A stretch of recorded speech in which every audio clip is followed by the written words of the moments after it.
Yes. My no.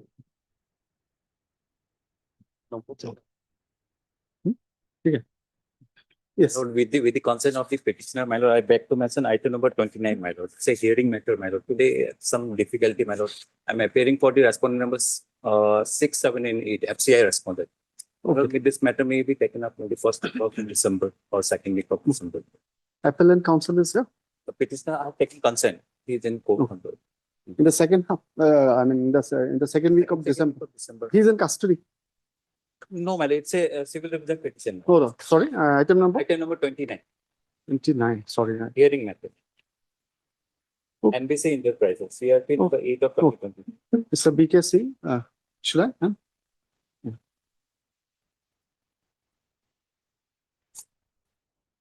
Yeah. BKC, petition. Learned counsel for the respond number 6, 7, and 8. 6 and 7 and 8 with the consent of the other side. 6 an adjournment of the matter and prayers for listing the same in the second week of December. The learned counsel for the petitioner. You're good. I'm checking consent. Okay.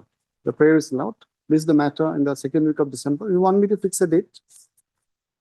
I can fix a date. It's better. Second week of December. 9. Yeah. 9, 12. Or 11. 11, 12. Highly open. May I please your lordship? My lord, may I seek lordship's indulgence to move an urgent criminal petition, my lord, unlisted? Criminal petition. Yes, my lord, criminal petition. The other one is a division bench, right? This is a single bench. Huh? No. There's no other single bench. So My lord, there's no senior single bench. I don't, Yeah, it has to be mentioned here. respective bench, my lord. Then it's okay. Oblige me. May I please, my lord? I beg to mention item 27, my lord. Yeah. My lord, the counsel for the petitioner, my lord, he's medically, like he has suffered a mild stroke. So with the consent, my lord, I am for the respondent, my lord. Respondent. Yes, may I humbly pray, my lord, the matter will be listed for 4 weeks, my lord. 4 weeks. As you wish, no issues. But all matter, do it next day. Sure, my lord. But then it will depend upon the health of the Learned counsel appearing for the respondent number, the private respondent. private respondent.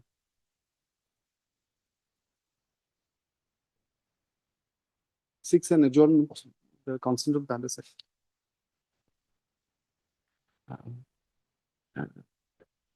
And prays for listing it after 4 weeks. Allowing the prayer is the matter after 4 weeks. Should I fix a date? You can fix a date. No, my lord. No, it may not come, because since it's the old matter, My lord. we can fix a date if you can work out. If you are not sure, then we'll keep it open. I'm afraid, my lord, it will depend upon the health of the List after 4 weeks. If it does not come, you can mention. public.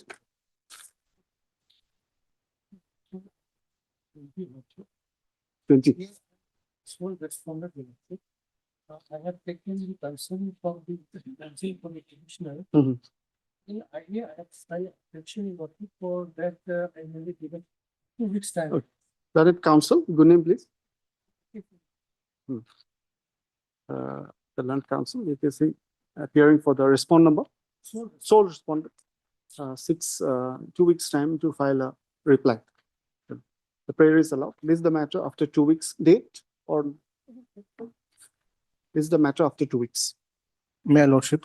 Lordship, I beg to mention and for listing of writ petition number 186 for tomorrow, Lordship. Tomorrow. And also Lordship 187, Lordship. Same. Yeah, Lordship. Lordship, I beg to mention item number 5 on behalf of a lawyer for the petitioner. 5. Yes, Lordship. Another day you want? Yes, Lordship. 1 week time. Learned counsel appearing for petitioner side. Yes, Lordship. 6 an adjournment. 6 1 week's time. Due to some difficulties. Prayer is allowed. List after a week. May I make mention, my lord? My lord, there are a bunch of civil in nature case, 14 in numbers. So let this matter be listed for hearing tomorrow. For tomorrow. To tomorrow. All are relating to highway compensation matter.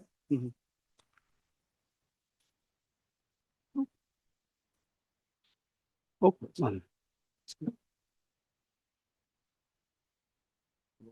Tomorrow or maybe how about Thursday? Just ask. Thursday. Thursday, Uh, because Wednesday is a holiday. I think. all right, Thursday, no problem. We can fix it on Thursday. Problem. So that'll be 6th, 6/11. Lordship, I beg to mention item number 31. This is a criminal appeal. I am Yeah. appearing on behalf of V. Jamo, Mhm. counsel for the private respondent. Okay, I've taken the concern of the appellant. appellant side. This How matter- much time you want? It's okay. 4 weeks. Lordship. So, I think he's in custody, right? I think Probably he's in custody. No? Yes. I just flipped through a file, 10 years imprisonment, so do it on the next day. Right?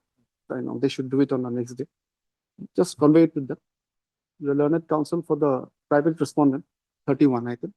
And 6, an adjournment of 4 weeks with the consent of the appellant side. Will it be okay if I give 3 weeks? It's not a question of plus minus, but is it okay? Thank you. This is the matter after 3 weeks on. Let us fix a date. You can suggest a date in that week if you want to. 25.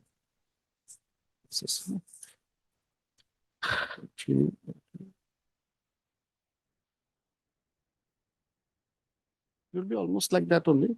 26 November, 26 November, or 27 November. November. Okay, Lordship. 27 November. May Lordship, I beg to mention for listing for admission hearing for tomorrow.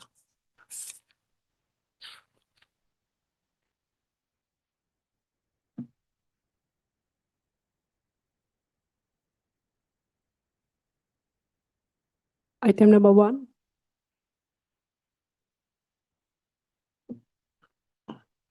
Made, Your Lordship. So this is an application under section 220, article 226 of the Constitution of India, read with 227, invoking Your Lordship's superintendent jurisdiction in so far as a challenge to an order of detention that was passed by the Judicial Magistrate First Class UPA. My endeavor today would be to establish that that order of detention was an illegal order, and therefore the consequential reliefs that I am claiming for. He's seeking compensation. Compensation as well as a declaration that the order was illegal, detention order was illegal, because the humiliation that I have suffered and the loss of dignity needs to be restored, Your Lordship. So if I may therefore now place the facts as to leading to the present filing of this petition, Your Lordship. You can. If Your Lordship will come to page 23. Just before that, if I may just speak about the background as to why this issue has happened. There was an ex-DC here called Mr. Talopotam. Now, he has been involved in a sensitive case where there has been two persons who have committed suicide. And in the suicide note, he has also implicated Talopotam, and therefore he was arrested. Now, this has been an issue of public interest and social interest. People were definitely enraged by the issue, and there were people who came to the court to object as to what was happening. Now, in that scenario, this entire incident has happened. Now, if Your Lordship will come to page 23, the petitioner's name is Tesi Puru.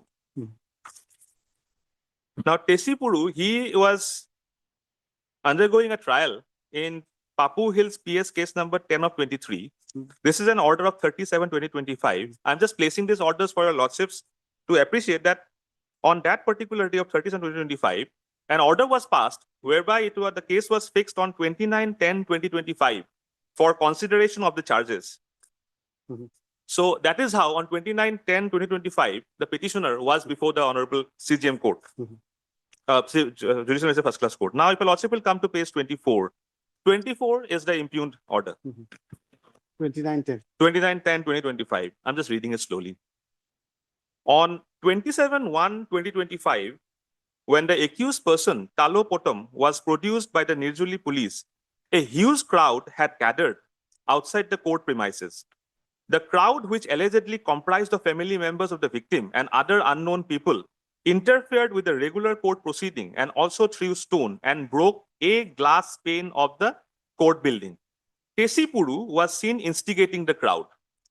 He has also admitted that he was protesting on the day and was present when the accused Talopotam was produced. As such, Tesi Puru is detained. OC PS Doimuk is directed to take Tesi Puru and to process him as per law. The OCPS Doimuk is directed to ascertain his involvement into the matter, into the incident. He is also directed to ascertain the veracity of the video footage. Furnish a copy of the OCPS Doimuk for information and compliance. Now, therefore, one thing that is evidently clear from this order is the learned magistrate on that day was acting without there being any FIR or complaint, but merely on a presumption, I would say, to ascertain that his involvement, because he himself says that to ascertain his involvement in the incident. So therefore, it could be seen that there were no materials conspicuously available on record to indicate that the petitioner was involved in any offense, and that to an offense of 2710. That is very important. When the offense occurred, alleged offense occurred, 2710, and his involvement therein. Now, thereafter, if I would take your lordship, Okay, and it was wrong. It was on 2710, right? 2710 was the date of incident. Okay, it was, I think, wrongly typed here, 27-1. Oh, Okay, no problem. That's not a problem. yeah. Oh, But yes, your I'll lordship. just Yes, yes. It's 20, cross-checking it. yeah, 27. 2710 is the correct date, lordship. And on 2910, I was there pursuant to a different case wherein I was summoned for consideration of charges. Mhm. So therefore, I was there in that court on that day to appear in a different case. Now, if your lordship will come to page 25, annexure 3. Hmm. One thing that I would like to refer is at the very top, lordship will see the date and time of the FIR. 29/10/2025, and the timing is 12:30 hours. As we've seen that. And at serial number 3, B, small b, information received at the PS, date is 29/10/2025, time is 12:30 hours, and the next line, lordship will see, entry number 005, date and time 29/10/2025, 14:07 hours. The FIR came after, and the FIR was registered in the police station, or in fact, the registration took place later on, but the entry was at 14:07. Now, if your lordship will see, even at the top portion, when it was seen, 30/10/2025. Cognizance was taken on 30/10, that is one day after my detention order. So therefore, on that particular day, and if I may just take your lordships to the FIR also at page 28, I'm not a name accused here, page 28. Yeah. With So, reference, the FIR was lodged subsequent to the detention. subsequent to detention. Anyway, sometimes it can happen, as you know. No, I know. That is true. uh, What I am trying to make your lordships to appreciate, bring your lordships to appreciate is that on the day at the time when the learned magistrate had passed his order of detention, there was no FIR or complaint before him. From here, he could have taken cognizance that an offense has taken place. There are non-bailable sections, and probably section 35 of the BNSS is also not required to be complied with. Offenses where punishments are more than 7 years. It was not. Those materials were never before him. That is my endeavor, lordship, why I'm placing this FIR and this particular date. Now, the FIR, lordship, I'll not go through the FIR. The FIR says more than 100 people had done picketing activities and vandalism in the court, and one glass pane was broken. Now, if your lordship will come to page 34, is the forwarding. Oh, before that, if I may just Page 31, page not 31. page 32. Page 32 is the arrest memo. 30. Arrest memo, I'll just show one, serial number 7. Page 32. Serial number 7. Date and time of arrest, 29/10/2025 at 8 p.m. to 200 hours, 8 p.m. Now, if your lordship will come to page 34, which is the forwarding. Pursuant to the detention order, I was arrested on that day on the basis of the FIR at 8 p.m. Now, on 30/10/2025, I was produced before the magistrate, the learned magistrate, and this is the forwarding.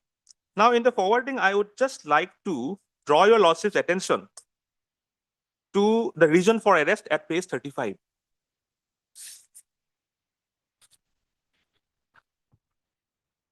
Page 35, reason for arrest.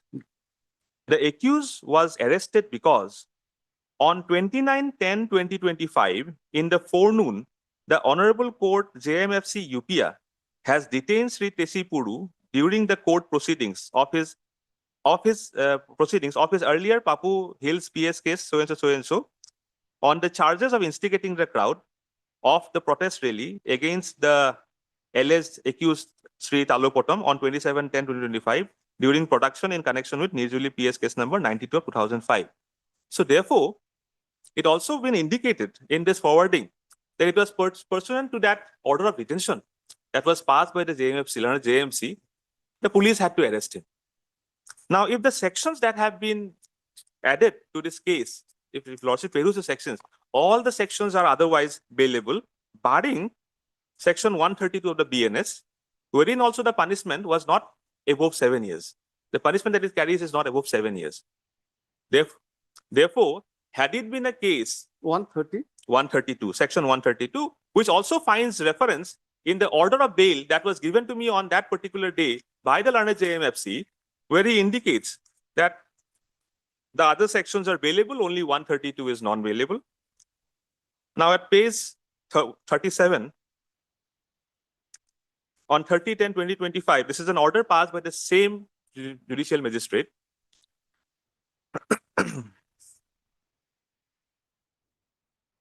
May I just read that order? Yes. 30/10/2025. Accused person, namely Sri Techipuru, 40 years, is produced before me by the IO of the case. Seen and heard the accused person. Accused person stated that he can engage counsel of his own. Peruse forwarding, arrest memo, come checklist, accused challan, medical fitness report. Medical documents state that the accused person is clinically unfit to be kept in custody. Peruse the FIR, wherein it is stated that a written complaint is received on 29/10/2025 from Advocate Nabam Rama to the effect that on 27/10/2025, more than 100 persons gathered in an unlawful assembly in the CGM JNFC Court Complex UPR in connection with Nirjuli PS case number 92/2005, and the mob forcefully entered the court campus and attempted to storm the courtroom during ongoing judicial proceedings, and thereafter pelted stones at the court building, causing damage to window glasses and obstructing court functioning. Hence the case. Seen that the IO has prayed to remand the accused person, Sri Techipuru, to judicial custody, as his custodial interrogation has been completed and he is no longer required for the purpose of investigation. The IO also stated that the grounds of arrest was conveyed to the brother of the accused person, Sri S. Tana Nado Tara, and a copy of the arrest memo is also supplied to him. All the offenses charged with against the accused person are bailable in nature, except for the offense under section 132 of the BNS, which deals with preventing public servant from conducting or performing their duties. Considering the submission made by the IO that the accused person is no longer required for the purpose of investigation and the fact that the accused is not clinically fit, it is to be kept in custody. I am not inclined to allow the prayer of the IO for remanding the accused person to judicial custody, and therefore the alleged accused is released on bail. Interestingly, on that day, we even didn't file a bail application. Yeah, it was given suo moto. It was given suo moto on the ground that further custody is not required. In fact, then the police also in the forwarding have stated that they do not require any further custody. So what therefore transpires from the entire episode was that on that particular day of 29, when I appeared before the learned JMFC for a different matter, I was charged by the learned JMFC by stating that were you present on that day? I submitted that yes, I was present. But I never stated that I was in the act of vandalism. Yeah. So therefore, there could not have been any occasions that I could have been detained. And moreover, what is the power of the arrest by a magistrate? For that, Lordship knows section 41 of the BNS. If I may just place that. Now 41. Yes. I'll need both. Earlier it was 44, now 41. B and SS. Better to have both actually. Later you can also need FCRPC. Now it is 41. Yeah, there was no change, Your Lordship. Yes. The contents are same. Contents Section is is same, different. only the section has changed. From Section is 44 it become 41. Action is different. Arrest by magistrate. She was got that. Yes. I know that if the offense is committed in his Lordship presence. always- No, it's okay. We are all Just for learning my all the anxiety, time. I'm placing it. No, for no, Lordship. we are all learning all the time. Absolutely. Please, thank you. Obliged. So arrest by magistrate. Yes, Lordship. Section 41, arrest by magistrate. When any offense is committed in the presence of a magistrate, whether executive or judicial, within his local jurisdiction, he may himself arrest or order any person to arrest the offender and may thereupon, subject to the provisions herein contained as to bail, commit the offender to custody. So therefore, the condition precedent to exercise Section 41 would be the occurrence of a crime, a cognizable offense, in his presence. Just to give an example, someone comes in the court and he starts therein inside the court, he starts behaving in a manner which is not befitting a person, and there is an occurrence of a crime, like he assaulted the witness. Therein, at that point, the magistrate definitely has the power to take him into custody, to detain him. But herein is a Arrest case, him. Actually. Yes. because And- arrest, before detention, arrest will have to come. Yeah, I mean, Yes, because first is to put him under arrest and then to hold him in detention. So arrest is followed by detention. So in my view of the matter, therefore, on that particular day of 27, the occurrence had occurred, the situation has occurred. Now, on 29, there was no offense been presented or been unfolded on that day. So he could not have taken recourse to Section 41. And if Section 41 is not to his aid, then there is no other statutory backing based on which he could have detained. Another aspect of the matter is there was no FIR in front of him, no complaint in front of him, based on which the learned magistrate could have acted. no, in a case, classic case where 41 would be attracted, then initially they may not be an FIR. The offense is committed, as you gave the example. Yes, Lordship. That's not an issue. Yes, Lordship. The offense is committed in your presence. You are a magistrate. And Yes, yes. you arrest a person, and then of course something else, GD entry will be there. Correct, Lordship. Correct. And then maybe the FIR can. Correct. But then it. But the detention has to follow the arrest. Yes, but the fact remains, So the those things offense have to has be to, examined. the offense has to occur Yes. in yeah. front of Yeah, one's eye. because the foundational facts of invoking Section 41 will have to be there.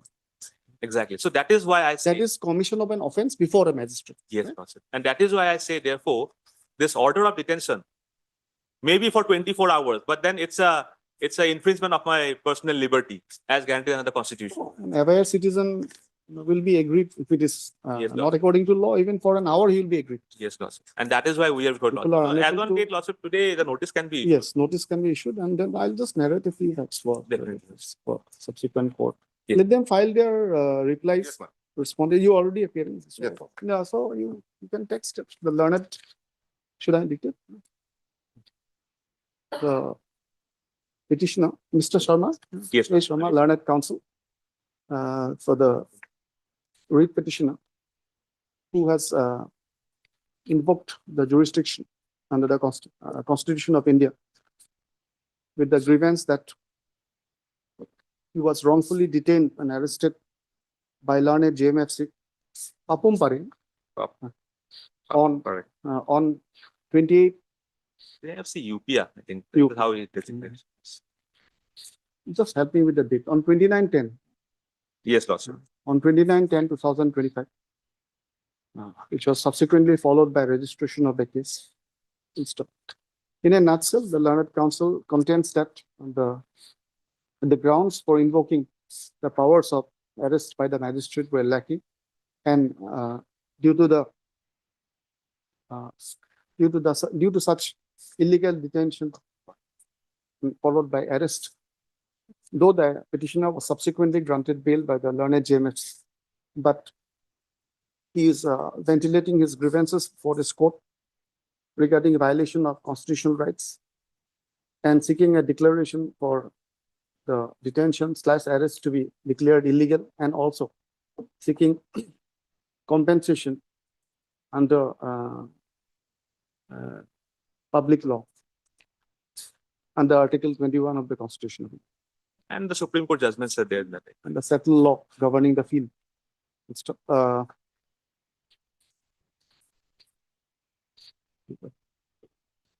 4 respondents have been implemented and 1 pro forma respondent.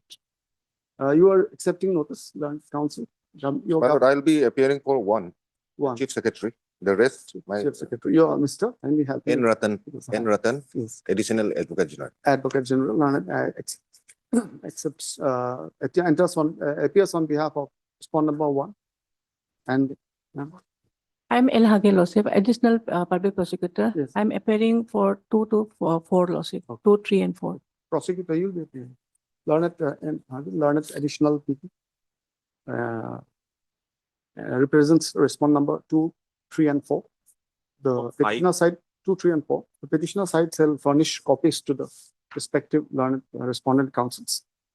This pro forma respondent, you want to Respondent number issue a 5. notice? Yes, Lord. So issue notice upon the pro forma respondent. I feel that, the subject to what you say, that after you file any reply, thereafter we can call for the case diary. Yes. Isn't it? Otherwise it will remain stuck. Yes, boss. Investigation is going on perhaps. Oh. This is the matter on A date. Lord, After- kindly give a date. yes. 4 weeks, Losif. after 4 weeks. After 4 weeks. For My request is only to give a date, Lord. Since now I'm our station council. after 4 weeks, on so and so date for service report with regard to pro forma respondent and affidavit in opposition with regard to the state respondents. 11. You can suggest both of you date. 11th. 11 December, Yes, Lord. Hmm? 11th. 4 weeks, that will be beyond 4 weeks. Okay, almost marginal. 11, 11 December. 11, 12. Yes, Your Lord. It's fine. All right. Oblige, Your Lord. Item number 2.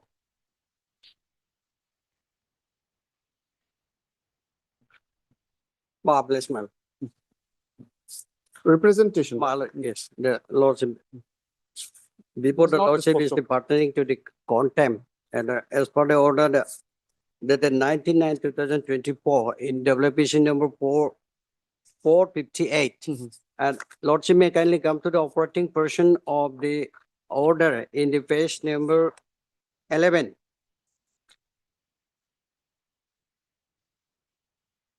Which was passed in the WPC number 458. My lord, page number 11. Hmm. Here, my lord, in view of the above, the Deputy Commissioner Lika Bali, who is, my lord, the contender now, Lower Siang District shall consider the dispose of the representation filed by the writ petitioner on 25/8/2025 by the way of passing the speaking order Hmm. in accordance with the law within 1 month from the receipt of the certificate of this certified copy of this order. Mhm. Thereafter, my lord, accordingly, this order was placed before the concerned authority. My lord will find in page number 12.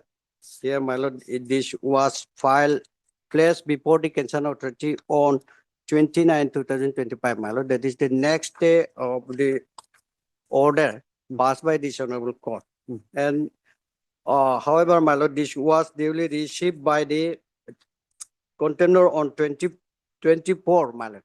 And my lord will find it in the left side part of the page number 12. So, my lord, that this is just let the notice be issued, my lord. Notice. May be issued. Learned counsel, Shimodi. now for the petitioner.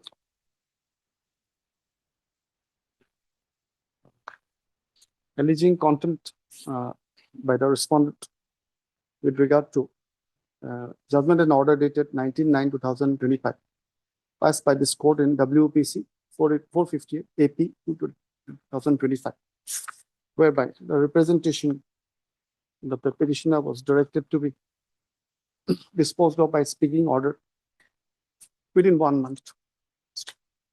It is submitted that in terms of the said judgment, though the representation was, the certified copy was placed before the concerned authority and the stipulated time has expired, but the direction by way of disposal of the representation by a speaking order has not yet been filed. And therefore, it is contended that the respondent is in contempt of this court. Issue notice to the respondent list the matter after 4 weeks, 3 weeks, All right. after 3 weeks for service report in the orders called. All right. Item number 3.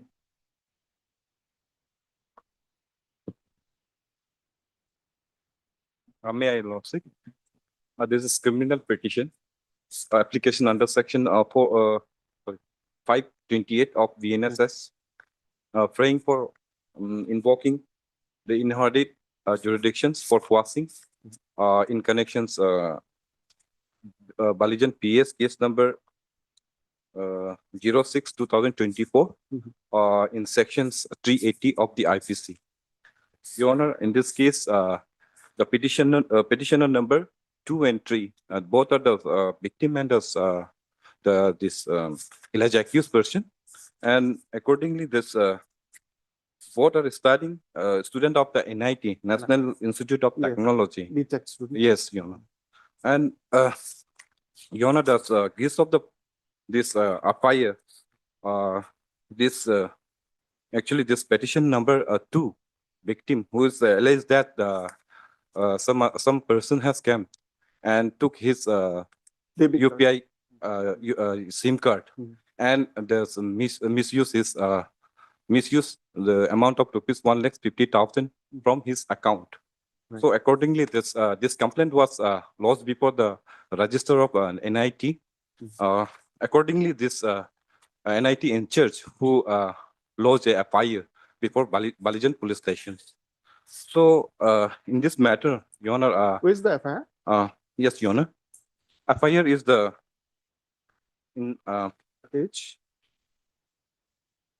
is in page number 16 here. 16. Page number 16. In this case, petition number 2, who complained before the register in NIT, and accordingly, this NIT in charge, register in charge, Mhm. who lodged a complaint before the police stations. Mhm. So this case, the charge sheet has been filed, and which is proceed before the CGM, London CGM, Honorable CGM Court, and it speaks for the appearance. Now, in between both the parents of the parties, they entered and they have settled the matter. And on the basis of this misuse of the amount, which has refunded to the victim persons, petitioner number 2. And both are resided in the same hostel, and good Okay. friends. Understood. So this is pray before this honorable court. May kindly pass on this matter, or either maybe pass the order. And Respondent is both are 20 years old. yes. I've seen. Yes, I have submitted as an actual. Number 1 is identity card of the both the students, and actual number 2 is the FIR, and actual number 2, 3 and 4 is a copy of the charge sheet. Okay. The And- informant is also a petitioner. Yeah, informant is he is a register in charge of NIT. Yeah. So he lodged the FIR, Mhm. who is in this petition, he who is the petition number 1. So already this they have, Let us get the materials yes. and we can stay the proceedings for Okay. some time. No, yeah. Huh? Okay. No, look, you can submit. We can because we have to get the materials, right? Records.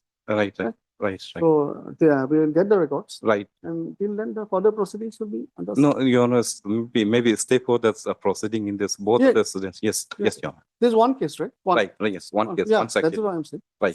That is what I'm saying. Right. I'm prima facie satisfied, so we'll stay. Right. Mr. Diapo. Adia, for learned counsel for the petitioners who invoking the jurisdiction of section 528 BNSS 23, seeking quashing and setting aside of the proceeding of Balijan, right? Balijan. Balijan PS case number 437 of 25. Corresponding to GR number 43 of. Sorry, Your Honor, sorry. This 431 is GR case. Sorry, it's a clerical mistake. This is 431. 06 oblique 2020, 24. I'll cross. Yes, Actually, we should always cross check also. yes. Balijan PS case number 6 of 2020. Yes, Your Honor, sorry. Let's stop.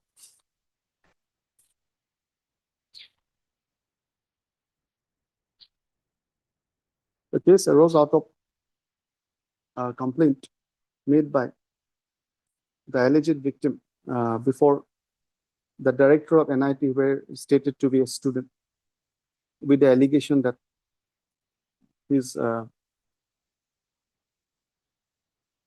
SIM card, UPI SIM card.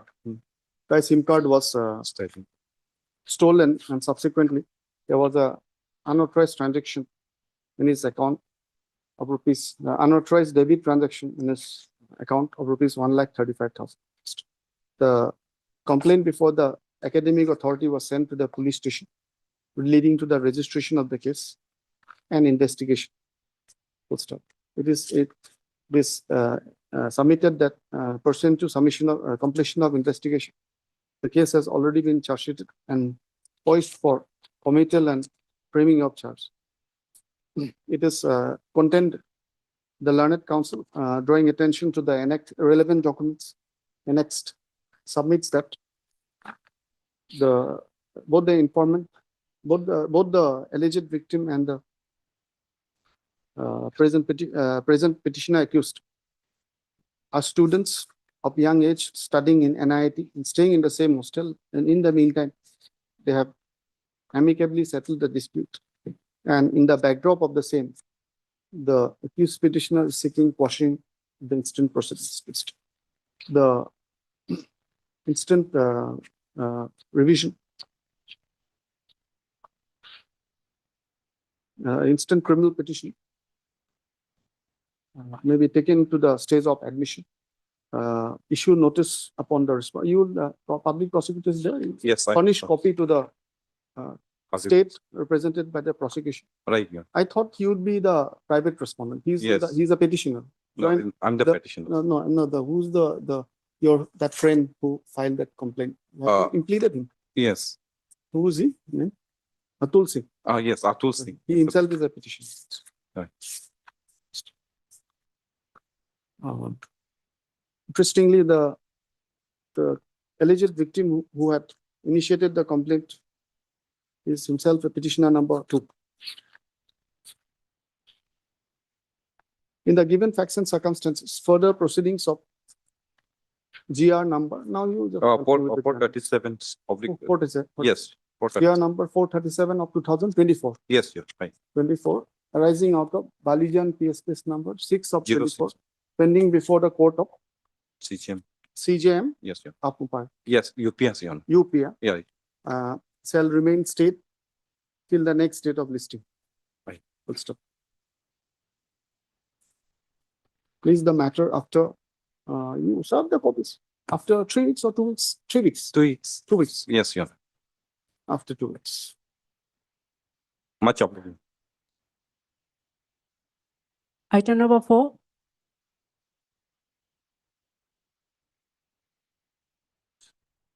Please, my lord, here the petitioner is seeking for the grant of the VRS. Yeah. Since no order has been passed, in fact, on Yeah. 29/10/2025, Mhm. The standing counsel for the agriculture department was directed to take instructions from the department. Okay. There's a provision for deemed acceptance. Deemed acceptance, Any- yeah. Yes, my lord. I just, Lord, last day, my lord, retire on 31 of this month, my lord. Director. Right, man. Now, in today, my lord, is the past day working day of the new incumbent, my lord. Mhm. So that's why, my lord, he need to go through the file. As per the, I was just flipping through it last evening. So as per the rules, Man. the deemed acceptance comes into being after the end of the 3 months. Notice period. 3 months. 3 months. It is over. Is it over? It's over. It's over. Then you take instructions. My lord. Okay. That And- is- and- Others, my lord, my only urgency is that, He wants to, yes, election, and we've come to learn that, he wants to go into politics. politics, That's okay. ma'am. But you have to, yeah, so you take the instructions. And if as per the provisions, the rules, this has come into effect, Ma'am. the deemed acceptance has come into effect, then an order can be passed Fine, ma'am. to make it clear. An order can be passed. Then you can place that order on next day and you dispose it. Otherwise, subject to your lordship, man. What, because of this urgency, man, Yes. what I was going to pray Yes, for was you- that, Please, can my brother produce the records otherwise also? Yes, no, Yes. Today itself, my lord, otherwise I was going to pray for. I have no problem. If you can, I have no problem. You talk to the department. Morning, I have department talk with, I have a talk with the director. Ma'am. He is saying, You ma'am, joined today, right? today, ma'am. He's the, today is his part So let's working keep day. it ma'am. tomorrow, I think that'd be fair. Tomorrow, my lord, I have something, my humble submission late after day after tomorrow, my lord. Yes, tomorrow is a holiday. Here also. That's the National difference. holiday. My lord, at 2, my lord, I would pray for that, my lord. That the office is otherwise only Up to you. 200 meters, my Up lord. to, up to you. If you can, I'll try, my lord. yeah, I have no problem. At 2. Oh, yes. At 2, or not after some time. At 2. At 2, let it be. Sir. Only for instruction, my lord. With Regarding that issue, Yes. Either, my lord, other instructions or the records, my lord, anything whichever. whether that has come into effect. That has come into effect in terms of the rule. Okay. It would have been best to have suppose that even if it is deemed acceptance, always helps in these administrative matters to have a yes, written order. My lord. So if they can pass an order, that will be best. that would be better. That will be the, can be discharged. Anyway, Okay. I'll leave that to you. Item number 6.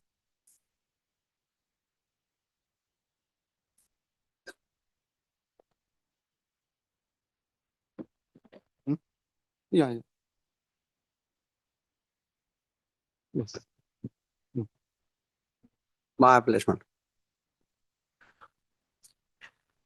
My lord, here in this case, the challenge has been made passed by the order passed by the Deputy Commissioner of the Capital Complex on 26/9/2023 and subsequent impugn order on 4/10/2023, whereby, my lord, my construction has been proposed to be evicted.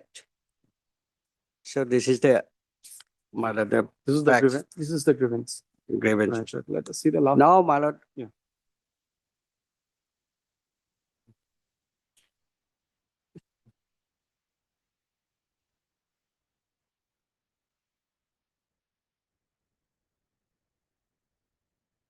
May I please, Your Lordship, I'm appearing on behalf of Mr. R.H. Nabam, Additional Advocate General. He is the conducting counsel in this case. Yes. He have some personal difficulty today, Your Lordship. Should be kindly fix this matter next week. so in such a situation, my lord, I have no objection because my submission will be futile exercise, my lord, in absence of the senior So, governor. I have no issue, my lord. Let, no, after one. Learned Counsel, your good name, please, ma'am. P. Sangeeta, Your Lordship. Then appearing on behalf of Nabam, learned additional advocate for the state respondents. You're representing all the respondents? 1, 2, 3. Your Lordship. 1, 2, 3. 6 weeks time, as today the learned additional AG has some still difficulty. The Mr. Gar, Shimori. the learned counsel for the petition, fairly submits that he's willing to accommodate. This is the matter. Next week, you want a date or My this is the matter? my lord, time for private respondent 4 and 5. Learned counsel so appears on behalf of respond number 4 and 5. Yes. Within bracket. Sorry. 4 and 5, private respondents.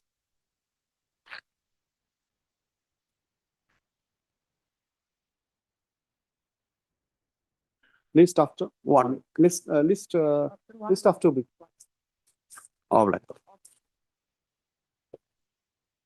Item number 7.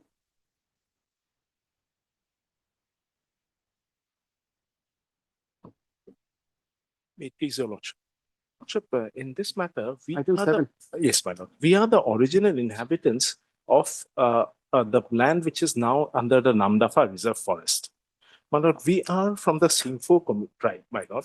Well, what happened, my lord? The entire land in Arunachal Pradesh, as per the Arunachal Pradesh Land Settlement and Records Act, I have extracted the provision, my lord. These all lands which are not private lands are government lands. If my lord comes to, sorry. If my lord comes to page 13 of my writ petition, Just a minute.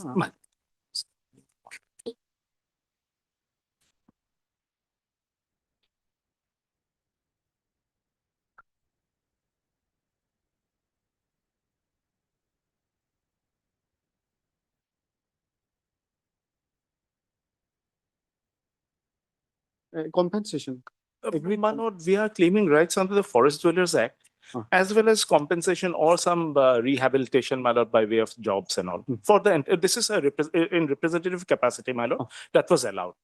My lord, if my lord comes to page 13, my lord, I have Page- extracted the provision. Page 13, my lord, 1-3.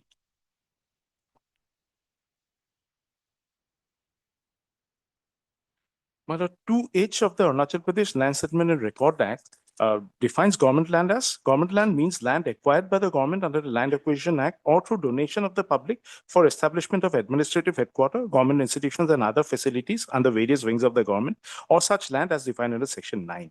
And who is a landowner, my lord, in 2L of the Act? It's in relation to any land means a person who acquires rights of ownership in respect of such land by inheritance or acquisition in accordance with her local custom, purchase, gift, donation, so and so. I'll not bother lordship much with that because I have a proposal, my lord. If my lord now comes to the affidavit, my lord, affidavit of the respondent number 7, 8, and 9. That is at page 138.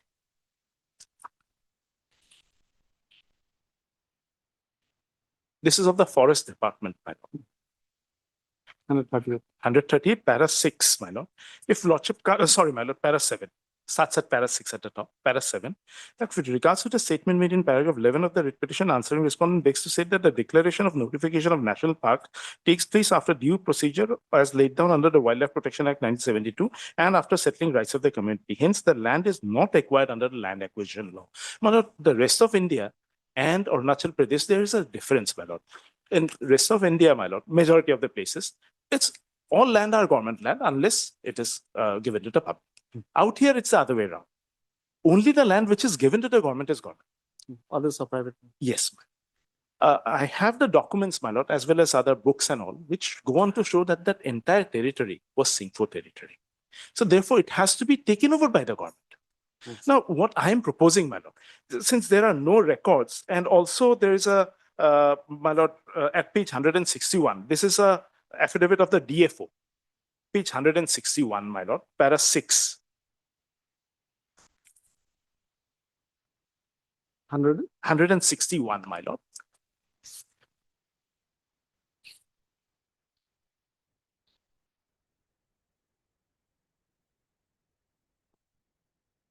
Para 6, my lord. With regard to the statement made in paragraph 8 of the writ petition, the answering respondent offers no specific comments as there is no record available in this office regarding the land of the two villages between the said Pisa, or it should be PC, or Kamku village. Now, what I am proposing, my lord, at that point of time, this was under the Tirap, undivided Tirap district, this particular area. Now it is under the Changlang district. My lord, to verify as to whether the land was actually acquired or not, if it was acquired, my lord knows 300A is applicable, my lord. If it is acquired, then compensation has to be paid. So what I'm proposing, my lord, let there be a verification made, as in the cases in Mizoram, my lord. Let there be a verification made, my lord, by the departments, my lord, the district administrations of both Changlang and Tirap, because we tried in Changlang, they say it is not available. There's no record of that particular land available. So most probably it's in Tirap and we have not been able to get hold of the documents, my lord. We have tried under various, under RTI as well. Though they have stated in the affidavit that it is not acquired. Not acquired. So therefore, my lord, would there This be by respondent number? by respondent number, this first affidavit was by 7, 8, and 9, the Forest Department. And Respondent number 10 is the DFO. Mhm. They say there are no records available. Okay. There has to be some record somewhere, my lord. So therefore, before the adjudication of this writ petition could be made, my lord, what I am proposing, my lord, if there is a verification by the land management, a joint verification by the district administrations of both Changlang and Pidap, Hmm. in conjunction with the forest department, and wherein the petitioners may be called. If, my lord, that would settle the matter, my lord. So that in my humble submission, my lord, that may be required for adjudication of whether we are at all entitled or not. Yes. My learned friend would submit, my lord, that a long time has elapsed. These are people, my lord, living in that remote forest areas, my lord. And that is why they have come under representative capacity. The I was allowed by lordships. So therefore, my lord, if joint verification could be directed, my lord. My lord, I would not agree. All the with that. pleadings are complete. Yes, my lord. Pleadings are complete, but from the union, they have not filed any affidavit. In any case, my lord, the issue here will be whether the petitioners are entitled to claim compensation for under a reserve forest, my lord. Now, a wildlife sanctuary, my lord. Mhm. Now, these notifications were issued long time back. On the ground that it was originally a private land. Yes, In my lord. terms of those Yes, yes. laws Those- specially applicable to Arunachal Pradesh. Yes, my lord. Already, this has been declared a reserve forest. Whether any rights remains after it becomes, it's declared a reserve forest, my lord. Mhm. Whether now the petitioners who are not residing in this reserve forest Mm. can claim a matter as a matter of right under the Scheduled Tribe Forest Dwellers Act. They are no more the dwellers of this within this reserve forest, my lord. So this will require a hearing, my lord. This will require Yeah. hearing, but Yes. yes. But you think such verification? Is No, not my lord, necessary? because as per our Verification- affidavit, Okay. verification has been done also, and the And any village- verification village report, which- any direction for verification will go counter to your affidavit. yes, my lord. But affidavit, which is that you pointed out to me, My lord, 789, that's the forest 780. department. Yes, my lord, that is of the forest department. 789, Para- page 138.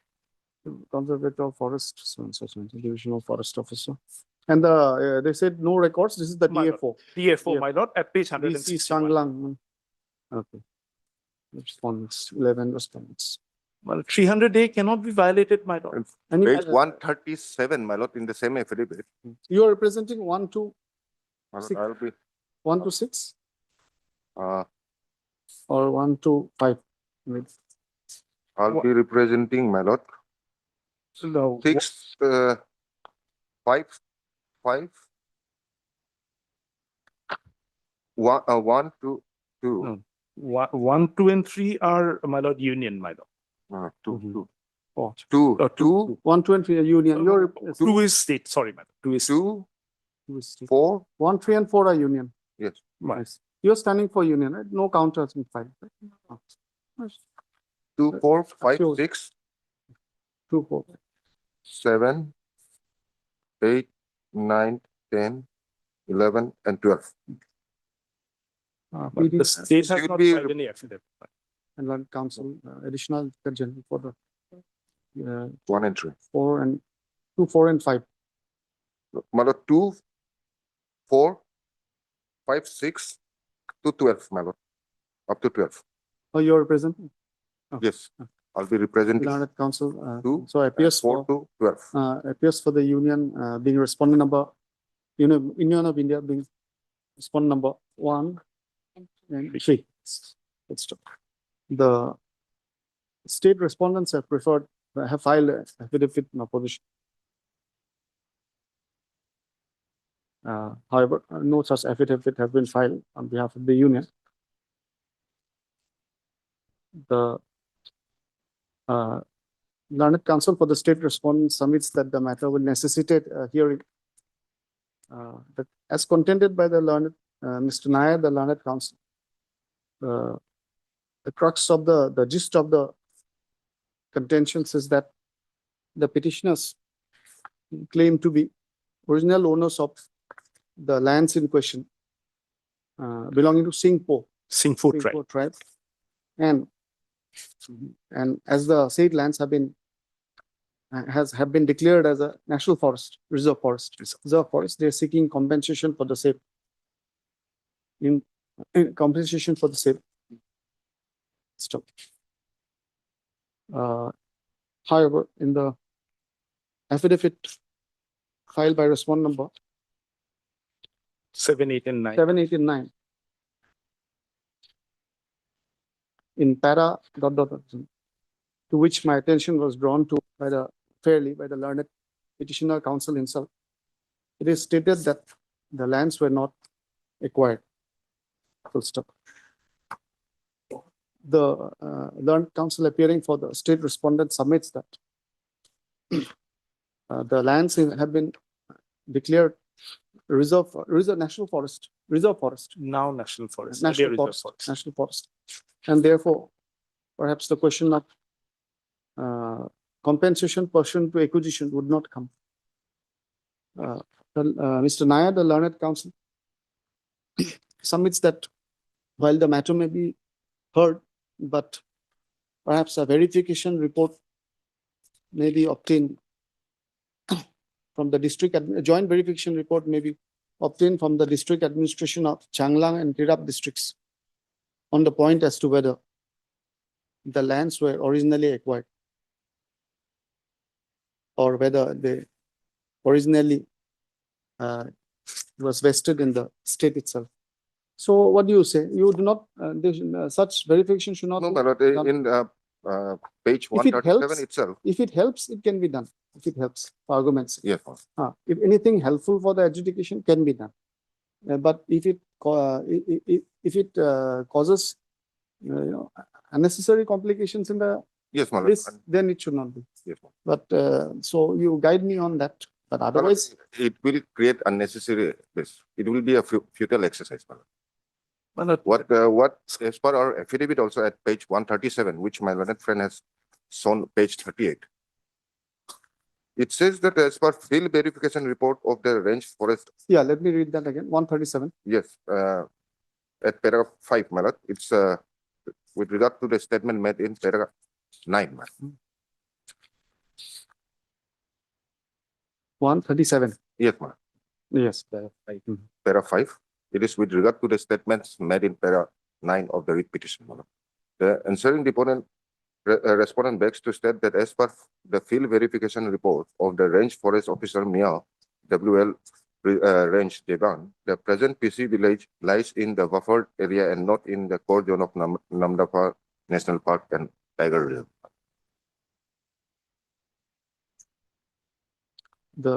my lord, sorry. Yes. Yeah. If my lord reads para 9 of the writ petition, at page 12 of the writ petition, I'll just My- reproduce this.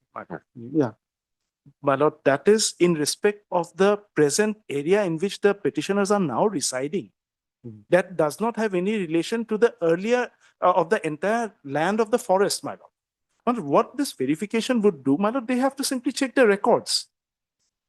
The records of the, Though 3 of the respondents have said that there are no records. there are no records. But They have to check the records because if there is any land which is converted to forest, my lord, there has to be some record somewhere, my lord.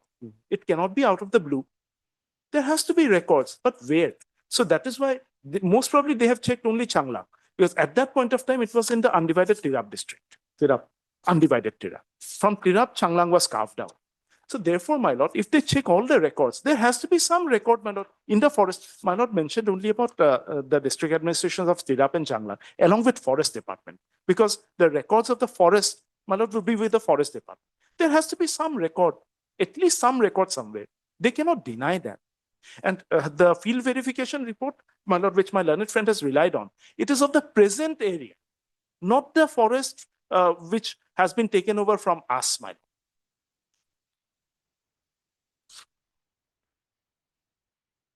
So therefore, in my humble submission, my lord, a verification would be required, my lord, for a proper adjudication. My lord, in fact, sorry to interrupt, my lord. No. In fact, although we say there is no records, in fact, in the writ petition itself, the petitioner has annexed all the records, all the notifications. Record of acquisition No. Other of the land, my lord. Anyway. all the notifications by which the area was declared a reserve forest, all those notifications are there, which is annexed in the writ petition itself. Of My lord, course, sorry. Therefore, my lord, what I pray, let it be fixed for a hearing, my lord. We'll see, my lord. No, because I'm posing is that if any, this prayer for verification, it will be, It's, at the it stage will- of hearing, it will be late. Yes. If something like this has to be done, it has to be done now. The Right. report comes and then My lord, I that believe, is also part of the matter at the stage of hearing. Yes. Right. Yes. So you think that is, you are opposing that? yes. So, But in fact, the government should have nothing to hide. No. So if it is there, it's on record. They should be open about it. nothing to hide. Should be nothing to hide, yes. The counsel for the state respondents has drawn my attention to para 5 of the affidavit in opposition by respondent number 789, wherein it has been stated that the declaration of national park takes place, para 5, where it is stated that as per the field verification report, Manoj, just as per the field verification report, ... till Tiger Reserve, reproduce.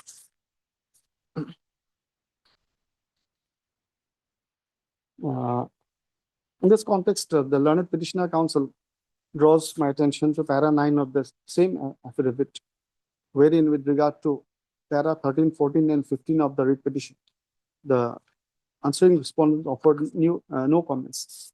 The learned petitioner counsel submits that though the respondent number, perhaps you just help me with that, stated that there are no records, but respondent number ... 10. No, 3, the DFO and all, My lord, respondent number 10 is the DF. only 10. Only DF. Then in the affidavit stated that there are no records, but it is submitted that the verification was done perhaps only with regard to Changlang district, though the area in concern was part of the undivided Tirap district, and therefore a joint verification of by Changlang and Tirap districts is necessary.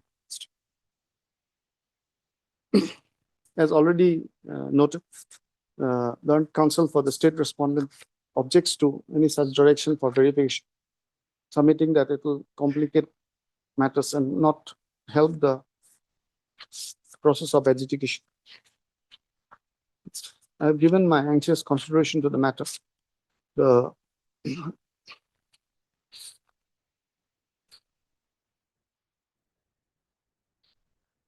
Despite the opposition of the learned state respondents, I find some force in the contention of the petitioner side, and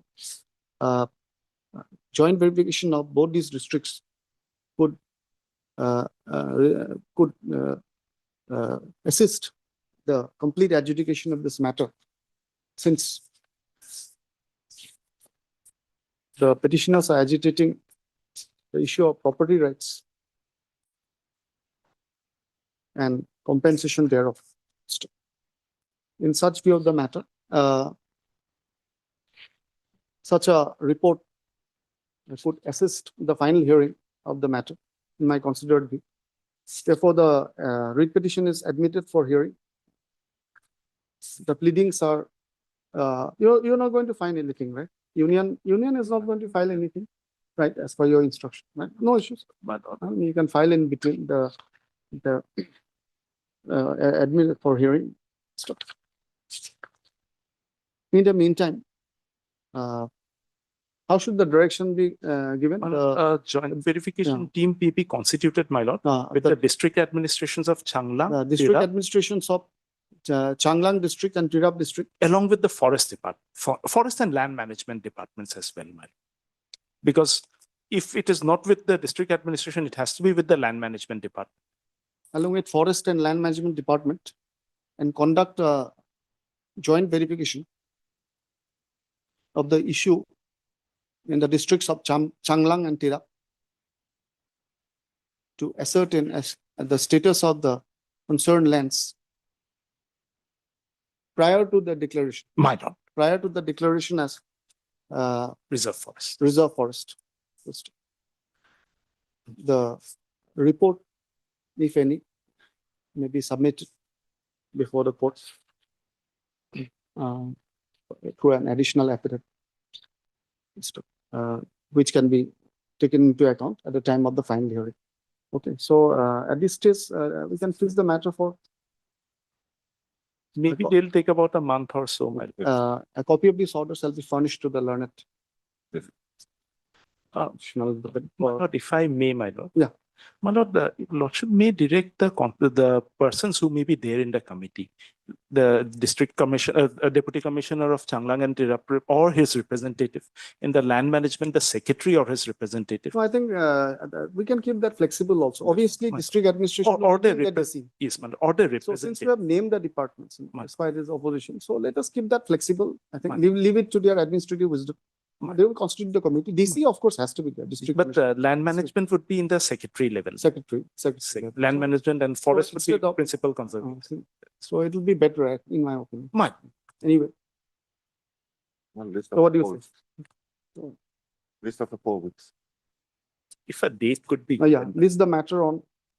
It should come in the hearing column or orders column now? Orders, my lord. because Orders column. The verification. Admitted, huh? It's admitted for hearing. List the matter on so and so date in the orders column. You can suggest a date. 9th of December, my It will be what, one after 4 weeks. Okay, then next year, 16th, January? give them some time. my lord, January, my lord. January. No, you suggest. January. Sorry, you suggest. January, when it- Committees. We will set give of the, we'll give the date. my lord. Okay, you work it out, work it out. Dot, dot, dot. Obliged, ma'am. Deeply. Item number 8, Just.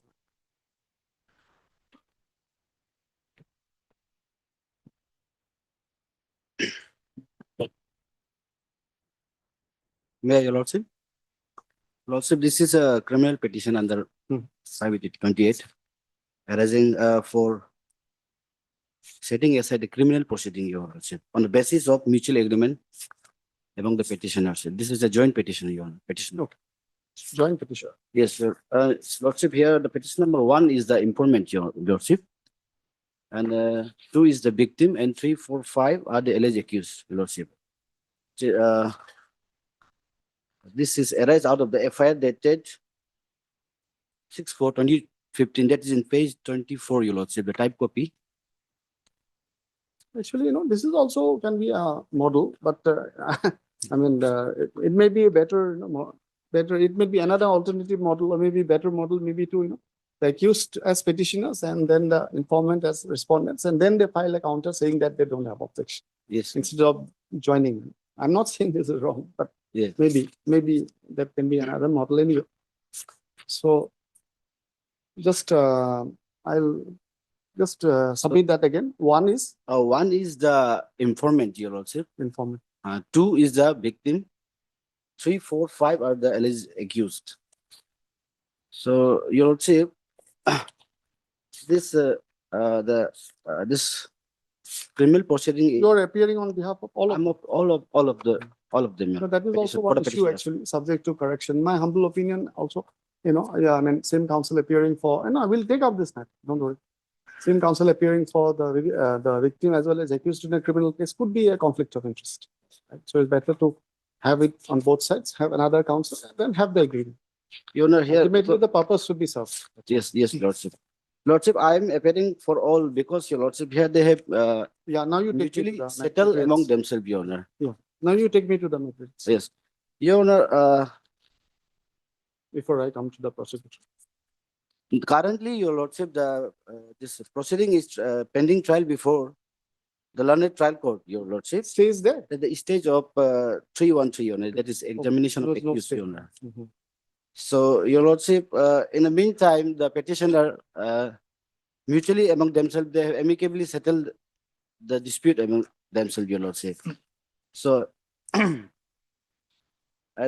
your lordship, the settlement deed is in the page number 56, your lordship, if I may. Let me read this. Yes, lordship.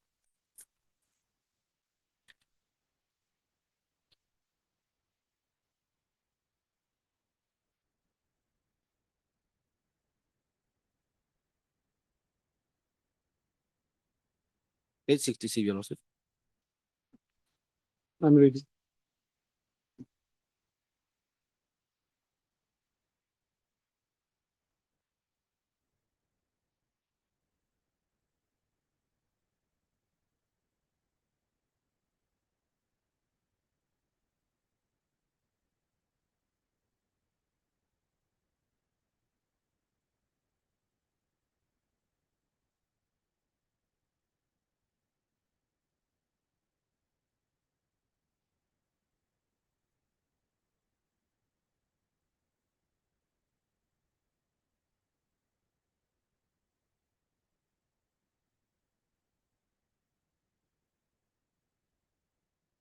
Let me see the FIR once.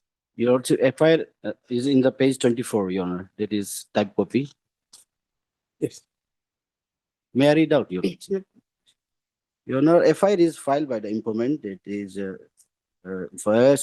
petition number 1, Kedoripa. At that time, he was an head constable, Your Lordship. I see. The FIR contains the FIR against, subject is the FIR against 3 unknown person. Your Honor, here in FIR, it says that I have the honor to inform you that today on 6/4/2015 at around 20:45 hours, I along with Constable K. Nyoju and Agram City L. Loham, Constable L. J. Wangchu and L. Toham were performing patrolling duty at General Ground, that is Tadok Memorial Stadium, Bazar. 3 unknown persons physically assaulted to Constable L. Loham with the fist blow and kicks and run away by their vehicle Alto car bearing registration number so and so. As a result, our Constable L. Loham sustained injuries. That is petition number 2, Your Honor. Sustained injury on his person. Submitted before you for favor of information and action, please.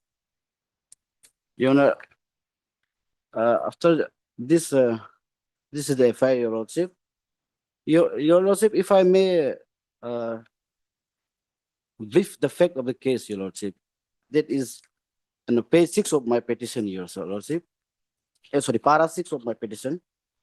Your Honor, actually, the incident occurred during the Mopin Festival, Your Lordship. So, Yes. yes, Your Honor. That is in my para 6, Your Lordship.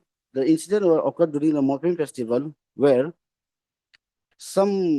there was a program going on. This, Your Honor, this is the agriculture festival, Your Lordship. So here, usually it's a part of ritual that, sorry, Your Lordship, No.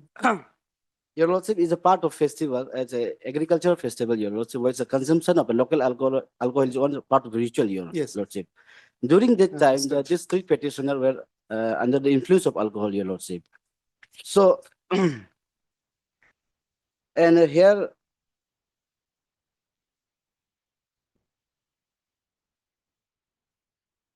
and Your Lordship, during the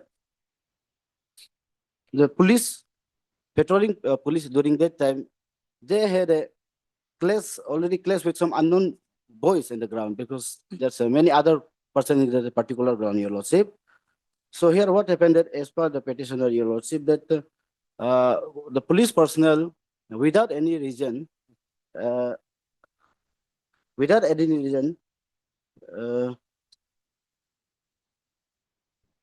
betrayed the petition number 3, Your Lordship. Mhm. So out of that, there are some, There was a scuffle. yes, a couple among themselves, and so, And then this Your Lordship, yes. So now after filing of this case, Your Lordship, the complainant informant was the maternal uncle of petitioner number 5, Your Lordship. So after intervention of his uncle, maternal uncle, this petitioner number 1, Your Lordship, they have mutually settled this among themselves, Your Lordship. So my humble prayer is, Your Lordship, that during the incident of time of incident, the petitioner, that is particularly the alleged accused, they were of a very tender age during that time, Your Lordship. So now they have amicably settled the Oh, 2015 only. yes, Your Lordship, the delay of the to file the petition before this house also because mainly due to two factors, Your Lordship. Number one is that here petition number 2, that is the victim was transferred from that particular place during the time, Your Lordship. And number 2, earlier they could not amicably mutually settle the this dispute among themselves, Your Lordship. But later on, after the intervention of his maternal uncle, that is the informant, they have settled the matter among themselves, Your Lordship. So, Lordship, and I have regarding this, Your Lordship, I have also in my petition cited one case law of this in para 11 of Lakshmi Narayan versus State of Your So Lordship. the leading cases. Yes, Your Lordship. And Lordship here, as per my understanding, in para 15.1 of this judgment, it is here it is said that a particular matter is arising out of commercial transaction and matrimonial relationship or when the party resolve the entire dispute among themselves, that can be and that this honorable have that inherent power to set aside that Yes. particular Your Lordship criminal proceeding, Your Lordship. So and here it also restricted the criminal trial offences that come under heinous crime, Your Lordship. And here the section attracted in this particular proceeding criminal trial is that, Your Honor, under 353, that is section 353 of IPC, that is assault or criminal force to deter public servant from discharge of his duty. And the punishment for that is for 2 years, Your Lordship. And another section is 332, voluntary causing harm to deter public servant from his duty. And the punishment for that is of 3 years, Your Lordship. And as per my understanding, Your Lordship, this is not come under any heinous crime or not. It is not treated as the crime against the society, Your Lordship. And particularly, moreover, they have already, Your Honor, settled the matter amicably among themselves, Your Lordship. So it is my humble prayer. And during this incident, as per the deposition of the doctor, that is deposition of the doctor, the injuries sustained by this petition number 2 was also simple in nature, Your Lordship. And if, Your Lordship, now if the alleged this petition number 345 will convicted, it will not only suffer, they will not only they will suffer, but the whole family will suffer, because, Your Honor, they have recently very newly got married and started their family life, Your Lordship. And if Your Lordship has the inherent power, Your Lordship, so have a every discretion to set aside this criminal proceeding, Your Lordship. That is my humble prayer before this Lordship. Prosecution is appearing, no?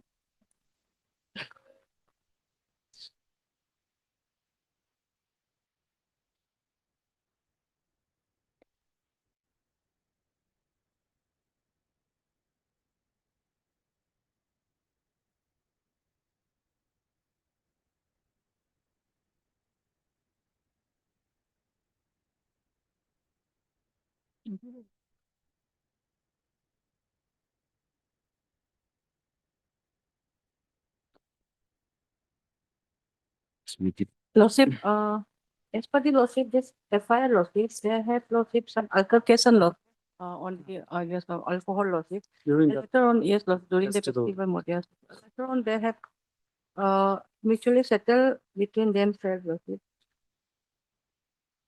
Lordship, as per the Lordship deposition Lordship, the injury was simple Lordship. Yes, yes. Yes, Lordship. So that Lordship is as per I the think it can be, discussion. yes. Yeah, discussion of this court Lordship. If they have mutually settled themselves, then it can be. True. Please take your seat. I'll take Yes, dispose it. Lordship. Okay. Your good name, Yes, Your Lordship. T. Pumbo, Taku Pumbo. learned counsel for the petitioner. And ma'am, your El Hagi, and for the additional for purpose, additional purpose. public for state. prosecutor for the state system. You have the 5 petitioners hearing are invoking the jurisdiction. If I go fast, can tell me. The new. Are invoking the jurisdiction under section 520 of BNSS 23. Seeking setting aside and quashing the entire criminal proceedings pertaining to Basar PS case number 8 of 2015 under section 332, 353, 34 IPC. Give a dash corresponding to GR number 307 of 50 and which is stated to be pending before the court of the learned JMFC. It will be which district? Alo district. Alo district. At full stop. It is the case is stated to be at the advanced stage of trial. You said it is at the stage of trial. Only stage of 313, Your Lordship. It progressed. Yes, Lordship. It is at the stage of examination under 313. CRPC.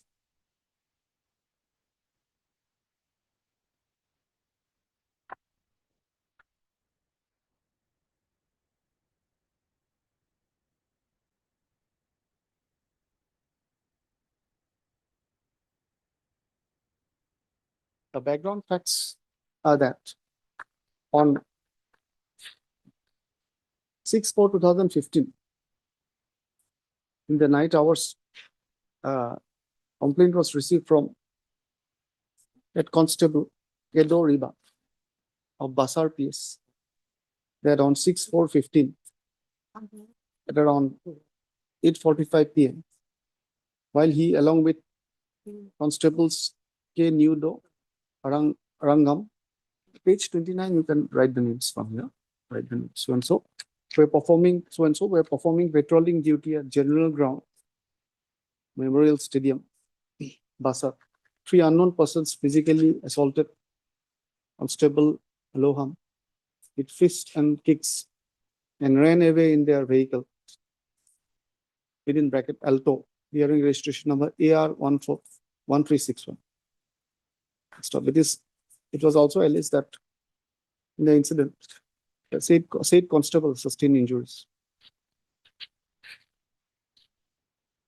The investigation is conducted and resulted in a charge sheet followed by trial, which is stated to be at the advanced stage, as mentioned above. The accused persons who are facing the trial, namely so and so, so and so, so and so, are the petitioner number 3, 4, and 5 of the instant criminal petition. The constable Kedo Riba, who was the informant, has joined this petition as petitioner number 1, and the alleged victim as is petitioner number 2.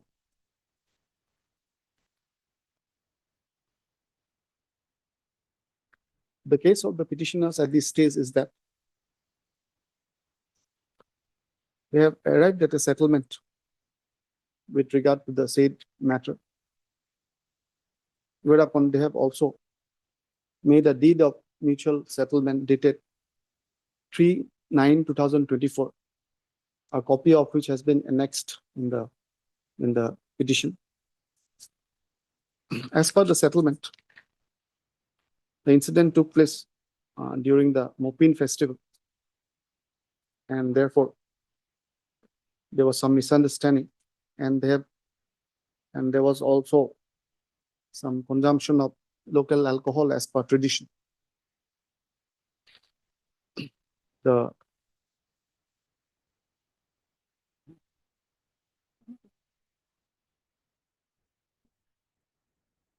All the 5 petitioners hearing, comprising both accused, informant, and complainant, have signed the said agreement, and on the basis of the same, seeking quashing of the proceeding. The learned petitioner counsel, referring to the case of State of MP versus Lakshmi, submits that In the context of the settlement and nature of the offences, it will be just and proper to quash the criminal proceeding. He has drawn attention to para 15.1 of Lakshmi, within bracket Supra, which may be reproduced here in below. We'll reproduce that. In the said facts and circumstances, the learned counsel prays for allowing this petition, putting an end to the criminal proceeding that is pending before the learned trial court. The learned additional witness fairly submits that she is not disputing the settlement. And as per the injury report, the injuries at that time were simple injuries. Correct me if I'm wrong, if Yes, there's any okay. factual mistake.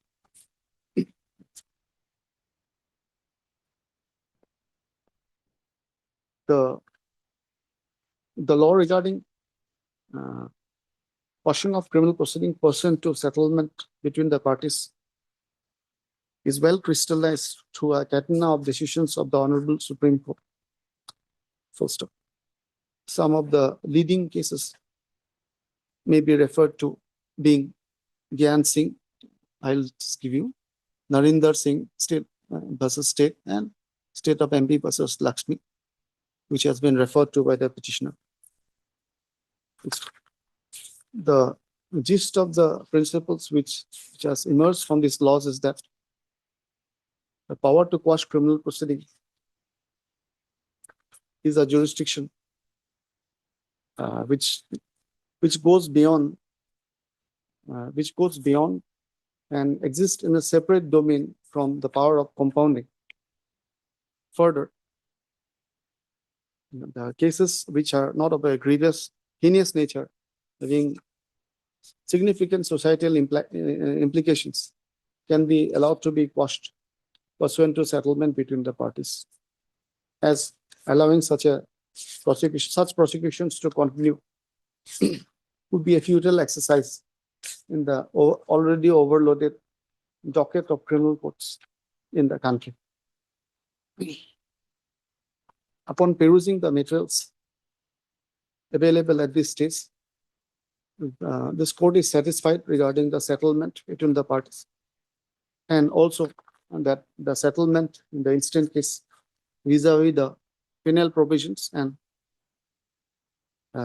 injuries, etc., if any, would not be detrimental to any societal interest. Stop.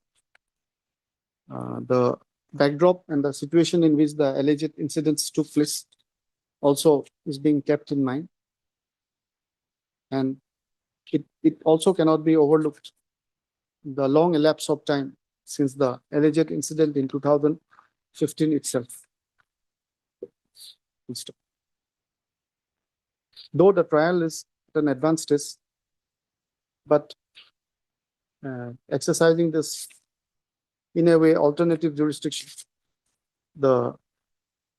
under section 428 DNSS, the entire proceedings of so and so shall hence quashed. Quashed. Yes. Actually, how is the evidence? I mean, the evidence, sometimes the evidence in the trial is also progressing. So in a way, at the end of trial, sometimes one may also take the view that if the evidence is just bland, Yes. you allow it to proceed to an equitable. This is another one, alternative. So set aside and quashed. The instant criminal petition stands allowed and disposed of on the aforesaid terms. Any records recall? No. No, Lordship. No, case study is there, Lordship. Case diary, Yes, Lordship. case diary may be written. Lordship. Apply, sir. Oh, yes. See this. Item number 9 and 10.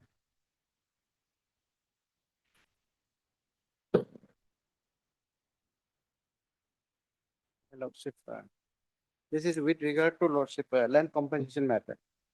For release of the land compensation, which has been already assessed Mhm. by the competent authority. Mhm. But what happened, Lordship, after assessment, After. Yeah, go on.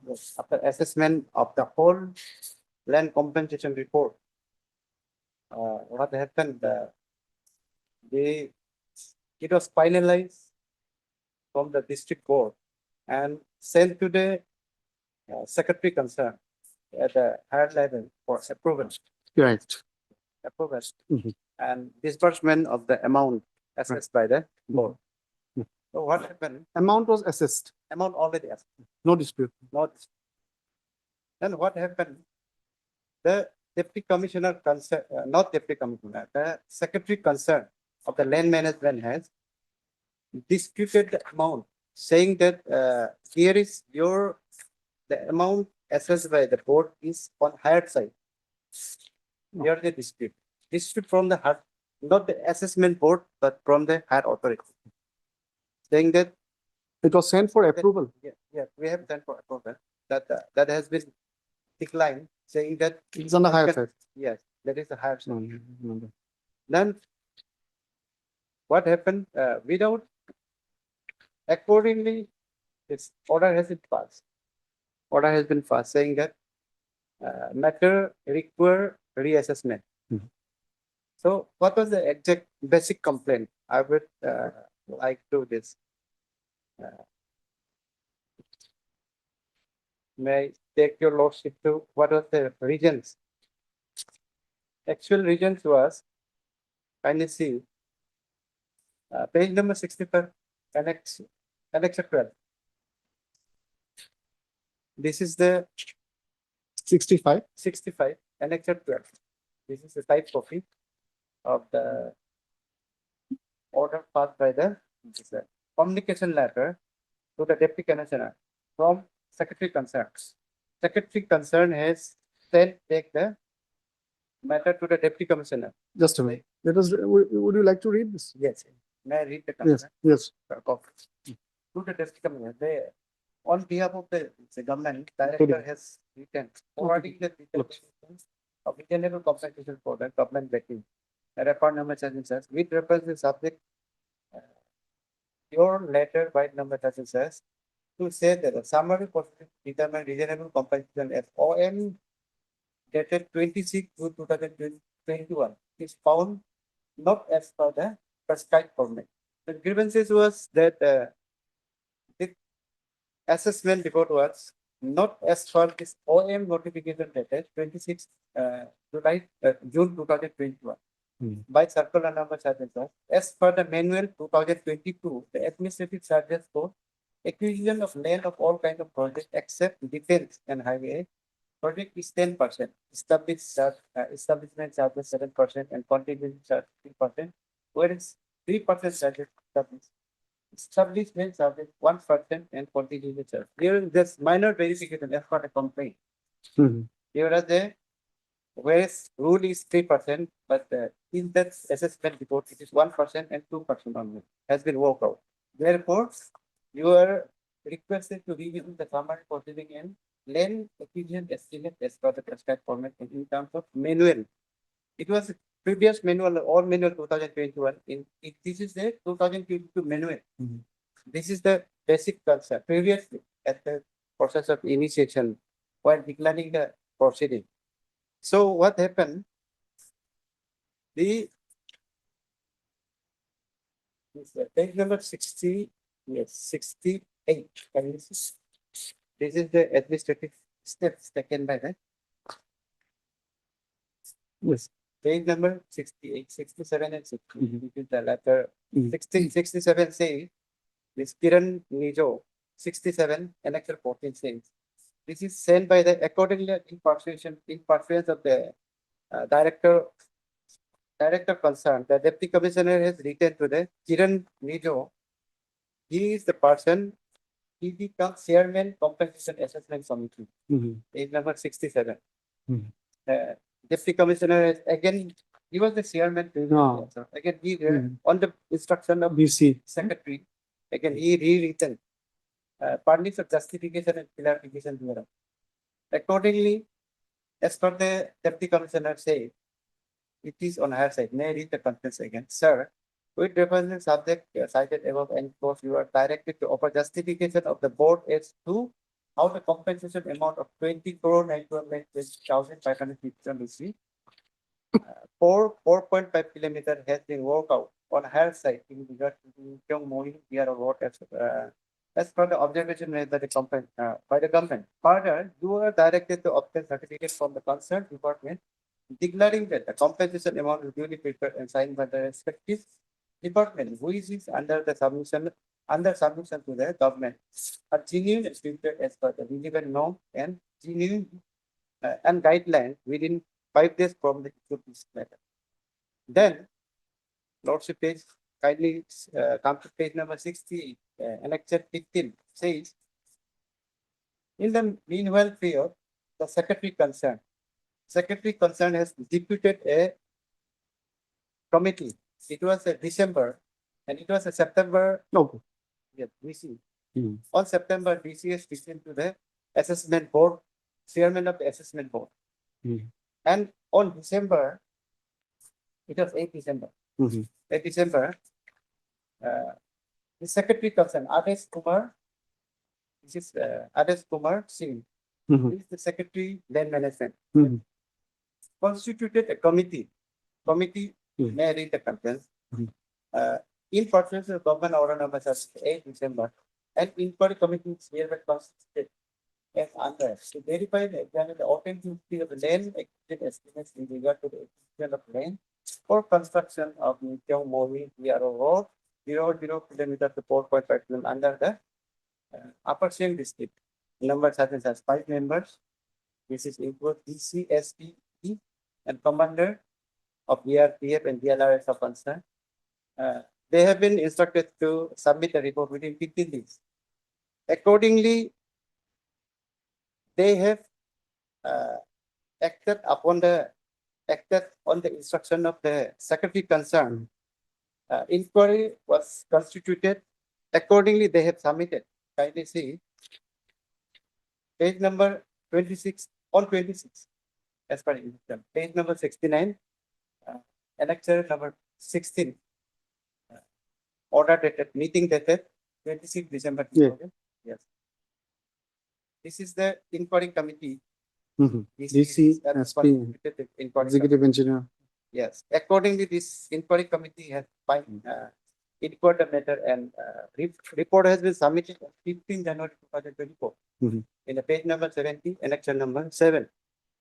What is the inquiry report? Kindly see. Page number Page number 70, annexure 70. annexure number 7. Publishing of inquiry report. May I read the contents? Which reference to the cited topic cited, I am forwarding here to the inquiry report relating to Yingkyong Road along with the enacted A verification report compensation amount and enacted B verification report compensation oriented. This is two Mhm. in two sections. One is compensation with Mhm. assessment amount and the compensation oriented assets. Mhm. For your kind information, you can please. Accordingly, this report has been submitted saying that previous assessment amount has been completely distorted. Distorted the previous assessment report, saying that out of 20 crore plus money, Mhm. only 7 crore plus money genuine. And the rest of the amount are liable to be this, not included in the compensation, saying that some 25%. yes, some are compensation oriented and some are no structure is existed at all. And even if structure existed, they are complaining that even if existed, it is a compensation oriented. Saying that so this petition has been filed agrees with the decision of this five-member committee. What did they finally say in the this committee? Committee That 7 committee- crore committee- 70,000 is okay. Yes, committee has reduced the amount from 20 crore plus to 7 crore plus. Yeah, what about this 8 crore? They examined the verification. report. This 8 crore is compensation area oriented amount. They are not ready to pay the, This amount. yes, 8 crore plus and 20 crore and some of the completely deleted. Okay. some are compensation oriented, and some are not existed, property is not existed. So as per their report, they have deleted. Pursuant to this inquiry report, any order passed? No, No order That passed. is- So you are that is- challenging this. yes, that is why I have said it. Kindly see. As per the, now I am coming back to this compensation, kindly see. Page number, that is the findings. This finding has been, as per the section 10 of, as per the section 10 of, this, regular, this, 1945, Regulation Act, 1945. This is, called, 1945, that we have, Zoom Land Regulation. Zoom. 1947, section 10. Zoom. Yes. Zoom Land Regulation Act 1947, under section 10. What section 10 has said, land proceeding was under the section 10 of Zoom Land Regulation Act 1947. Section 10 says, may I read the contents of this provision of law? The government may acquire any Zoom land. I'll find it in which page? This is a It's book. not- I'm oh, it's reading, not- it's not reading on. from the book. Need the Volume 1. 7?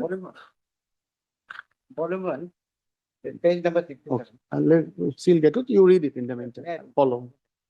The government may acquire any Zoom land acquired for the public purpose, no permanent acquisition. This is rule number? Rule number 10. Okay. Rule number 10 says, Okay. the government may acquire any Zoom land acquired for the public purpose. This is for public purpose, definitely. No permanent acquisition for things shall be necessary, but opportunities shall be given to those.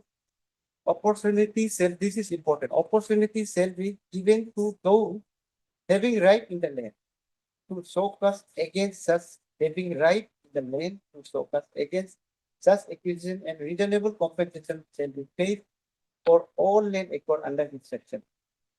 Accordingly, on the basis of this line of this law, I'm taking your lordship back to page number 59, annex, page number 59, annex 10. This is the proceeding. This my WP, page number 59, annex 10. Just before we proceed, let me just come to you. This has to be disposed of at the stage of hearing. This will require a hearing. So okay. Insisting on disposal, my lord. Now, Yes, lordship, during the- okay, yeah, because otherwise, just, no. just, there is a violation of natural justice is there. That is why I. So which I page to 67, Yes, page number 59, lordship. 59. Yes, I'm, sorry, no, your lordship back to page number 59, annex 10. This is the finding, this is the proceeding of the stakeholders as per in consonance with the section 10 of the Regulation Act 1947, Zoom Land Regulation Act.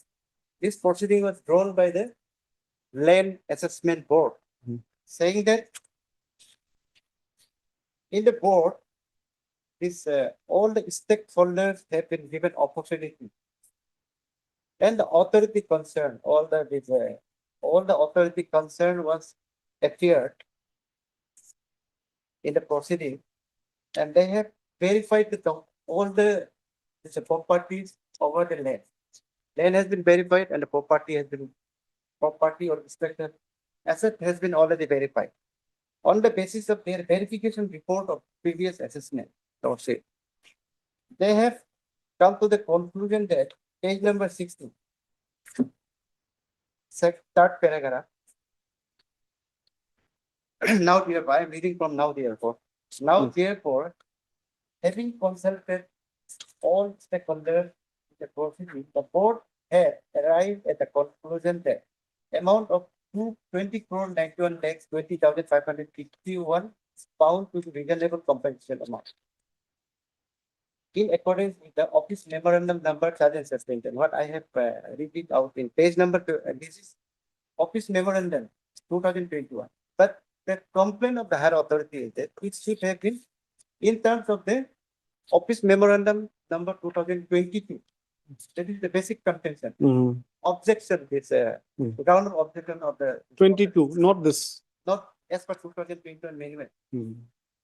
Read with section 10 of the Regulation Act. estimate calculation sheet is enclosed. The award may be finalized in accordance with the procedure. Further, project affected family were agreeing to exclude compensatory oriented assets from the assessment as the same was created before the issue of the land acquisition. They're saying that all the structure were available, were present before the land acquisition notification. After exhaustive meeting and discussion on 12 April 2023 and 9 May 2023, the majority of the project affected family have agreed on payment of 20%, 25% of the value of the structure. Slice asset, which was created just before the notification. Just before the notification, before notification, it was not notified. Before notification, it was created. Considering the urgency and importance of the project, the land acquisition body and the acquisition authorities agreed to recommend for payment of the compensation fee created asset just before the notification at the rate of 25%.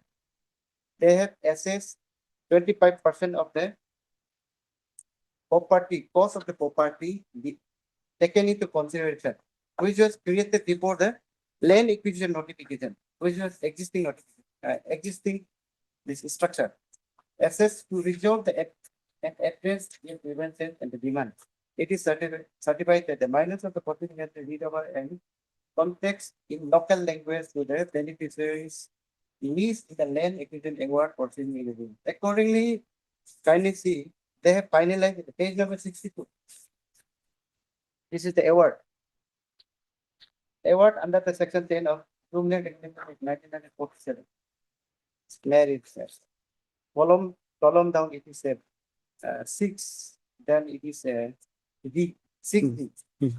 Award is award under section 10 of Adjournment Regulation Act 1947.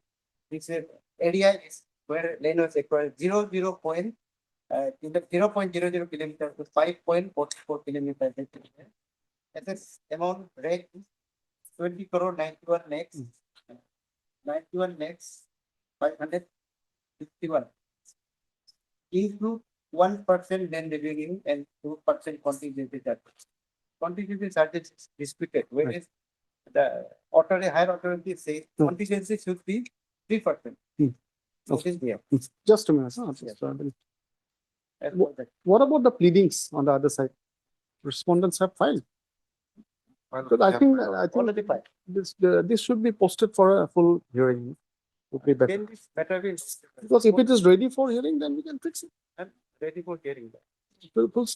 Full And hearing. better just I'm Just a minute. Let me see. Those 11 petitioners. my grievance is very limited loss.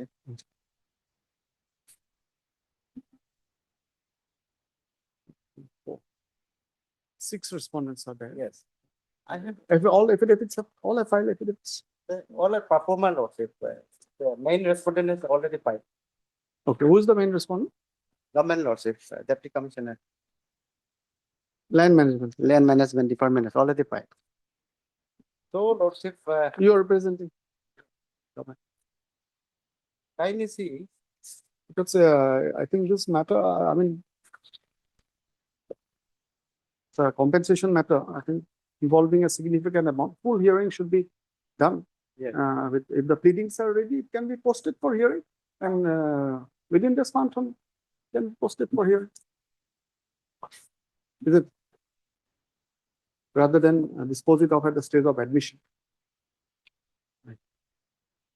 Rather than try to dispose it of at the stage of admission. The matters also there. our just limited grievances. Yeah, that. Kindly, Your limited grievances that. although reassess, amount will reassess. Reassessment. Reassessment. But they have not given, the authority concerned has not given any opportunity to the affected families. Just they have cut down the amount. So if, I mean, you are seeking Well, a hearing again. directed that the compensation amount should be as it was prepared previously.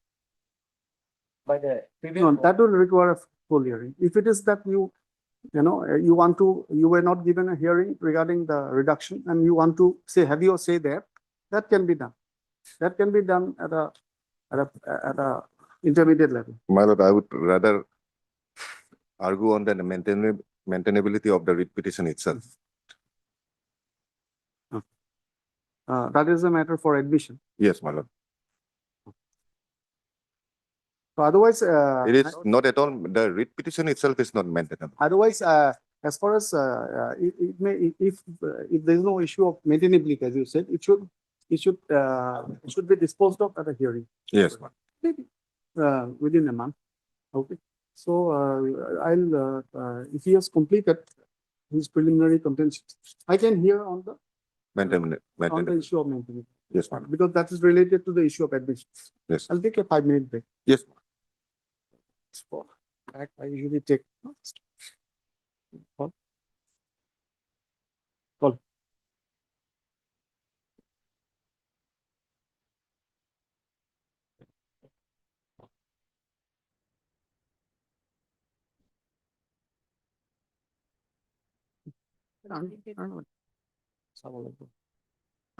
May I please, your Lordship? Lordship, I humbly apologize, Lordship. The item number 16, Lordship, that is, there is one bail application which is pending before this honorable court, Lordship. Okay. I have been informed that police has already been charged at Lordship. We'll take it up. Lordship. So I may be allowed to withdraw that bail application and You want to approach approach? before the trial court, As Lordship. you wish. As you wish. Item number 16, Lordship. Item 16, the learned Mr. T. Garam, Lordship. Learned Council. Submit that Ampur State, for the state. additional Charge 50. sheet there. Yes, charge. Pursuant to filing of charge sheet, which is confirmed by the prosecution also. The petitioner side seeks liberty to approach the learned trial court for bail. The prayer is allowed. The bail petition is disposed of on the approach of case. Deeply applied. Mobilize.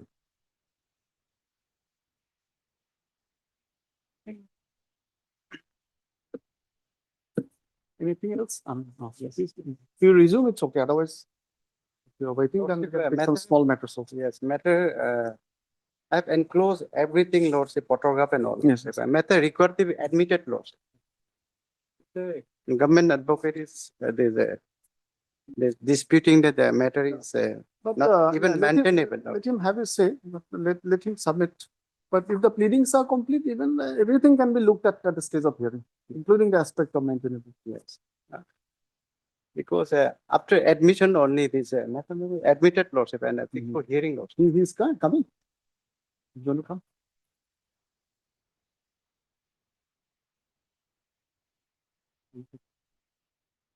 Actually, Lordship, kindly see, no notice was one of the main ground is no notice was issued.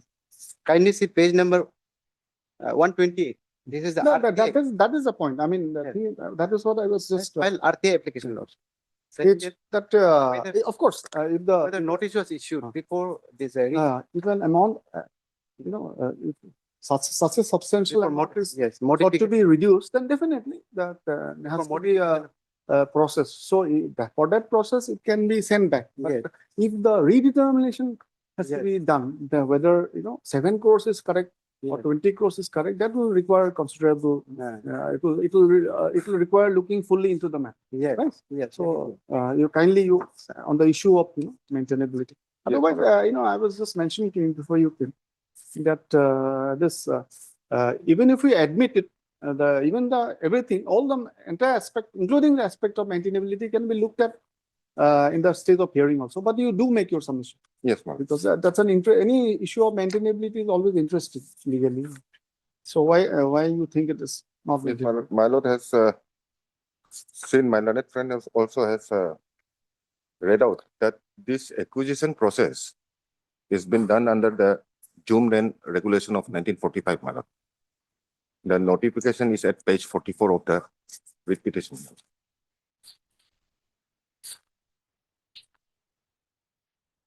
My lord, in our state, some acquisitions are done under the Lara Act, some are under Yeah. the Adjournment regulation, my lord. That is the legal regime. And yes, my lord. So Here, Preliminary notification. preliminary notification, and this is issued under section 10 of the Balipara Tirap Sadia Frontier Track Zoom Regulation, my lord, 1947. Mm. Section 10, my lord, if my lord will kindly see section 10, my lord, of the Zoom Land Regulation, my lord. Section 10. Yes, my lord. My lord will, the Zoom Land Regulation starts from page 73, my lord, In the book. in the book. Yeah. Section 10, my lord will find at page 77, my lord.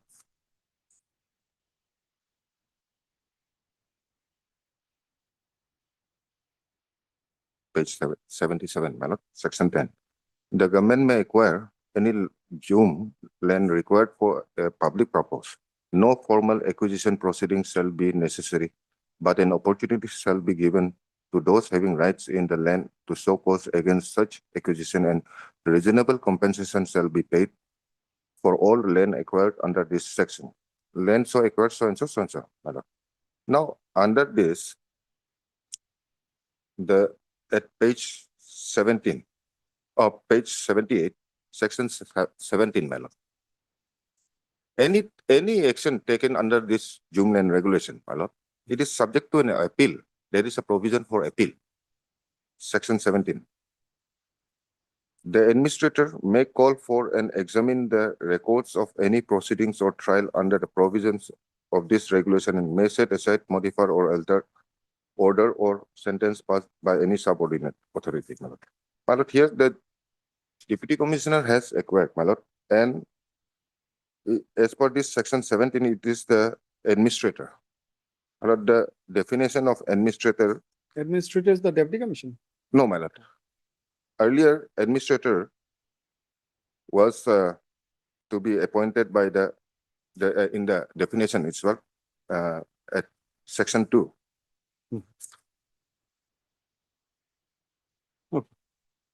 Administrator means administrator of the Union Territory of Arunachal Pradesh appointed by the President under Article 239 of the Constitution. But there was a notification changing that the administrator, the governor, Yes. will be the administrator. Governor. Now, further, there has been an amendment in this act, my lord, in 2024 itself, my lord.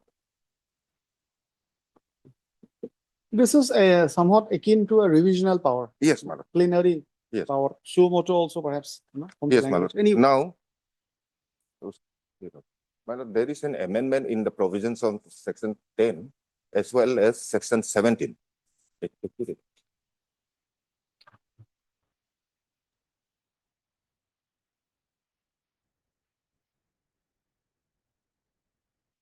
It's just amendment, Amendment 24. yes, 2024. In amendment, because in the principal act, my lord, it only said about reasonable compensation. Now in section 10, after this amendment, well, it has been provided that the reasonable compensation so determined by the government shall not be less than the amount computed under the provisions of the Extent Land Acquisition Act for the time being in force, my lord. That reasonable compensation, what was there, it was a bit ambiguous at that point of time. Now, government has made it clear that it will not be less than the Land Acquisition Act. Bringing it in harmony. Yes, madam. Because that has very established principles, Yes, right? madam. Land It acquisition cannot has be been- less than the prevailing law, madam. And then the amendment in section 17. The principal regulation for the existing entries, the following shall be substituted. The secretary or the commissioner, as the case may be, of the land management department may call for and examine the records of any proceedings or trial under the provisions of this regulation and may set aside, modify, or alter order or sentence passed by the subordinate authority. Now, under this in place of that governor, no. the administrator, governor, now it is the secretary or the commissioner of the land management department. Now, basically, what the petitioner is agree by the compensation amount, whether he's assets should be included under the compensation or not. That is a decision taken by the Deputy Commissioner. Now, any action, that was an action taken under Section 10 of the June Land Regulation. Now, this action, if he wants to question, he has an appellate authority. my lord. It's not really, I mean.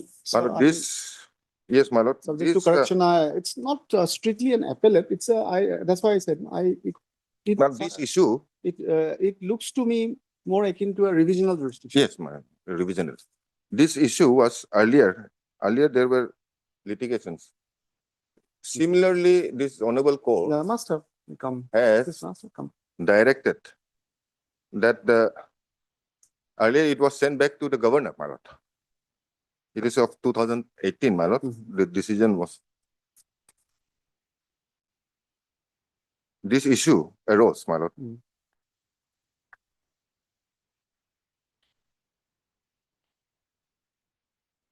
It was a submission advance at para 11.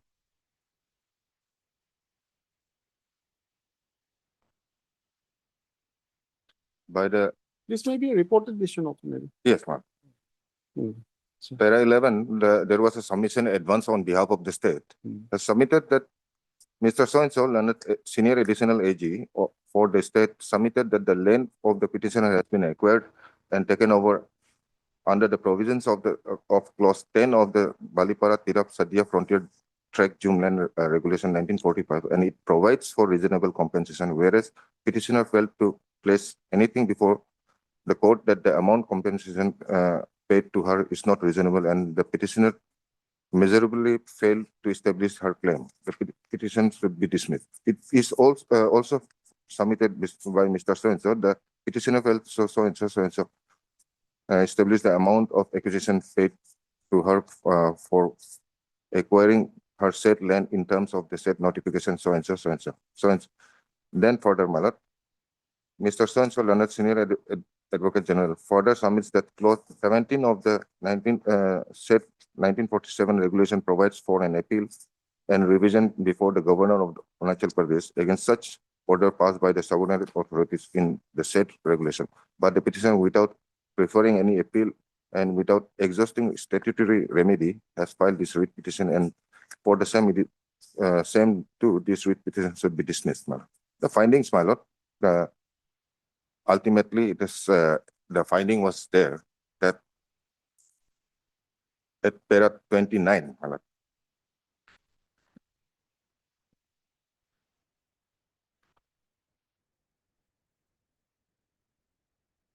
The Balipara Tirap Sadia Frontier Track June Land Regulation 1947 is a statutory regulation as observed above, and said statutory regulation itself provides for appeal and revision. The case in hand relates to the claim of the petitioner for payment of solution at the rate of 100% on the land value towards compensation for the acquisition of land involved in the case as provided in the right to fair compensation and transparency in the land acquisition regulation so-and-so.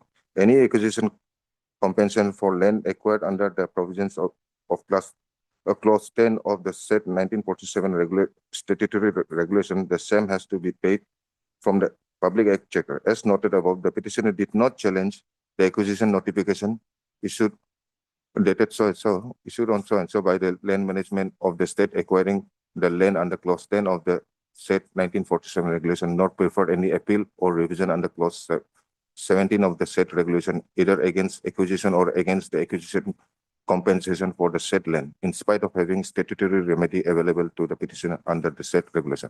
It is also not the case of the petitioner that the present case falls under the specific exceptions as provided by the Honorable Court in so-and-so. Since the said 1947 regulations provide for adequate statutory relief for appeal and revision before the governor of the state, as provided under clause 17 of the said 1947 regulation, considering the above and the law settled by the Supreme Court, this court is of the view that the writ petitioner where the solution of so-and-so on compensation paid to her for acquisition of the land involved in the case has been sought for that was acquired under the so-and-so is not maintainable as the petitioner has sufficient alternative remedy to approach the concerned authority for redressal of fault. My lord, now, my lord, therefore, as per the inquiry report, and then all this, it is a fact that it is not disputed that the left out compensation portion, amount of 8 crore something, was basically a compensation oriented structures, my lord, which they also have admitted. There has been findings to that effect, my lord. Now, it will be on the now government whether to pay it or not. Let the appeal or revision be preferred by the petitioners. Let them take a call whether to accept this or not. Yeah, It's not I mean, not maintainable, my lord. the thing is that, it's a coordinate bin decision, of course. Yes. You know, it has bound, and unless it is only on fact, Yes. because the legal principle has been almost laid down. Yes, ma'am. So in that case, in case of any different opinion, it has to be referred to a larger bench. Yes. Otherwise, on different facts, of course, that can be.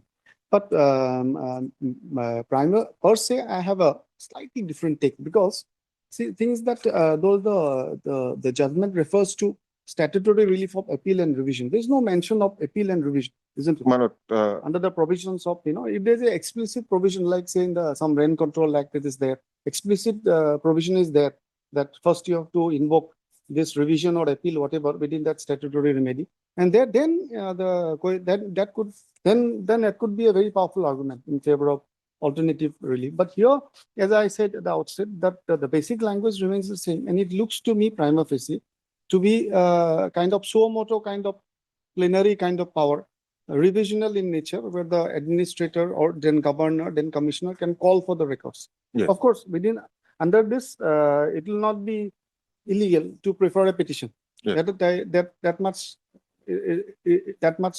I can accept. But Yes, it may not be illegal to prefer a petition invoking 17. But 17 per se does not give a compulsory mandate that you have to prefer, because there is no mention of the words appeal revision at all.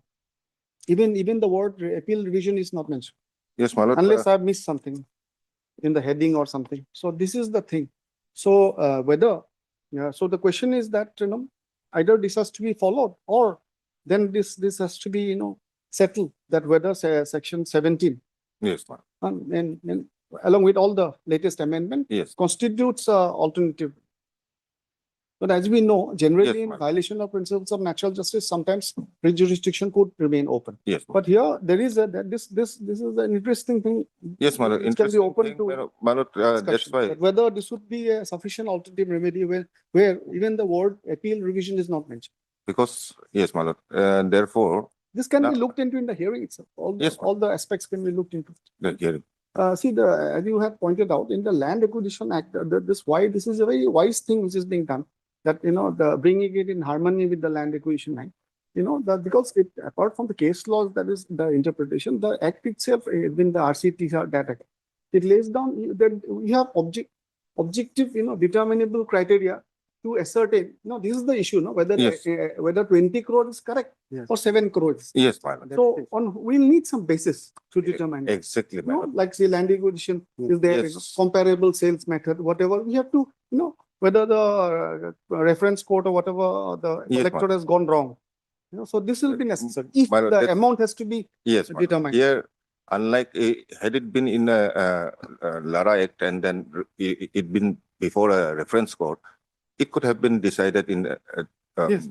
this. The quantum criteria, more objective Yes, now, parameters. yes, whether this honorable court will directly determine on the quantum. No, That that's is- I yes. mean, there has to be some materials. Yes, ma'am. Of course, the petitioner who comes with such a prayer will Yes, have ma'am. to, Yes, do homework. So I think we did spend some time definitely on this matter, but I'm convinced that it should be admitted, posted for hearing, and the Yes. issue of maintainability can also be looked into. yes, And it may even, I don't know, I mean, this is, because this is a principle laid down yes, by the learned judge. yes, ma'am. So this has to be followed, or it has to Yes, be ma'am. settled by Uh, division bench. Yes, this went up to the division bench also, and then it was. No, now it will be. And this must be a reported decision. probably. This, I believe it's not reported, my lord. This is an important decision. It should be reported. I will have to check out, my No, lord. it I must be tried to reported. check. 2018 read petition. No, judgment is later. Judgment is of 2018. Oh, yeah. Oh, same day, it's oral judgment. No, it might be reported. I'll check up.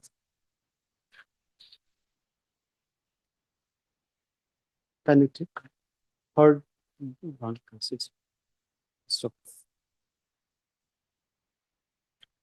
Here was the previous order dated 3/4/2025. In a nutshell, the petitioners are agreed by the fact that the compensation amount, which was originally said to have been settled for the acquisition of the land, was reduced at the stage of approval by higher authority by as much as around rupees 13 crores. The learned counsel for the respondent, referring to section 17 of the June cultivation rules, no, 1947. And also the latest amendment thereof submits that the said provision has the said provision gives scope for preferring an appeal or revision by the aggrieved petitioners in such a situation, and therefore the writ petition bypassing such an alternative remedy might be non-maintainable. In support of the same, learned counsel refers to decision of this court rendered in the case of Srimati Tuk Yania versus State of AP and others, writ petition 253 AP 2018. Can I keep this in the record? Absolutely. Though the learned counsels addresses some arguments at length, but I'm of the considered view that the entire matter requires a full hearing, including on the question of maintainability. The writ petition is accordingly admitted for final hearing.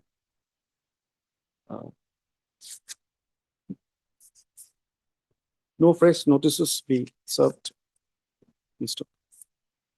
This is the matter. This can go directly to the stage of hearing. This is the matter for hearing date or after some After 3 weeks, ma'am. after 3 weeks. Problem. Okay, after 3 weeks. In case it does not come, you Yes, make a ma'am. mention and get a date. Yes, ma'am. Problem. Item number 11. There's another matter connected. It's connected, yes. Connected. 9 and 10. Same order. Both Nine. same order.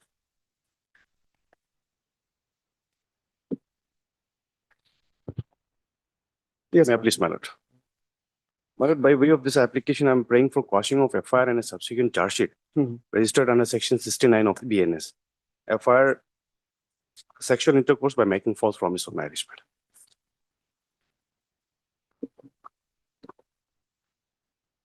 From record, my lord, I'll justify that no such offense as alleged in the FIR has ever been committed on a particular day, my lord.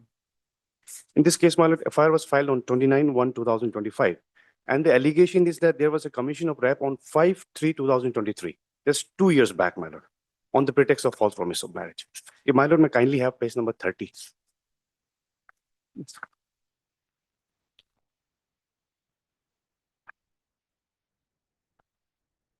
The private respondent is also appearing. I have not completed as a party on Okay, let us see. Page number. page number 30, my lord. There's a long FIR, my lord. Let us enter the matter. Okay. Three. You want me to? I can go through it myself. Okay. I'll just take my lord to Quite relevant part, my lord. Well, Page number 31. we can see the relevance. Page. 31, next page. Mhm. In March 2023, Saurabh Sahu expressed a desire to visit my native place in Arunachal Pradesh and explore nearby tourist destinations, including Guwahati. Page, para? Page 31, my lord, Yeah, second paragraph. in March. Yes, ma'am. In March 2023, So in so expressed a desire to visit my native place in Arunachal Pradesh and explore nearby tourist destinations, including Guwahati. He planned a 7-day tour and arrived to meet me and my family, coinciding with my birthday on 2nd March 2023 at Guwahati, where from on 3/3/2023, moved towards Cherrapunji, then on 4/3/2023, moved to Shillong, and back to Guwahati on 5/3/2023. That on 5/3/2023, at around 6 p.m., reached at Arunachal Pradesh, Toko Tara residence, my brother-in-law's house, Julie village to stay as Saurabh was not feeling well. Now, Saurabh is the alleged accused in this case, madam. Despite my repeated requests, Saurabh Sahu chose to stay at my brother-in-law's house on 5/3/2023. He requested that I stay with him until he recovered. Trusting his intention and in gesture of goodwill, I did not doubt his request and agreed to stay with him. On 5/3/2023, at around 7 p.m., Saurabh mentioned that he was feeling better and expressed a desire to have some liquor with spicy food. He requested that I join him for dinner and cocktails in his room. He offered me red wine and served 2 drinks. After consuming the drinks, I started feeling dizzy. He then offered me a cigarette and upon his insistence, I took a drag. Shortly after I became semi-unconscious, Saurabh advised me to lie down on the bed to relax, assuring me that I would feel better in a few minutes. Following this, I fell asleep. Just a minute. This, I think the audio is off.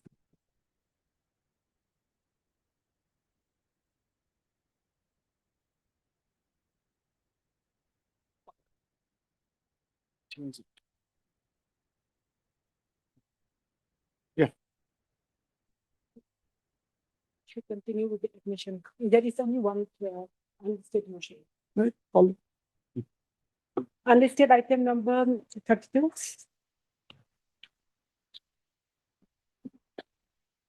This was left out from the one file. Can you put it? Yes, I think I'll be able to tell you later.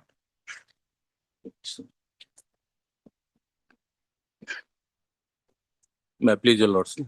Just This is the petition under 520 of the BNSS, my lord. Oh. What has happened, my lord? The petitioner had received an electronic notice, my lord, dated 22/10/2025 from respondent number 6, that is, my lord, Naharlagun Police Station, officer inserts, and purportedly, my lord, under section 35, subsection 3 of BNSS, my lord. My lord, lordship will find the notice, impugn electronic notice, 8 page 17. just for quashing, right? Yes, my lord, annexure A. It's a Lordship got it? Yeah. My lord, WHMS. on perusal of the electronic notice, my lord, lordship will find, my lord, this notice is not inconsistent with the prescribed statutory format, my lord. This notice does not contain the case number, does not contain the section involved in the offense. BNSS. For a moment, my lord, may I draw lordship attention to section 35, subsection 3 of BNSS. my lord. Yes.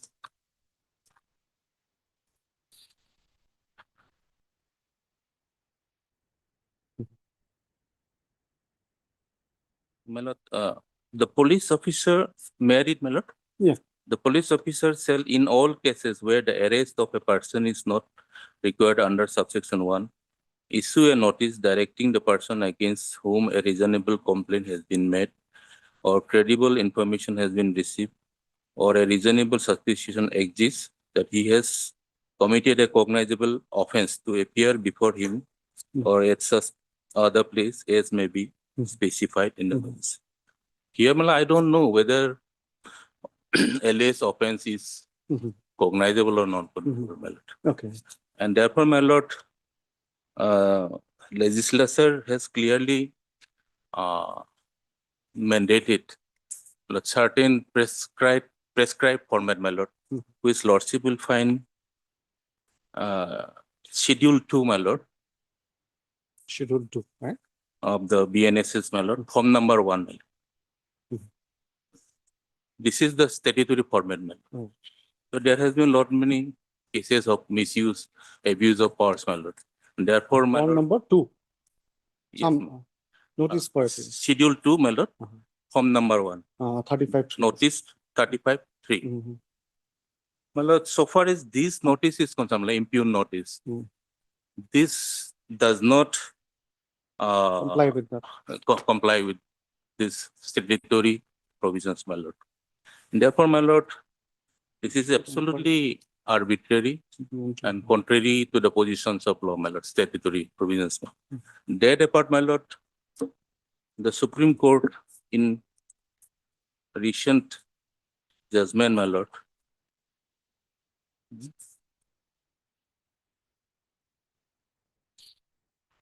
Yes. just This is a standing order from Home Department. Section 12. there has been also Supreme Court.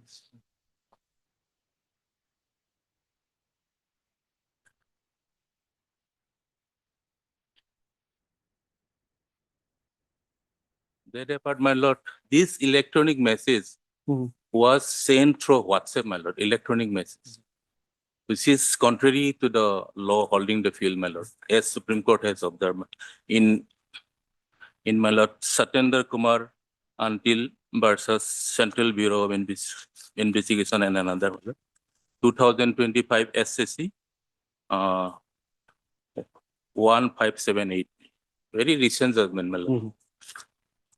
And categorically said, my lord, when there has to be, I mean, a notice under section 35, subsection 3 of the BNS is to be issued, my lord, it has to be issued or sent physically, my lord.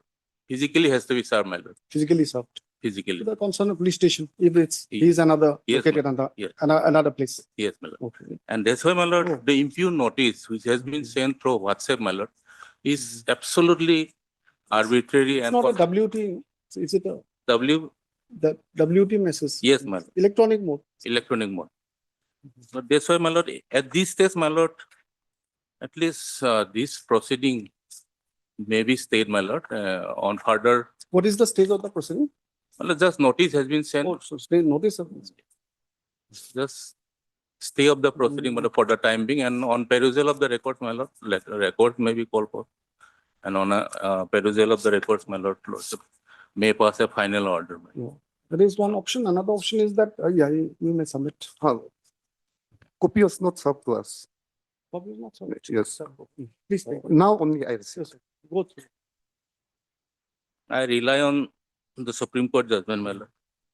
Paragraph 2, 3, 4, and paragraph, my lord, 25 to 30, my lord. This is clearly written in para training, right? Yes, my lord. This is the WT. yes, GD&T in connection with But this will also, WT message might also come under, within the meaning of electronic communication. yes, Yes. So, because the violation of these norms, my lord, statutory provisions may have a direct impact on the personal liberty, my lord. so the investigation is just started. That means. Start. Is there any FIR? We have not been supplied with FIR. Oh. He may not be the accused also. That is he the? But then the notice is in my name, my lord. Yeah, that's true. That's why. No, in connection with the inquiry. Now anybody can be, asked to appear. This is see the format. No problem. That we can stay for some time, not just. But as per the format. Yes, my lord. For the format, it says, see the format. Format is very nice, clear. Clear, man. They should just follow the format. Second schedule. Short also. Summons during investigation, during the investigation of this was registered that it is revealed that the grounds to question you to ascertain facts and circumstances. Yes, not necessarily a person accused. Not necessarily. There are some reasons to question that person. Not necessarily. After questioning, the police may be convinced that he's not to be taken. He may be made a witness also. Anyway, but here we are on a different Yes, Procedural on a different aspect. footing, my lord. Procedural aspect. Should we take up your submission now or after some time? Can you After some time. Huh? After some time. After some time. Okay, no problem. Just part dictation. Heard SR Rabal Learned Counsel, assisted by good name. please? As- For the petitioner who's agreed by a notice under section 35(3) BNSS requiring him to appear before the Naharlagun Police Station in connection with Naharlagun PS GD entry number 22 of 2025, dated 22/10/2025. The petitioner was directed to appear on or before 25/10/2025 without fail.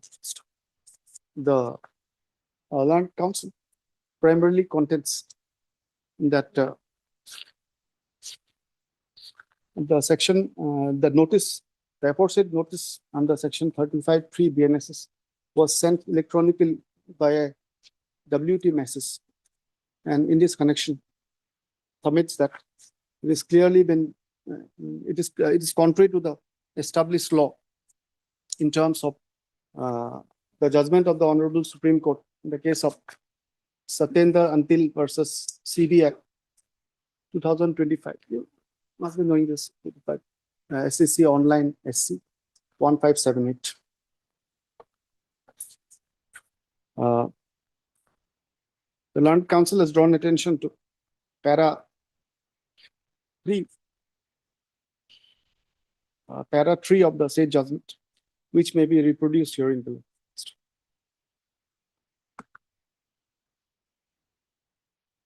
With these grievances, the petitioner has invoked the inherent powers, seeking quashing of the notice itself, and in the interim prays for staying the proceedings. Heard the learned additional PP for the state. Just one. No. Later will.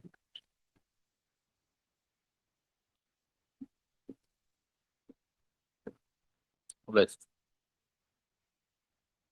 35(3).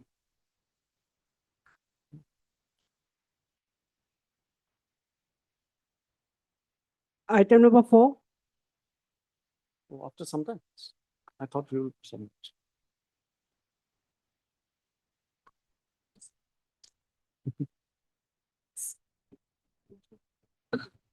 Yeah, I thought Yes, my lord, this is the as soon as it's ready. VRS matter, my lord, records. It's item. Oh. Oh, retirement matter. Return. Yes.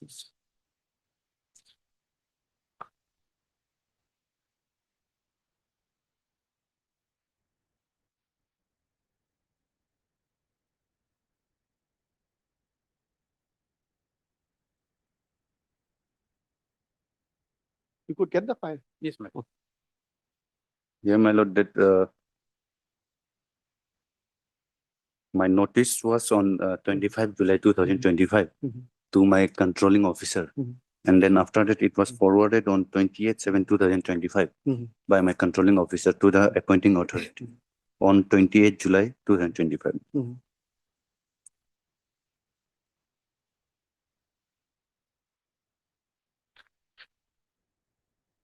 Now, when this was forwarded, I'll just come back to you.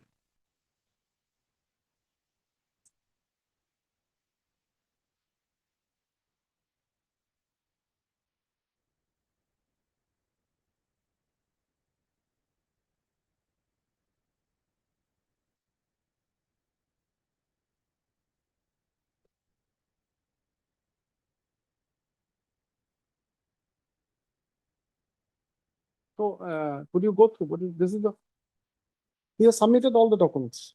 My lord. My lord, Could you go through the records? yes, my lord, I have got on it. Yes. documents, all the required documents also I have submitted. No vigilance clearance, there is no suspension or no disciplinary proceeding against me, nothing, my lord. Vigilance clearance have been Already submitted. certificate. That is reflected in the note sheet also that I have annexed. Only issue, my lord, as per the record, my lord, this his application, my lord, was received by the competent authority on 19/9, my lord. 99. 19/9, my lord. The competent authority to accept his resignation is director, my lord.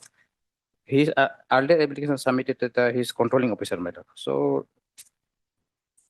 in terms of that, my lord, this rule would not be applicable, my lord. Now, what is then we have to see the rule. You make your submission. Yes, my lord. My lord, if your lordship would come to the writ petition, my lord. Well, when he has to file the nomination?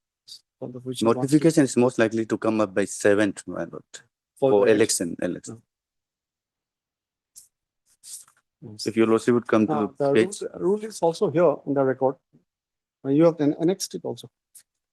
I'm not annexed, but I have It quoted. is here, it is here, I think, Okay. chapter 4. Now, earlier it was the 1972 rules, she just mentioned rules, the 1972. Now it's 2021.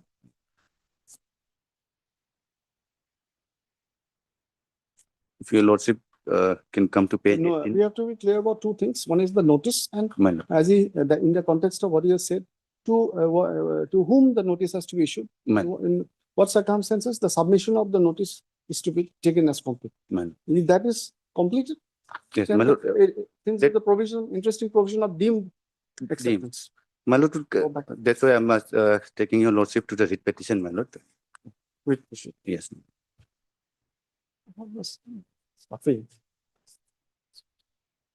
This, my lord, your lordship would come to page 18, man.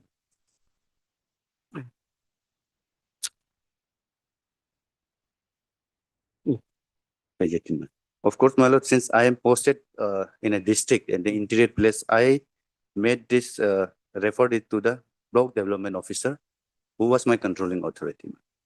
Now, if down below, if your lordship would see, this was on 25 July, and down below, the block development officer, he forwarded to the agriculture director, who is my appointing authority.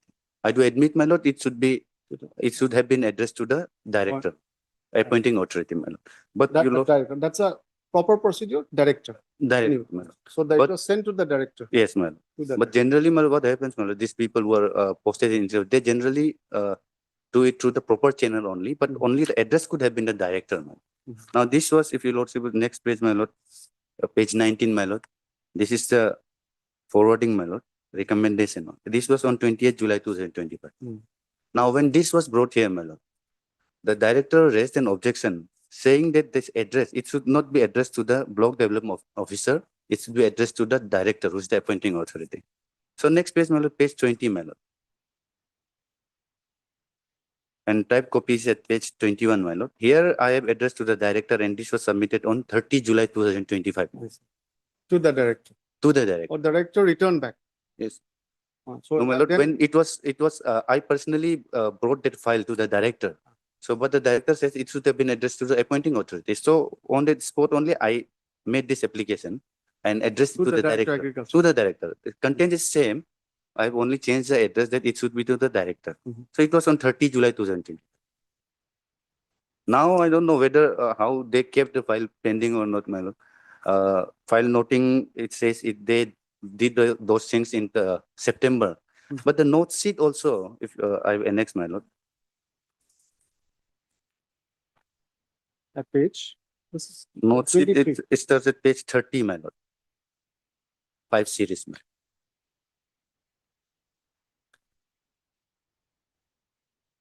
And type copy, my lord, is next page, my lord.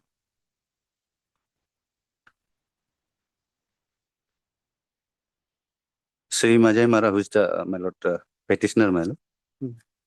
AFA Junior, under the establishment of Block Development Officer, CD Block Talia, District Upper Subansiri has been submitted an application to the Block Development Officer, CD Block Talia, District Upper Subansiri District on 25 July 2025 regarding the voluntary retirement on health grounds so and so. The Block Development Officer, CD Block Talia, District Upper Subansiri recommendation for tender of notice for voluntary retirement in respect of Sri so and so on 28th July 2025 to Director of Agriculture Naharlagan for necessary accepting on his resignation above mentioned date. So in the file noting of the that I have procured, there also they say it has been already forwarded on 28th July. Now, from where they, because the petitioner has also gone through the reports also, when he procured this, there's nothing to suggest that it was submitted. Only on that ground it is being held. And even if assuming it's on 30, now it's already more than 30, 3 months. And one more aspect, my lord. Yeah, can we see the rule? I think it should be. Rule, my lord. Time has lapsed, I think. So let us see the, before I come to him. Rule start 43 dictating. of the CCS pension rules, Yeah. 2021. CCS pension rules 21. Is it, yeah, It's it should be different, free maybe. from here. You can see it from the book. But the only requirement is that the qualifying length of 20 years is there, should be there. And I should not be under any suspension or there All should be these any things are there. Rule 43. Earlier it was rule 48A in the 1972 rule. Now in the 2021 it's rule 43.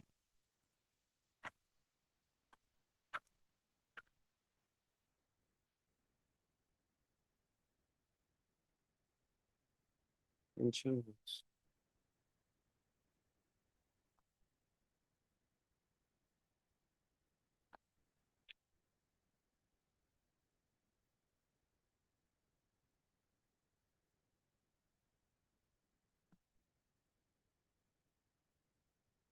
Chapter 6, premature retirement and voluntary Chapter? retirement. 6.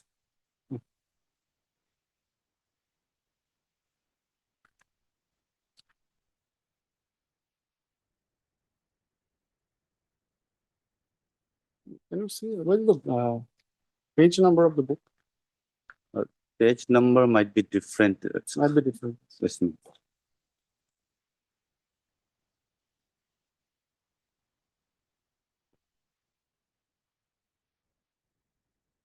Check it from there.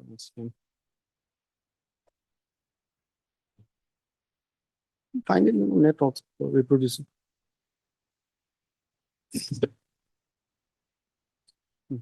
Rule 43, sub rule 1 talks about the qualifying lengths of service. And if I flagged that page, my lord, if your lordship would come to rule 2, sub rule 2, where I flagged, my lord. This certificate of completion of 20 years, it is there. Certificate I have not, but this certificate, my lord, it is only for the purpose of ascertaining whether I have completed No such qualification. certificate within the period of 15 days. If notice without such certificate, provided further that before accepting notice of voluntary return. That certificate is only for the purpose It's there in the record that he's completed 29 years. complete. If So, your lordship would come actually, the certificate is necessary, but you could not get it. my lord, that page, sub rule 2, if your lordship would see. You did not request also for the certificate. No, my lord, no. That is the No. mandatory requirement of that is what is that part is a bit mandatory anyway. That sorry to my lord, but in my opinion, my lord, that is not mandatory as such, because under that second proviso also, it says that appointing authority shall satisfy itself to the requirement of the qualifying length of service. Yes, yes. Here there is no dispute as such, man. That is true. That Yes. Yeah. Because I think this can be discussed. My lord, The note, let us see. in terms of the report, my lord, his application, my lord, was received by the competent authority on 19/9/2025, my lord.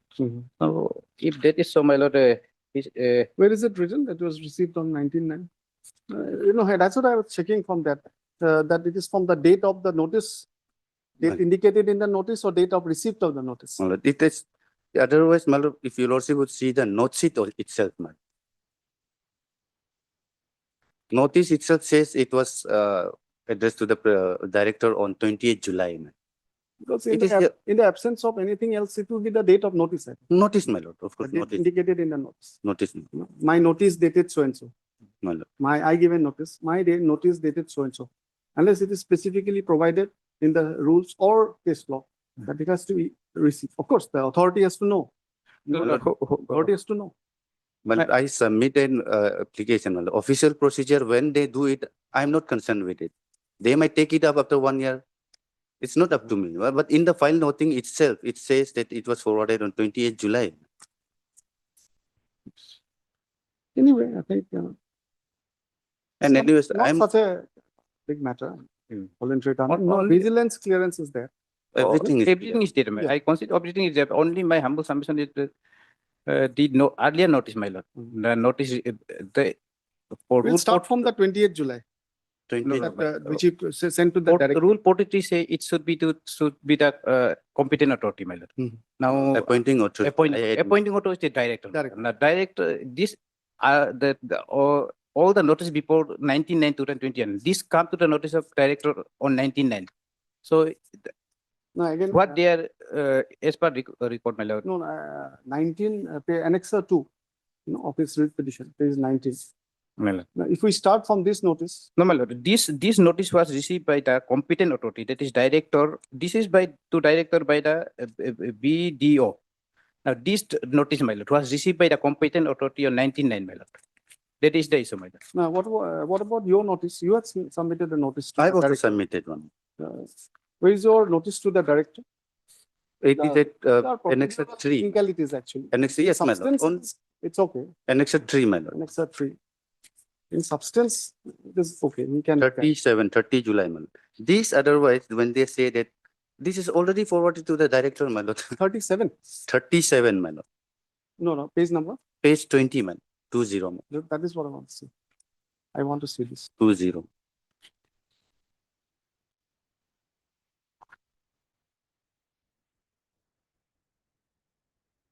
Majay Maran, University. 20. If we This- calculate from this date. it's No, my over. lord. As per the record, it must say data was received, submitted on 29, my lord. Received by the office of director on 29. That's what I'm saying. From the date of the notice or date of receipt? From the notice, my lord. Notice, my lord, would see, my lord, page 28. August, itself, my lord. September, October. Yes, my lord. And itself, the note, file noting itself says it was forwarded on 28 July, my lord. It's not my record. It is the record of the That is the department. page. I have annexed, my lord, that is at page 30, my lord, of the writ petition. We had seen it just now. Page 30. 30, my lord, page 30, my lord. And typed copies at page 31, my lord. But the second paragraph, my lord. First paragraph itself says that at page 30, my lord. Sri Majay Mara AFA Junior under the establishment and block development officer CO CD Block Talia District Upper Reps has been submitted an application to the block development officer CD Block Talia District under 25 July 2025 regarding the voluntary retirement so and so may be seen at page number so and so. The block development officer CD Block Talia District Upper Subansiri has recommendation for tender of notice for voluntary retirement in respect of Sri Majay Mara on 28 July 2025. It's their record, man. It doesn't say that you submitted on September. Man. From reading of this, it can be made out that it was sent in 28 July. That my lord will see that note was initiated on 29/9/2025, my lord. 29/9/25, my lord. That Page. same page, my lord. Same 30 page. page number 30, my lord. This is noting, my lord. Now that was initiated on 29, my lord. 29/9/2025. That's not my lookout, my lord. Anyway, Because we the- stopped long enough. I just want to, in fact, I'm Interesting, this deemed acceptance my lord, is there. my lord, Jim, Those we have to refer to. my lord, that if judgment is required, Petition. Huh? judgment is required, madam, madam. Yes. If any judgment is required, madam, I will. Submit, I will dictate it right now. Oh, madam.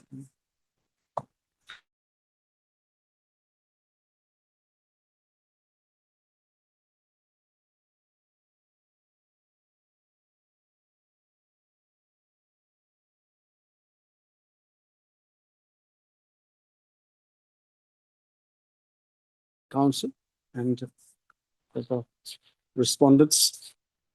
You are presenting all the respondents. One and two, my lord. Yes, all the rest. All respondents. It's for Arunachal Pradesh. Yes, madam. Here was also a case because at that time that person in this that petitioner was contesting for MLA, man. But No, the government, of course, did not it was want. a case of refusal, I think. No refusal, no order was passed. No order was passed. So if In your your order case, was- they have not refused. It is only that the period is not over. That is what they say. My lord. It's the petitioner. Sit down and take your help. has invoked the provisions of Article 221 of the Constitution of India.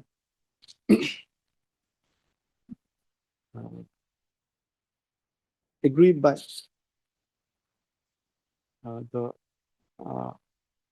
non-consideration or pendency of his application for voluntary retirement from service. It is stated and submitted that the petitioner joined as an agricultural field assistant within bracket AFA Junior in the Department of Agriculture, Government of Arunachal Pradesh on 22/7/1996 and completed 29 years of service in the department. Stop. It is stated that the petitioner submitted an application for a application/notice for voluntary retirement of service under the BRS scheme to the Block Development Officer within bracket BDO CD Block Taliha on 25/7/2025, as he was under the control of the BDO at the relevant time.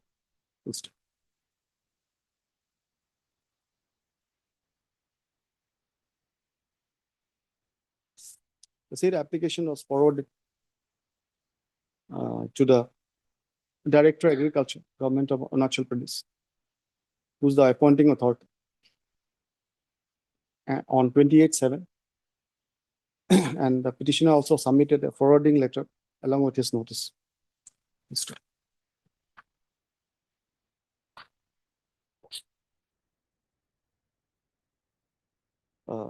In the meantime, the petitioner came to know that later, as per the procedure, the letter is to be addressed to the Director Agriculture, who's the appointing authority, and accordingly issued notice dated 30/7/2025 seeking voluntary retirement.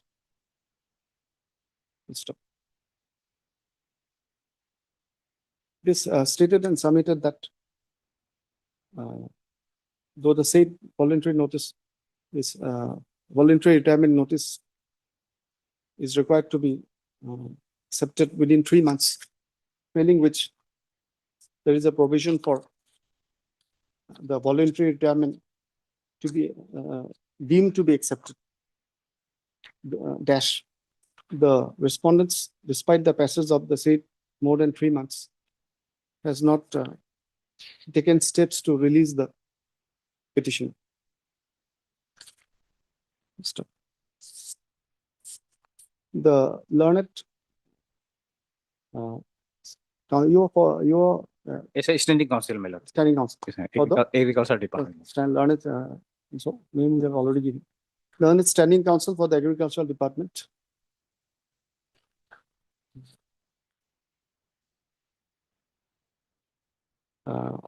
Was pleased to procure the case report.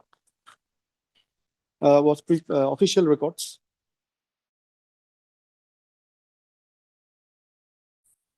And the same has been placed before this court. Before proceeding further, it's to be noted that the rules governing the matter would be the Central Civil Service Pension Rules. Specifically under Rule 43,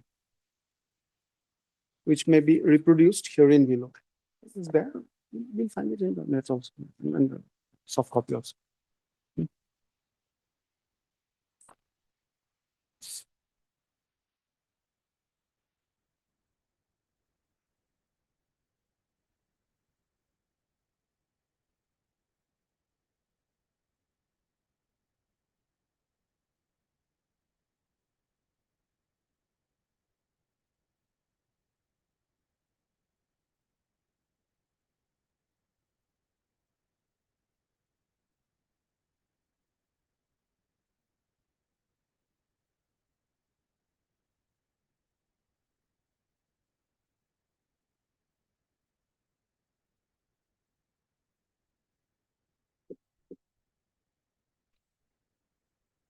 drawing attention to the proviso to Rule 43(2), the Learned Counsel submits that the said proviso stipulates that where the appointing authority does not refuse permission for voluntary retirement upon expiry of the period, before expiry of the period, the retirement shall become effective from the date of expiry of the said period.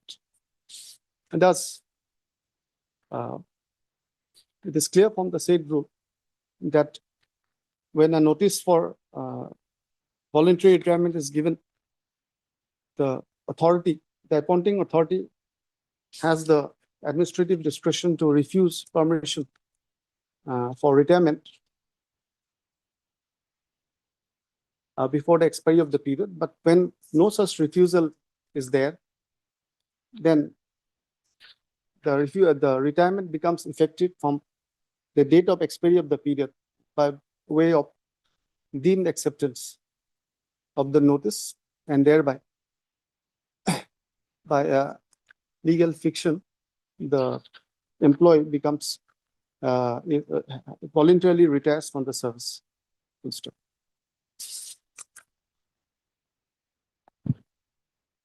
In support of his contention, the Learned Petitioner Council has relied upon a decision of this court rendered in the case of Tai Nikio versus State of AP, 2019-5 GLR 372. You want to point out the relevant paragraph? I'll look at Most, it later. at para 27, man. 27 and 31. Para 27. 27. Man. There at that time that relevant rules, that was 1972 rules. Yes. Now it's 2021. Para 27. 27. Therefore, in view of the proviso to sub-rule 2 of the Rule 40A of the CCS Pension Rules 1970, the appointing authority is required to accept the notice of voluntary retirement given under sub-rule 1, and it's the relevant para 27 is reproduced here in the full stuff.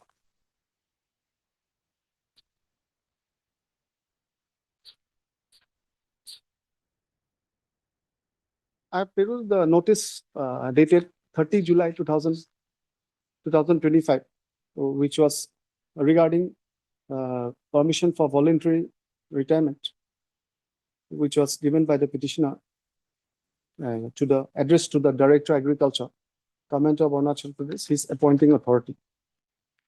Full stop. Though the petitioner has annexed the said relevant documents, but the same are also available in the records. And it is clear from the records that the vigilance clearance certificate and the no dues certificate are available. Full stop.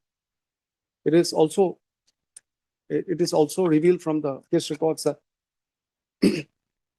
the petitioner, as an employee of the department, has completed more than 29 years of continuous service in the department. Thus, admittedly, the petitioner meets the qualifying requirement of 20 years service under the rules.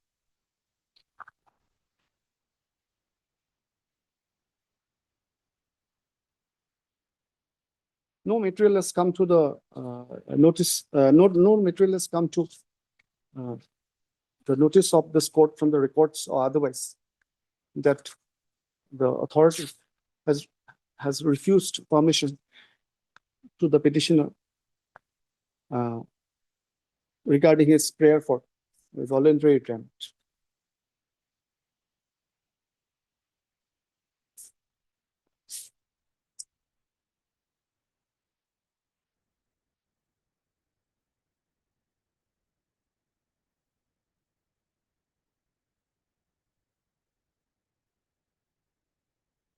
The learned government advocate, learned study counsel for the department submits that perhaps the notice and the connected documents came before the appointing authority, within bracket director, only around 19/9/2025, and therefore perhaps the notice period is still not over.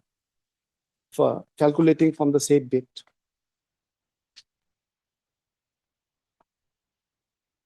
In this context, the learned petitioner counsel points out from the materials that the authorities were already aware of the application / notice of the petitioner dated 30/7/2025. I have given my anxious consideration to the matter, perusing the relevant materials, the pleadings, the records, relevant portions of the record, and also consider the submissions of the learned counsels on both the sides.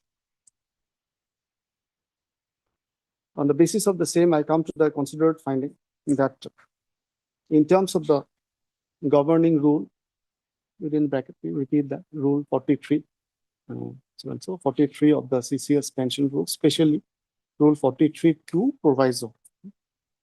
And also the judgment of the court, of this court, in the case of Nikko, Nikyo, within bracket Supra, we give a dash. No? I come to the considered finding that the petitioner, having completed 29 years of service and given a notice of his voluntary retirement by notice dated 30/7/2025, has completed the notice period of 3 months, and by virtue of the proviso to rule 43(2) of the rules, CCS pension rules, his voluntary retirement has come into effect. It can be taken to have come into effect. So, any order you need from My lord, the authority? my direction may be given, my lord. Mhm. Direction may be given to the, since already my voluntary is deemed to be accepted. Yes, deemed to be Direction may be given to release the petitioner, Yes. my lord. the thus on the basis of the materials and the applicability of the governing rules, the petitioner herein, namely so and so, is hereby deemed to have voluntarily retired from his service as what was his designation? My SAFA. AFA Junior in the Department of Agriculture, Government of Arunachal Pradesh. Copy of, you'll furnish a copy to the respondent authorities, to the appointing authority. The petitioner shall submit a copy of, a certified copy of this judgment and order before the appointing authority, Director of Agriculture, within But 15 days. if it is available, my lord, I will submit Within tomorrow. 15 days. 10 days. My lord, then they will Within- suppose forthwith, my lord. I will submit as soon as it's available, and they will receive it forthwith, my lord. Yeah. At his earliest convenience. And thereafter, the learned appointing authority / respondent shall do the needful for passing any relevant, passing any pertinent orders, and in this regard, and release the writ petitioner, so and so, from his service. Forthwith, my lord. If my From his lord service. seems- All right. No, because it is already, you have retired. This is, My this basically. order would be that acceptance. No. Only thing is that a formal order, Yeah. which is consequent to this, Yes, my lord. return the records to the landlord. And because if they don't pass that order, I will not be eligible, my lord, then to contest. So he's very enthusiastic. He's impatient to carry it. It's the You need- urgency, my lord, of course, it's due to the time. need- my lord. Good people everywhere. All Objection. Disposed of, allowed and disposed of on the aforesaid terms. Item number 32. 32. What about the bail matters? Bail matters, no. Unlisted item number 32. Oh, so that one, no? Yes, let's complete. This WT message is communication between OCPS Nalagan to OCPS Teju. For informing the here, I mean, to direct Chameng so Karo, one Chameng so Karo, to appear before the Nalagan for preliminary inquiry. It's not investigations. Generally, before registering the FIR, preliminary inquiry was conducted. So for that purpose only, this was informations to appear before the No, they've specifically Nalagan. referred. No? So they've specifically, label this notice as a 35-3 notice, right? Yes, Yes. So, maybe so treat it- definitely, therefore, we will be, we are bound by that law which has been laid by the Honorable Supreme Court. Yeah. The only thing is that perhaps electronic mode, what is meant is that electronically it cannot be sent to the person.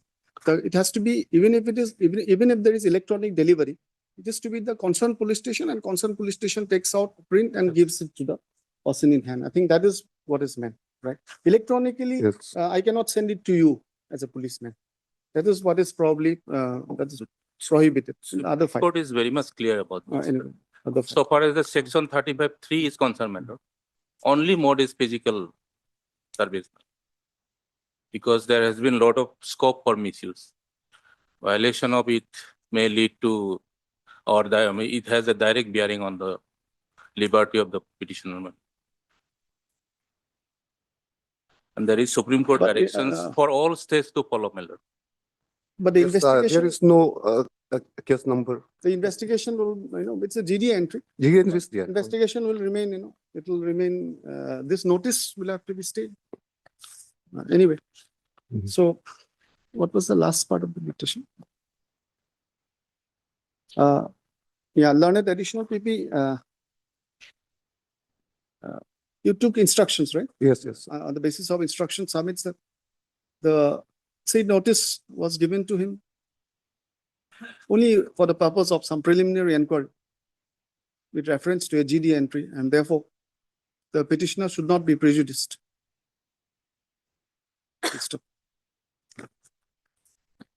I have perused the materials and considered the submissions on both the sides. Before proceeding further, the statutory provision of section 35(3) BNSS may be reproduced here in the full stop.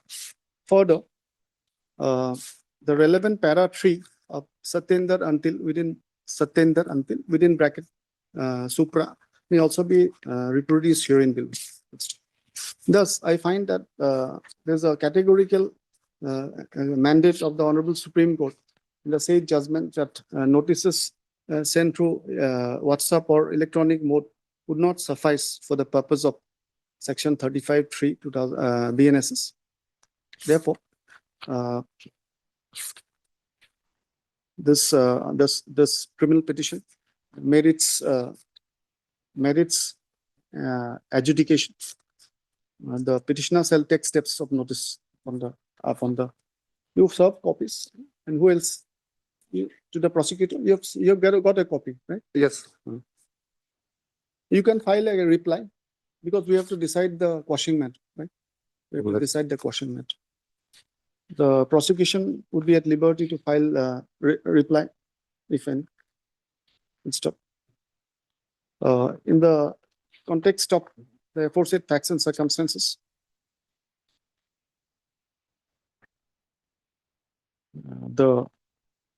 I find merit in the prayer of the learned petitioner counsel for an interim order. Therefore, further proceedings, this notice will be stayed. Yes, ma'am. Stayed, because the investigation will regard to other people. In other Yeah. accused person, insofar as this accused Yes. petitioner is concerned. As far as the petitioner is concerned, the notice, the aforesaid, the impugned notice under dated, can you help me with the date? What is the date? Impugned notice dated 22/10/25. 22/10/2025. In connection with Nalogun PS case, PSGD number 22,000 shall remain stayed till the next date of list. Yes. Obliged, ma'am. Obliged.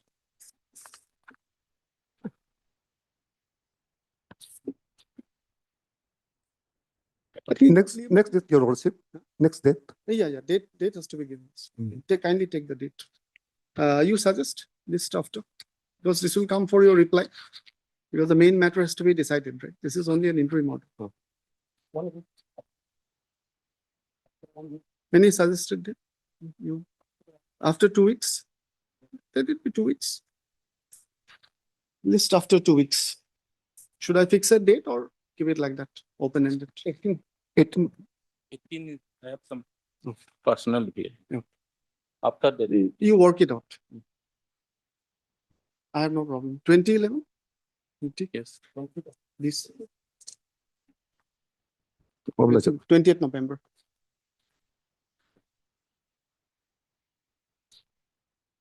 Item number 13.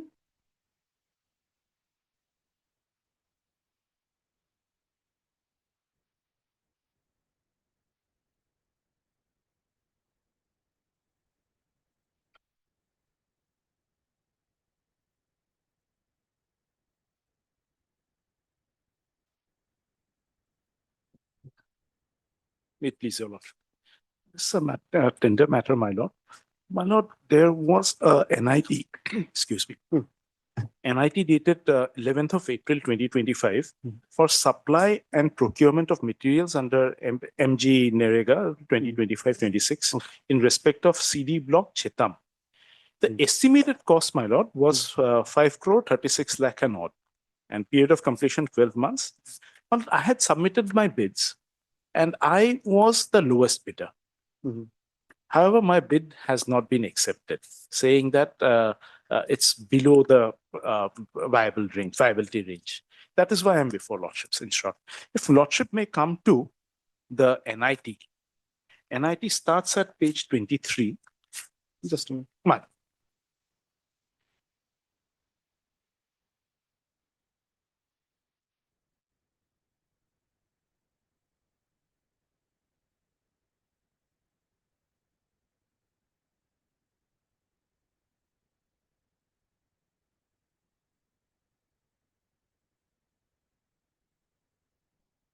The petitioner is a firm, right? It's a firm, proprietorship. And respondents, it's a department of? Department of This. Rural Development and the private Rural Works Project Director. Rural Development. The government state council is represented Yes. 1 to 4. Yes, 1 to 4 and Private respondent. Soki is for respondent number 5. On Who has been awarded the tender? Yes, ma'am. Awarded after the interim order, saying the process. And in their affidavit, they say, my lord, they were not aware, and that is why mistakenly they had issued the work order. No, that was subsequently stayed again. That, my lord, the stay is there, it's operational. Anyway, so. My lord, You take me. yes, my lord. If my lord comes to page 27, starts at page 23.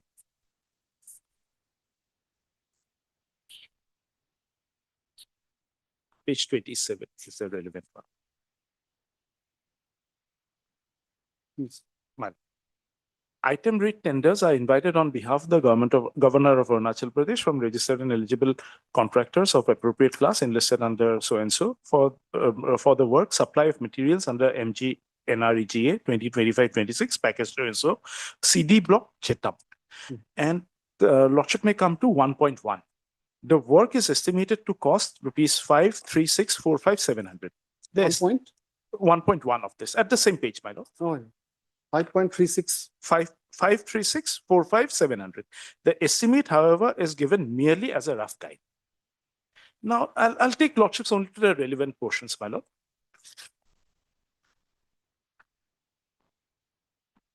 Now, lordship may come to page 41. This is of the additional conditions of the contract, additional conditions of the NIT. It starts at page 40, but the relevant is at page 41. Clause 20.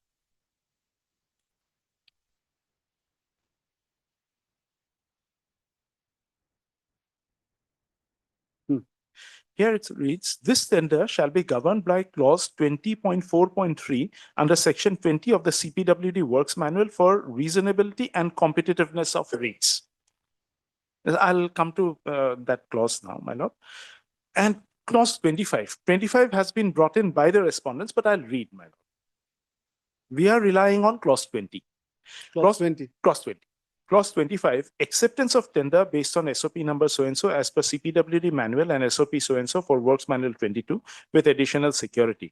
If the bid of the successful bidder is seriously unbalanced in relation to the engineer's estimate of the cost of work to be performed under the contract, the employer may require the bidder to produce detailed price analysis for any or all items of the bill of quantities to demonstrate that the internal consistency with those prices with construction methods and schedule proposed. After evaluation of the price analysis, the employer may require amount of performance security set forth will be increased at the expense of the successful bidder to a level sufficient to protect the employer against financial loss in the event of default of successful bidder under the contract. Bidder quoting below -5% of the estimated cost put to tender shall submit the additional performance guarantee if required. If the bidder quotes equal to -5% of the estimated cost, then no additional performance guarantee is required. If the bidder quotes between -5% to -10%, then the bidder has to submit additional performance guarantee amount to equal to 30% of the difference between the estimated cost put to tender and the bid or quoted amount. So if the bidder quotes below -10% to -20%, then the bidder has to submit additional performance guarantee. But all these are relevant. But now they have brought in clause 25, and in their affidavit they say if clause 20 is there, clause 25 will not be operational. But we are not relying on 25. We are on clause 20. I've drawn Lordship's attention because it is on the affidavit. Now, my lord may come to the page 119.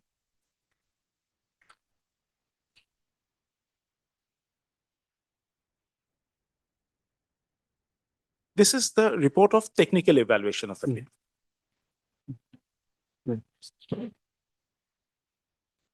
Just a minute. My lord.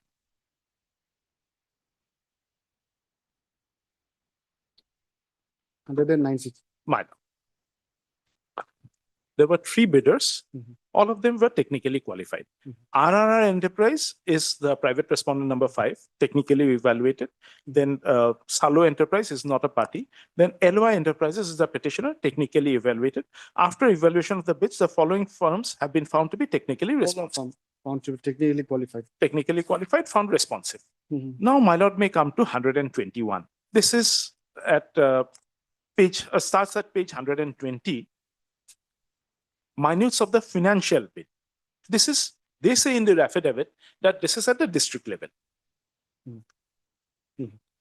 From Lordship will find the heading at page 120. Yes. Now, the following observations were recorded after 120. Yes, 120. Financial bid. Financial bid.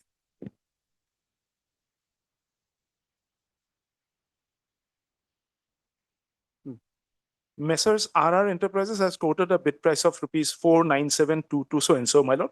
Number 2, Salo Enterprises has quoted a bid of rupees 49764 so and so. LY Enterprises has quoted a bid amount of a bid price of 48281 so and so. Now they have given a table on the next page, my lord, page 121. LY Enterprises amount they have given, I am ranked as L1. L1 is the lowest bidder. I am the lowest bidder. RR Enterprises, the private respondent, is L2, and Salo Enterprises is L3. This, my lord, the lowest bidder, since I am technically qualified, so therefore, the lowest bidder has to be the one who quotes the lowest bid. If my bid is not accepted, there has to be some other reasons. But L1 has to be the bidder quoting the lowest one, and I am there. This has been adjusted. Now, in their affidavit, they say that this is by the district level. So in the higher level, they can change it. That is their contention in the affidavit. Now, my lord may come to the next page. 122. 122, my lord. Okay. Approval of LOI for procurement of materials under so-and-so, under the MJN Rega so-and-so. Lordship may come to serial number 7, towards the bottom, my lord, second last. CD block Chetam, package 8. This is estimated cost is 536 so-and-so. Number 1, LY Enterprises, NIT documents found in order as per checklist. I am L1 here. 482.81 is the bid amount. Approved at the rate of -7.31%. This -7.31% is the justified rate. And They have quoted, and they say I have quoted minus 10% and therefore rejected. Still here, I am just to be L1. Okay. And L2 is RR Enterprises. You have to explain me this a bit. Of course, of course. I'll come to that. Minus 7.31. Is they say it is the approved rate. Approved at the rate of minus 7.3. Why I'll come to just in a moment, my lord. But you have given 10%, so minus 10%, so rejected. Though you are L1. L1. And now, my lord, this minus 7.31 is minus 7.31 of the justified rate. That I'll come to. And minus 10% is of the estimated cost. But they have rejected. Then L2, it is RRR Enterprises, 497 so-and-so, responsive firm, approved minus 7.31, quoted exactly minus 7.31.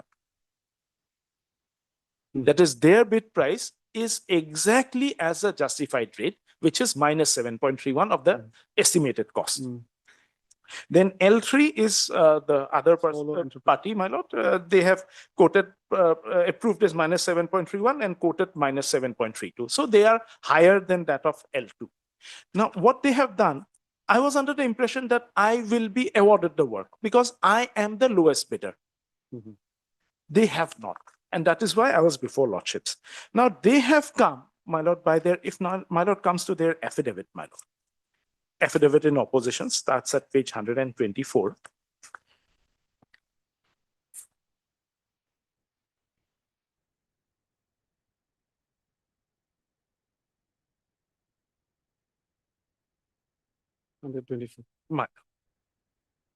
Yes.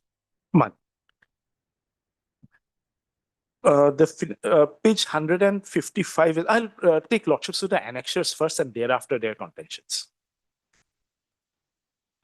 155. 155.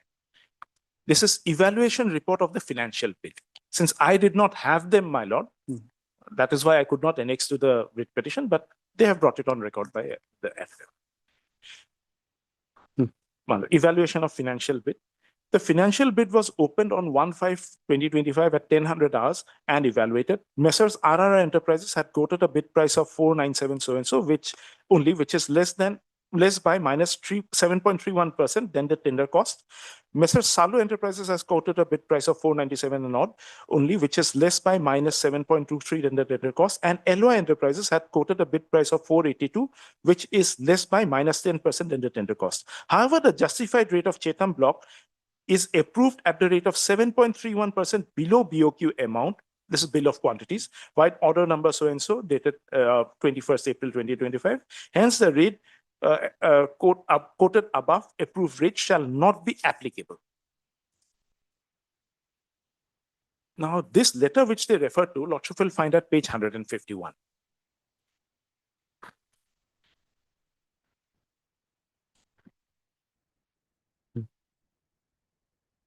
Okay.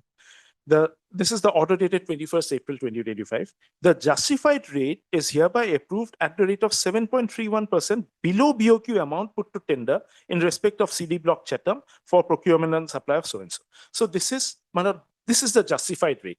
That is 7.31% below the BOQ amount put to tender, that is below the estimated cost. So my minus 10% which they refer to is not minus 7.31. Now, the other annexure which lordship may come to is page 158. Okay. This concept I would need. I will just explain. From the CPWD works manual, it will be clear. After a gap, no. My lord. Page 100, and I'm just taking lordships through the annexures so that page 158.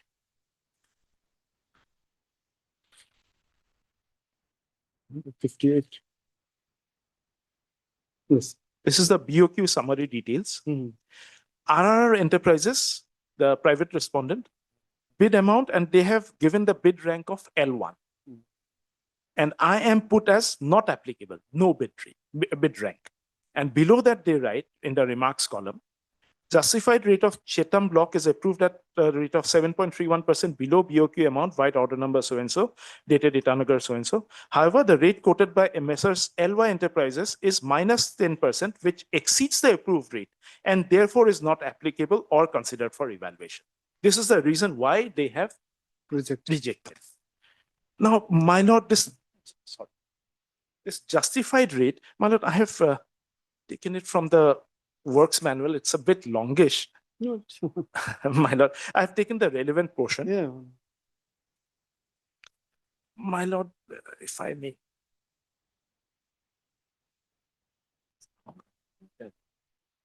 मुझसे भी ठीक है, आपके पास ही है, एक साथ पढ़ते हैं। Minus, Content same, that's the one. let's see, what number? 20, 40. My lord, this is the relevant portion of the works manual, which was referred to, my lord, in the NIT additional clause 20, which I relied.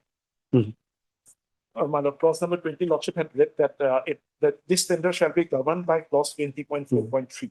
So 20.4.3, my lord, is at page 138. Down below, lordship will find the page number. Yes.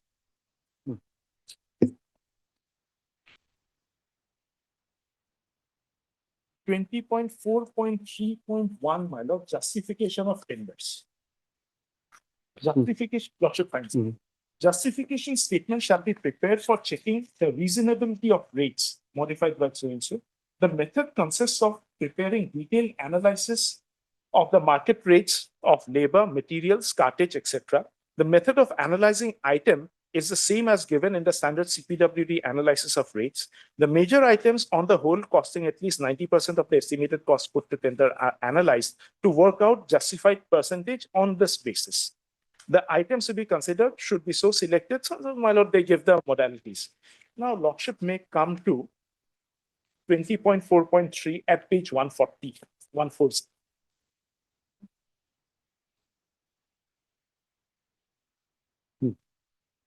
Well, 20.4.3.2, acceptance of tenders at justified rates with allowable variations.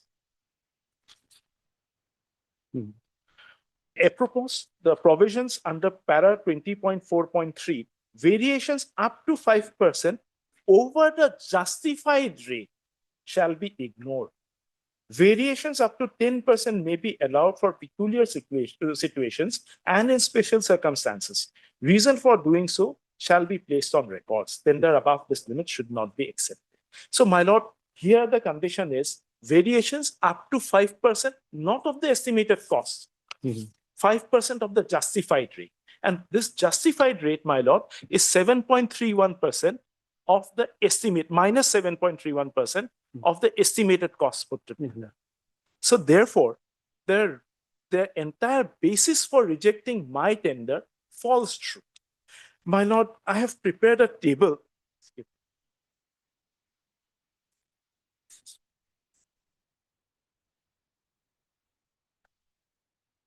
One prototype with this one.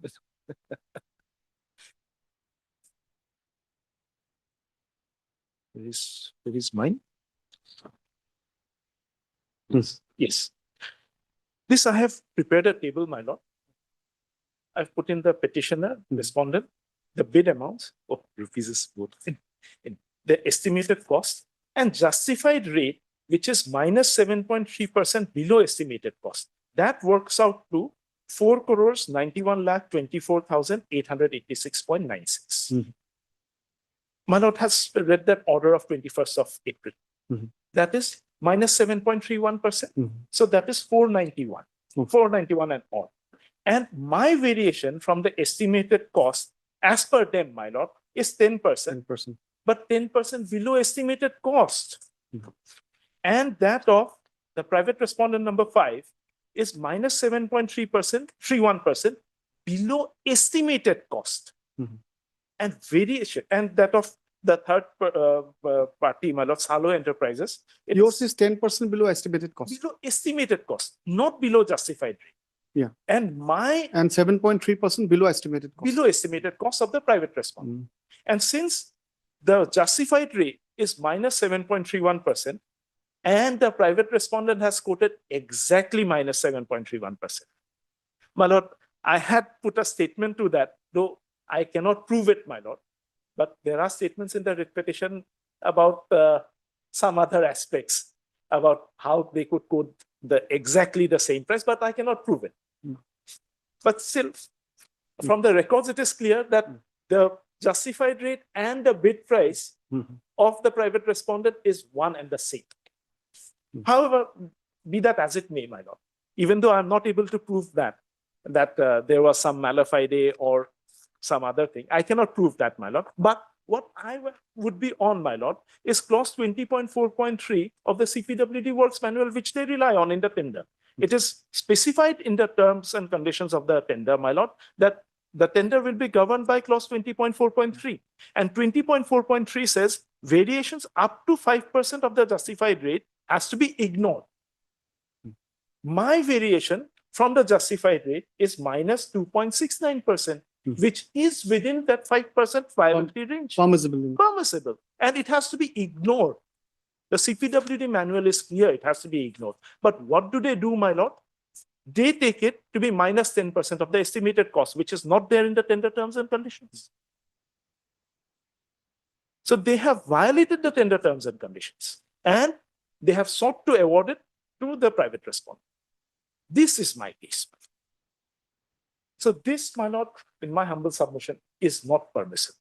And my lord, the state respondents as well as the private respondent will, in all probability, come on permissibility of judicial review of administrative actions. I have, my lord, some certain judgments on that. I'll place them, my lord.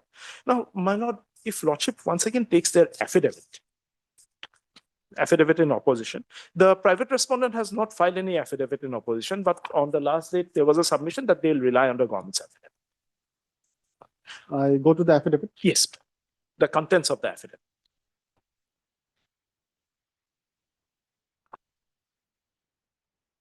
My lord, page 127.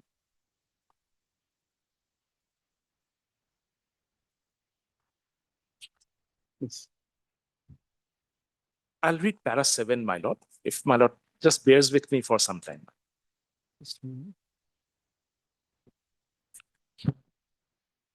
That would, sorry.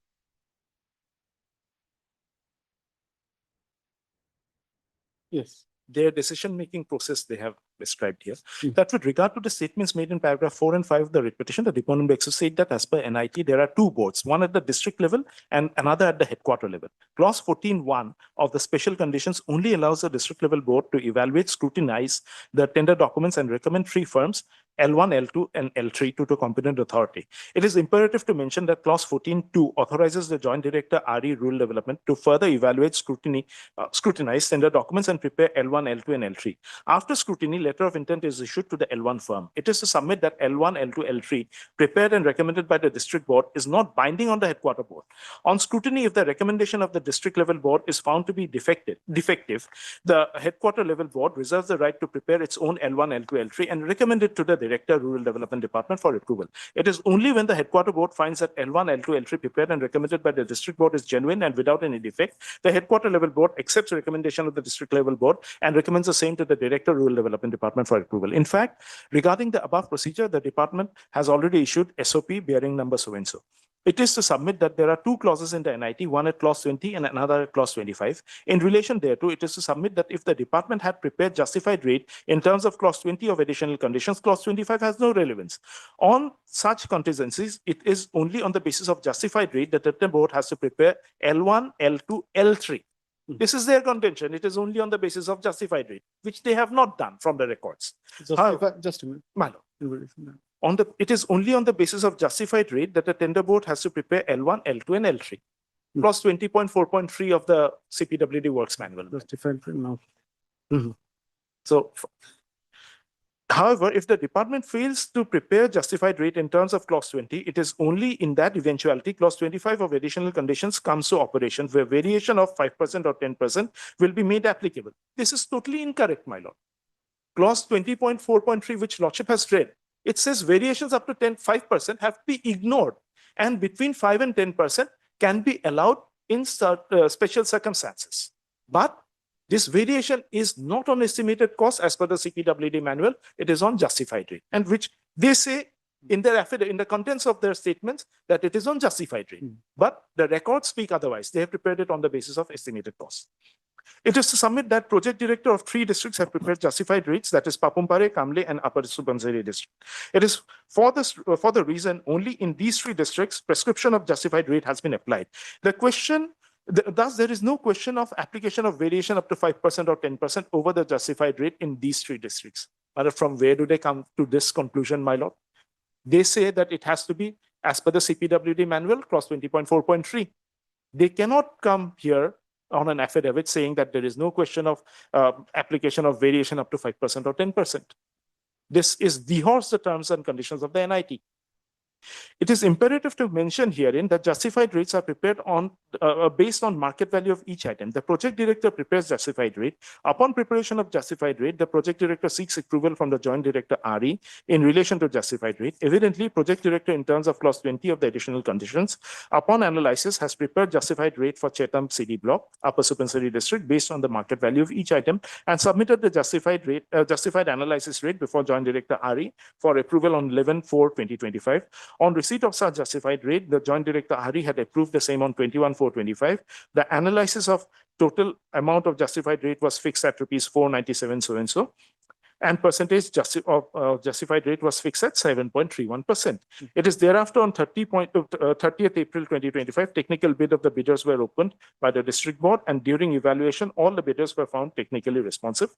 Considerably, on 1/5/25, the financial bid of the bidders were opened by the district board.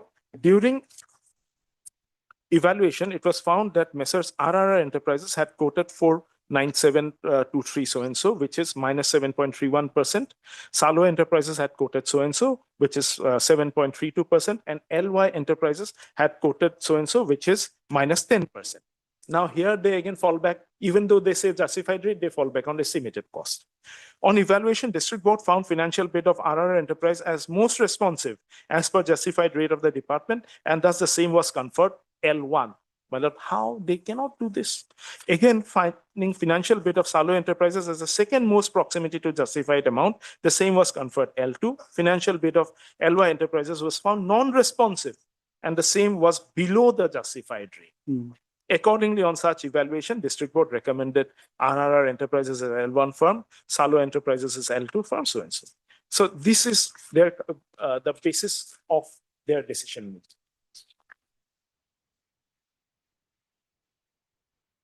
Okay. So, my lord, this apparently, my lord, this is in violation of the tender terms and conditions. My lord, my lord has seen the departing from this practice of giving to L1. No. Yes, my because without I am reasons. L1. I am That's L1. what I your have condition. to award. Now they have not done that. My lord, in my affidavit in reply, I have also brought in as to how the L1 is to be determined. Sorry, my lord, in my additional affidavit.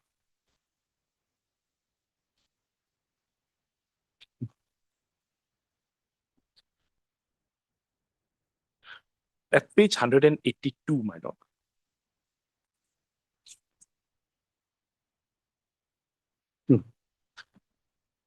My lord.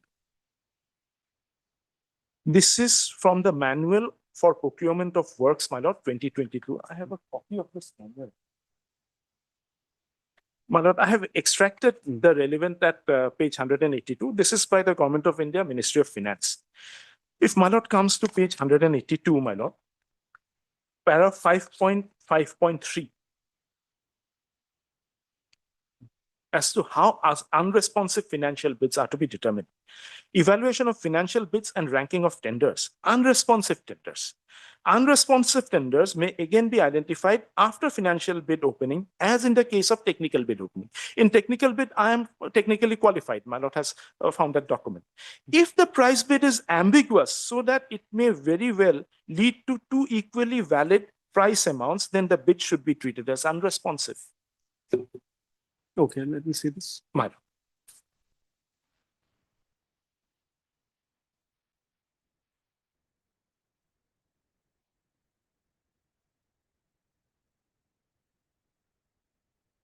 Okay, 2 equally valid price amounts of Yes. Same bidder, If it's a price bid is ambiguous, ambiguous. Yes. then only it will be treated as financially unresponsive. In my case, that is not there, my lord, and that is not the ground on which they have found me to be unresponsive. Now, my lord may come to the next page. Subclause 4 of this, my lord, financial evaluation. All responsive bids are evaluated by the TC, the tender committee, with a view to select the lowest L1 bidder, the lowest evaluated substantially responsive bid, which meets the eligibility qualification criteria and techno-commercial aspects. So how the L1 is to be determined, my lord? The lowest financial bid of the responsive financial bidder. My lord, though they have stated that I am unresponsive financially because I have quoted minus 10% of the estimated cost. So they have found me to be unresponsive, but this is not so as per this manual. So they cannot find me to be That means technically qualified, lowest bid, lowest, responsive, yes, and meeting the basic eligibility criteria. I meet everything, my lord. No. Responsive, but they Responsive. found you unresponsive. Unresponsive on the financial bid, stating that I am below 10%. But they very, my lord, in using certain terms, my lord, they have stated me to be minus 10%, but they do not say minus 10% of justified cost, of justified rate. And they do not say minus 10% of estimated cost. But manual is clear. It is up to minus 5% of justified rate, within which I am there. So their very basis, my lord, is fallacious. Your contention is that since you are within that permissible limit and being the L1, I should be accepted. Yes, my lord. And the other, this is basically my contention. The other aspect, my lord, which I cannot prove, my lord, at page 24. Lordship has read the date on which the justified rate was found, 21st of April. Lordship has gone through that. Now, my lord may once again come to page 24. 24. Though I cannot prove this, but I'm just drawing Lordship's attention.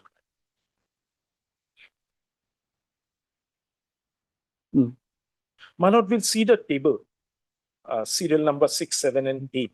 Deadline at serial number 9, my lord, the last row of this table. 6, 7, 8. 6, 7, 8, thereafter 9, the last row of this deadline table. Deadline for receiving bids online, including scanned copy of demand draft. 29th April 2025, 9 up to 1600 hours. So before this, the justified rate was there with the department. Was there with the department. The justified rate they had found out. That is, department has calculated. It was on 21st of April. They have calculated the justified rate to be 7.31%. And this will be only casting imputations, my lord, I cannot prove. But the private respondent has quoted exactly the justified rate at minus 7.31%. So variation from justified rate in respect of the private respondent is 0. And mine is minus 2.9. So mine is within the permissible. Now, certain judgments, if Lordship permits me, mine.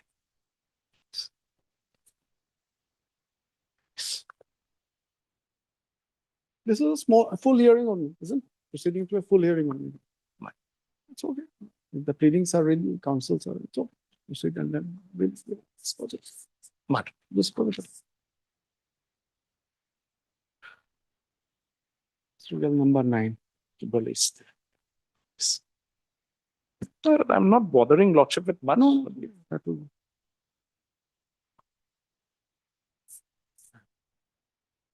This is one of the biggest field of administrative and law. My lord. Public, judicial review of public contracts. My lord.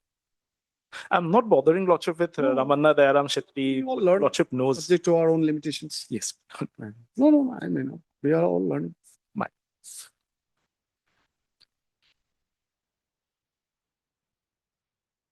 The first one is the Kimberley Club. This is 2025 INSC 1276. This is a very recent judgment of 31st of October.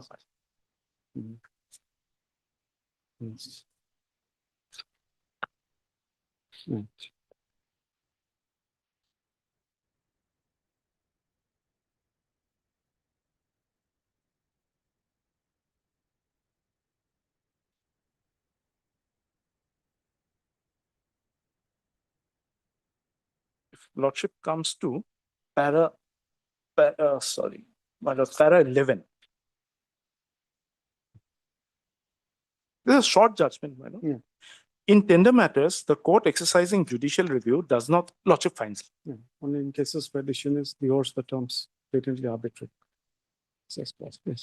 Regarding only in cases where the decision is dehouse the terms of NIT or is patently arbitrary, would the court exercise powers of judicial review and set aside such decisions. In this case, my lord, it is the decision is contrary to the NIT terms.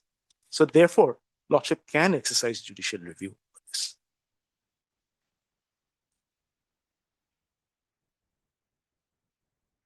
Then para 13 and 18, my lord. Para 13, it says it is tried that terms of NIT must be clear and unambiguous. Thereafter, if first respondent Mandi Parishad intended that Hasiyat Praman Patra, Which para? Sorry. para 13, my lord. Oh, try this. It is tried that terms of NIT must be clear and unambiguous. If the first respondent Mandi Parishad intended that Hasiyat, this is what this case was on about, my lord. Hasiyat Praman Patra must be issued by district magistrate alone. It ought to have specified so in the NIT conditions. Yeah, naturally. As clear, like a recruitment notice. Exactly. Like a NIT. Exactly. As clear as possible. Yes. Otherwise, it may lead to litigation. Exactly, man. In this case, my lord, the NIT conditions are clear. That clause 20.4.3 has to be followed. And this tender is governed by 20.4.3. So therefore, my lord, there is nothing unambiguous. Now they cannot come back.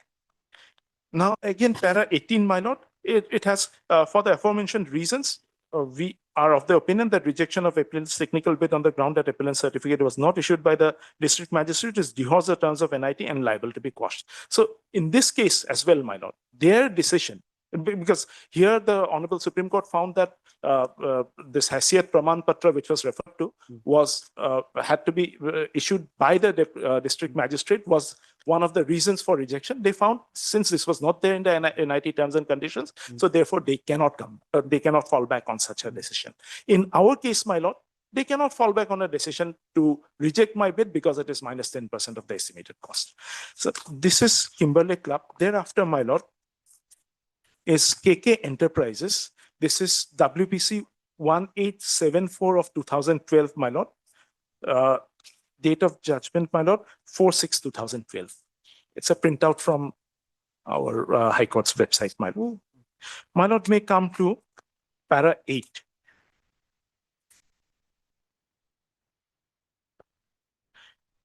Because there are not many decisions on justified rate, so here I could find. In the above backdrop, this court is required to examine whether the decision-making process is vitiated through unfairness and lack of transparency. To avoid arbitrary decision in tender process, apart from CPWD Works Manual, general conditions of contract are applicable for works under the IIT. Clause 19.4.3.2 of the CPWD manual. My lord, this was the 2012 manual at that point of time, which is similar, my lord. Allows acceptance of tenders when bids are within 10% of the revised estimate. That apart, under clause 8 of the general conditions, the participating tenders are required to be informed about all clarification and modification of contract terms. This clause being relevant are extracted here under acceptance of tenders at justified rate with allowable variations. Apropos provisions under para 19.4.3, variations up to 5% over the justified rates may be ignored. This is similar to clause 20.4.3 of the 2014 Works Manual, which Lordship has read. Then my lord may come to the next para. As can be seen above, allowable variations under clause 19.4.3.2 of the CPWD manual is permissible only up to 10% and that too for peculiar situations and special circumstances. Moreover, under clause 8 of the general conditions of contract, the corrigendum should have been issued when contract terms are modified. The owner IIT is required to furnish the corrigendum as it becomes part of the tender documents to all contractors to whom the tender is issued. In this case, my lord, if they wanted a variation, my lord, they ought to have issued a corrigendum saying that it will not be governed by 20.4.3 of the Works Manual 2014.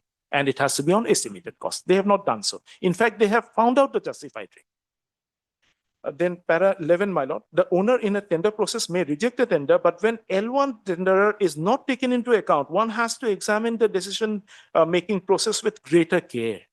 In our case, my lord.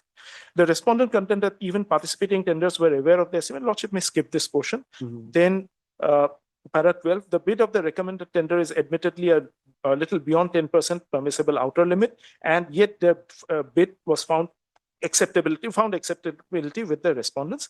In the above circumstances, I am of the considered view that integrity and credibility of the decision-making process was violated in this case. As such, as the respondents failed to notify the revised estimate to contractors as required under clause 8 of the conditions of contract, possibility of unfairness in the process cannot be ruled out, particularly when L1 bidder was ignored. In my case, the same, my lord, L1 bidder has been ignored. So therefore, my lord, therefore, this, my lord, decision needs to be interfered with. Now, next, my lord, may come to K. Monjustri. Lordship is aware most probably of K. Monjustri, my lord, the changing rules of the game, my lord. Oh, yeah, recent. Yes, my lord. No, there's a recent decision regarding Maharashtra SRTC, my lord. changing rules of the game after it has started. After it has been played, that is not permissible. That is in the context of recruitment. That is in recruitment. But you're saying that it is an important principle of administrative law and therefore applicable in this case. My lord, K. Monjustri is 2008 3SCC 512. Yes. My lord, para 32. Just a minute. My lord.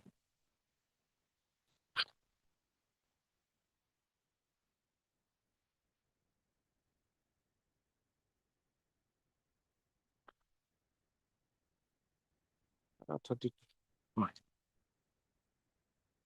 Yeah. My lord, this relies on Maharashtra SRTC, which Lordship referred to. This court observed that rules of the game, meaning thereby the criteria for selection, cannot be altered by authorities concerned in the middle, either middle or after the process of selection has commenced. In this case, the position is more serious. Here, not only rules of the game were changed, but they were changed after the game has been played and results of the game. My lord. Anyway, no, I was the judgment I was just mentioning that I don't remember the name. That is even more, this 25 decision. All these things have been taken into account. Rules of the game cannot be changed. 25 decision, very recent. Maybe within 6 months. My lord, my lord. Anyway. I'll check that now, my lord. But that is the law, my lord. It's well settled. That's well settled. Anyway, then Dr. Associates Lordship is aware of. Case of High Court. Yes, my 1997 1 SCC page 53. The principles still hold the field. Yes, madam. Though Abhinandan Das was thereafter, my lord, but Abhinandan Das, my lord, it does not change the law. Though there have been some arguments, I have a division bench judgment on that. They have refined it, fine-tuned. My lord, my lord. Okay.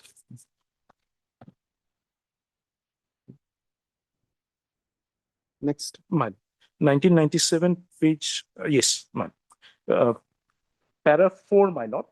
Dr. Associate. Dr. Associates. There were on 3 counts. That was, my lord, Dr. Associates was on the country spirit, that judgment. But after hearing the parties, we are of the opinion that the entire process leading to acceptance of appellant's tender is vitiated by more than one illegality. Firstly, tender notice did not specify the viability range, nor did it say that the tenders coming within viability range will be, only within the viability range will be considered. Now, my lord, in this case, my lord, this viability range or the justified rate, that is plus minus 5%. And that needs to be ignored. So the same here. In Dr. Associates, there was no viability range specified, and therefore the Supreme Court said that you cannot introduce it later. It has to be beforehand. So in our case, my lord, because I'm just relying on Dr. Associates because of the viability range part. Now, para 5, my lord. Right. Para 5, my lord. This is just the other way around. It is thus clear that the entire procedure followed by the Commission and the Government of Assam in accepting tender of Dr. Associates appellant herein is unfair and opposed to norms which the Government of Assam should follow in such matters, namely openness, transparency, and fair dealing. So that is what is here, my lord. There has to be openness, transparency, and fair dealing, which is not the case. The reason for which my tender has been rejected. My lord, thereafter, para 6 on the next page, my lord, towards the beginning. We find it difficult to understand how acceptance of a tender at a high rate does not affect the government revenue. In this case, my lord, it is the lowest bid at which the work is to be supplied, that would augment public revenue. My lord, there would not be a toll on the public exchequer. There's a difference of about maybe 15 lakhs or something. My lord, 2.6%. 2.6% of the justified rate, Anyway, my lord. So that, my lord, will definitely affect, my lord. And the reason why, my lord, this is exactly the same justified rate which has been quoted. How could that be possible, my lord, without any variation from the justified rate? Of course. Then, my lord, the reason of my lord, as to why Abhinandan Das is on the same, my lord, that is decided in 2011 3 GLR, page 15. Mohammad Markub Khan. Okay. My lord, this is by a division bench. Para 12, if my lord comes to. This discusses both Dr. Associates and Abhinandan. Para 12, my lord, a reading of the aforesaid observation of the Supreme Court would indicate that out of the 3 grounds mentioned regarding acceptance of tender, unsustainable grounds, number 1 and 2 were imperative and must be followed in every tender process. Omission to follow the law laid down in ground number 1 and 2 will vitiate the acceptance of tender. Logically, therefore, it would follow that every NIT must disclose the procedure which would be followed in the matter of acceptance or rejection of tender, so that the entire tender process becomes transparent, fair, and open. Here, my lord, same, my lord, 20.4.3 is there, but they dehorse the terms and conditions. So therefore, my lord, this is not a fair or transparent decision. So what I'm assailing, my lord, is the decision-making process. Then para 15, my lord, this discusses about Abhinandan rate. It says it's the same one. Para 15, my lord, just 1-2 lines. Yeah. Permitting to adopt a hidden, sorry, my lord. Yeah. Go. In a matter of settlement contract. Same. Yes, same, my lord. Spot with, you can read it. My lord, permitting to adopt a hidden criteria in the matter of settlement of contract is fraught with great danger, and the same is an anathema to the concept of transparency, openness, and fairness, which has scrupulously observed in the matter of distribution of state largesse. So in this case only, my lord, Abhinandan trading was discussed, my lord. Yes, my lord, the next para. It says in Abhinandan trading, my lord, I'll not bother lordship, but that is. No, we can. No.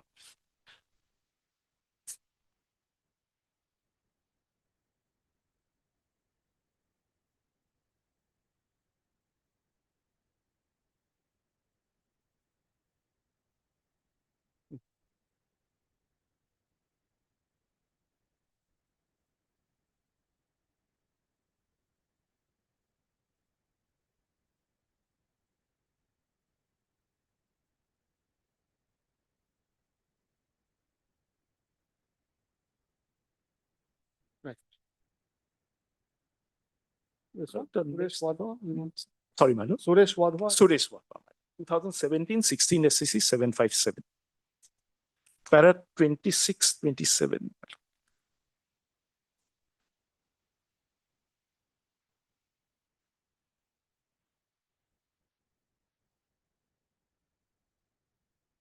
My lord, para 26. Ma'am. Equally well settled principle of law relating to contract is that the party to the contract can insist for performance of only those terms, conditions which are part of the contract. Likewise, a party to the contract has no right to unilaterally alter the terms and conditions of the contract, nor they have the right to add any additional terms, conditions in the contract, unless both parties agree to add or alter such terms and conditions of the contract. Similarly, it is also well settled that if a party adds any additional terms, conditions in the contract without the consent of the other contracting party, then such addition is not binding on the other party. Similarly, a party which adds any term condition has no right to insist on the other party to comply with such additional terms conditions, nor such party has a right to cancel the contract on the ground that the other party has failed to comply with such additional terms and conditions. Then para 29, 29, it's on facts, my lord.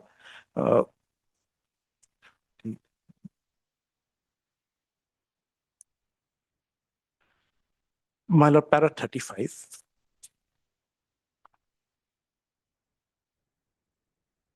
In our lordship finds. In our consideration. in our considered opinion, the object behind publishing all material terms is or are threefold. First, such terms are made known to the contracting parties or bidders. Second, bidders become aware of their rights, obligations, and liabilities qua each other, and also the consequences in the event of their non-compliance. And third, it empowers the state to enforce any such terms against the bidder in the event of a breach committed by the bidder. And lastly, when there are express terms in the contract public notice, then parties are bound by the terms and their rights are accordingly determined in the light of such terms in accordance with law. Then para 42, it's just an observation thereafter, my lord. In the present case, it was expected from the state officials to have acted as honest persons in dealing with the case of an individual citizen, and in all fairness should have returned the so and so. So therefore, honesty is expected of the state officials, which here, my lord, they have tried to mislead. Everyone should be honest. Everyone should be honest, my lord. Especially everyone does not have the same discretion involving public interest. My lord. So definitely, the more you have that discretion, yes, the more is the degree of honesty. Exactly. Why I pointed this out, my lord, because terms and conditions it has to be on justified rate. They try to hoodwink, my lord, by saying that it has to be, it is 10%, not of justified rate, of estimated cost. But they say it is justified rate. That is not permissible. That is why I pointed out to para 42, my lord. So these are the judgments, my lord. Rest, Ramanna Dayaram Shetty, Cochin, Lordship knows what those are the foundations. Foundations, my lord. So, my learned friend. As I said, that's one of the greatest and biggest field of administrative law, judicial review of state largesse, whatever you call it. Yes. Contracts, public contracts. It's a very fascinating field also. My lord. It's interesting, my lord. My lord, there was an interim order. My lord saying that. So, my learned friend, my lord. Cambridge. Yes, my lord, to add to some facts, my lord, with regard to this matter, my lord. My lord, this tender is regarding supply of materials under Manrega. And Manrega, my lord, here it is the beneficiaries who are allotted works for 100 days in a year. And it is for a maximum of 15 days a month. That's why there is an urgency. Now, hardly 4 months remains. And yes, my lord. And in a month, the ceiling limit of allocating work, my lord, is only 15 days. So remaining will be only 60 days work. True. So there is an urgency in this matter to be disposed of. Okay. So you are completing your submissions? You will be arguing today only? Yes, my lord. I will not you also take, yes. Because I'll take it, and after I'll conclusion, complete it. I will, I'll try my best to deliver. I'll reserve it. Yes. Because you need some deliberation. I'll try to deliver the judgment within a week. Yes. So considering your urgency also, whatever. But the only thing is that there were a couple of bail matters. Ma'am, when should we take this? Or how should we adjust? There's not much time. I'll not take much time. Just because I don't want to break the momentum also. Yes, my lord. My lord, first of all, page 33, just the facts, my lord. Page 33. I'll just it's schedule F, my lord. Accepting authority of the tender, my lord. Page 33. 33. Yes, it's the Joint Director, RE, Rural Development Department, Itanagar. This is only for the purpose that who is the accepting authority. Then, my lord, at page 39, this is also special condition, my lord. Page 39, clause 14.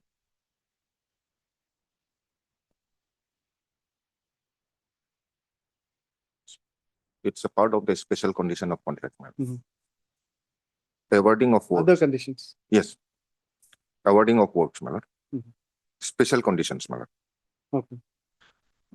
Tender shall be evaluated by the boards constituted by DC cum DPC at the district level and recommended at least 3 firms, L1, L2, L3 to the competent authority for acceptance, along with the all relevant documents. The Joint Director RE shall further scrutiny the tender documents recommended by the project director. The LOA will be issued to the L1 firm if the tender documents recommended by the project director is up to the satisfaction of the accepting authority. Well, this is ultimately the accepting authority is the Joint Director. There is a tender process initiated in the district. The district board, they recommends the tenderers, and then it comes to the Joint Director who will finally scrutiny the tender documents and give the issue the LOI. Now, my learned friend has at page 41, clause 10. This is also a special condition, additional condition of contract, condition of tender, my lord. I am also relying on clause 20 itself, my lord.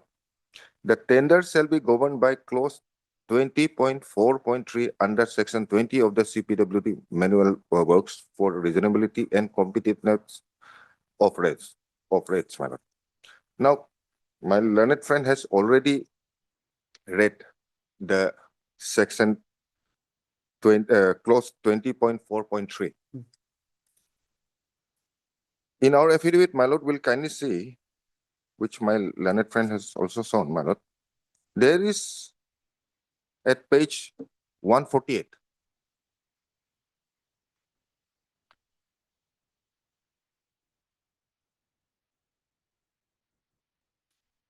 One? 148.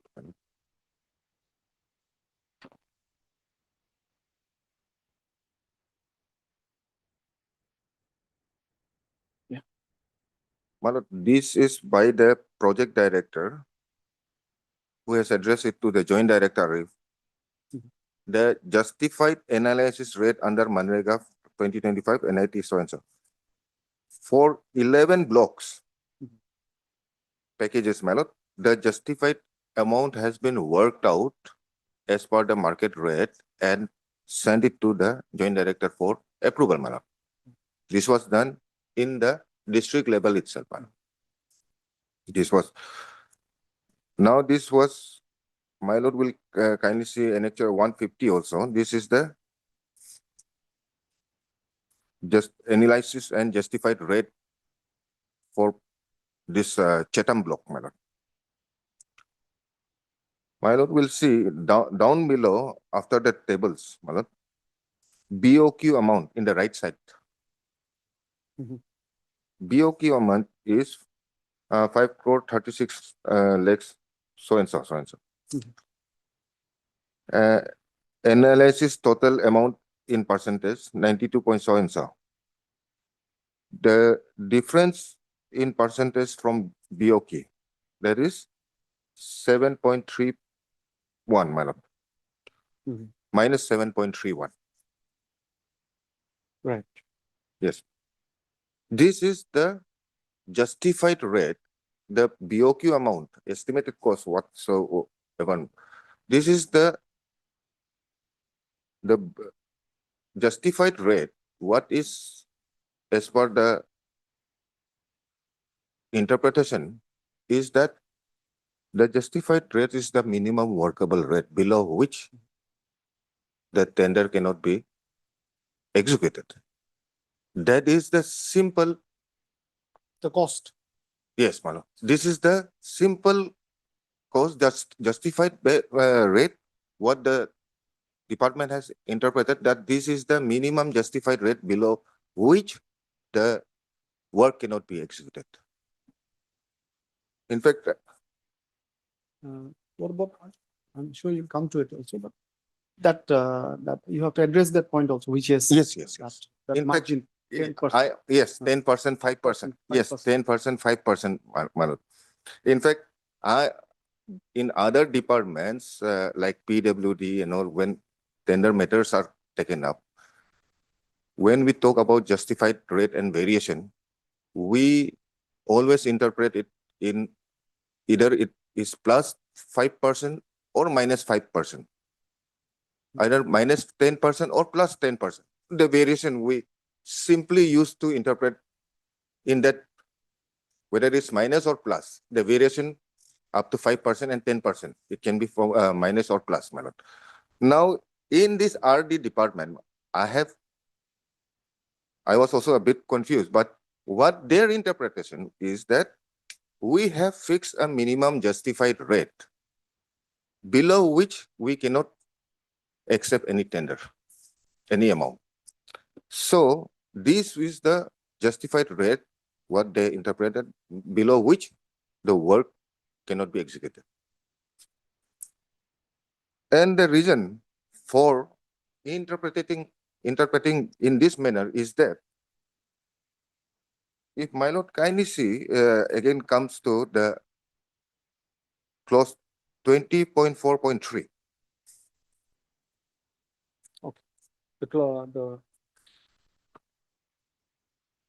This was available here. Yes, my lord, in the lucid, my lord, my I learned have friend. furnished a copy, my lord. Yes, sir. No, it is here only. I think. Yes, It's very convenient. This is done. Everything is there. Yes. Don't, it's like a paper book then. Yes, my lord, Page. page 138 below, my lord, in the what? It was in a loose sheet, my lord. It was in a loot sheet, this one. This was in a I loot have sheet. furnished in the first part. Oh, yes, this was in a loot sheet, yes. These two I'll keep. Shanti Sports Club. Why not, my? You have given? I have given it. I missed. The CPWD manual, Yeah, I 2014. I was just handling it, but maybe. That is a very, good document, actually. It should be kept. It's available in the net also. My. It's a printout from the. Yeah. 20.4.3, my lord. If my lord has got internal page 138 in the down below. 130. 20.4.3, reasonability and competitiveness of rates, my lord. The tender accepting authority shall satisfy himself about the reasonability of rates before acceptance of tenders. Reasonabilities of rates shall primarily be assessed on the basis of justified rates. Then, my lord, the mode of preparation of justified rates is detailed in the following para 20.4.3.1. Permissible variations, my lord, here, my lord, it says permissible variations over the justified rates are given in 20.4.3.2, my lord. What the department has interpreted that over the justified rate only, it is not minus, only over the justified rate. That is why the minimum workable rate, justified rate, what they have interpreted, that was worked out. It's detailed, the mode of preparation. Yes. Let's read that again. My lord, 20.4. That in the next. Yes. 20.4.3.2, acceptance of tenders at justified rates with allowable variation. 140, page 140. Reasonability of rates shall be primarily on the basis of justified rates. Yes. A proposed provisions. Mode is specified in 20.4.3.1. Yes. Permissibility variations over justified rates are given in. The word over has been taken into account by the department. That is why the confusion, my lord. In other departments, I also used to argue, my lord, that the justified rates should be minus, or it can be variation can be minus or plus. But this RD department, they are saying that we have worked out a minimum justified rate over below which we will not accept, only the above, as per their interpretation of this 20.4. Below is not acceptable. Below is, yes, over is acceptable. That is your position. That is the interpretation of the department, and that is how they have worked it out. So, my lord, 20.4.3, Point two also, acceptance of tenders at justified rates with allowable variation. This is a proposed to provisions under para 20.4.3, variation up to 5% over the justified rate may be ignored. Variation up to 10% may be allowed for peculiar situations and in special circumstances.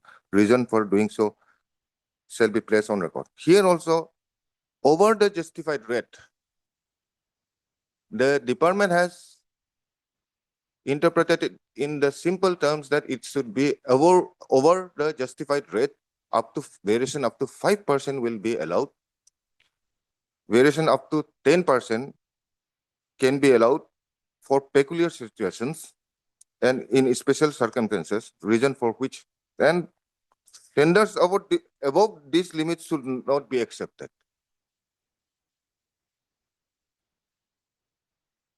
And in our affidavit, we have taken this categorical stand that the justified rate has been worked out, the minimum workable rate, below which we cannot accept. 7.3. 7.3. The amount has been worked out. That 36 lakhs. yes, the amount minimum workable rate has been worked out. That is 7.3% below the BOQ amount. That is the percentage is 7.31 is not actually necessary. The amount is necessary. This is a workable rate. The quoting of percentage itself has created a confusion. Otherwise, this is the minimum workable rate what the department interprets. Below which we cannot accept, above which we can go up to the variation can go up to 5 or 10%.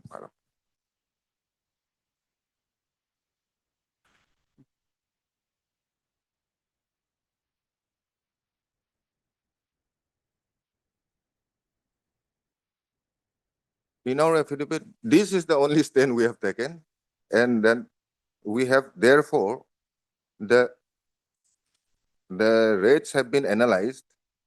That, if I've understood correctly, the contention is that that variation is not this much percentage on either side. It's above.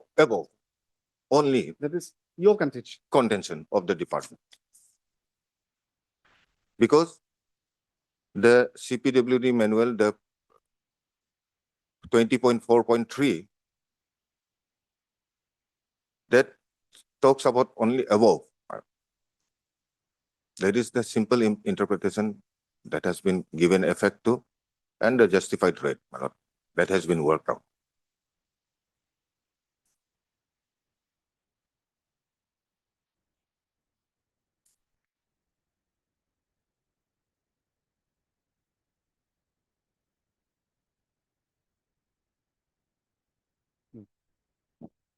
And this is not only the justified rate has been worked out not only from for this particular CD block, my lord, package, my lord.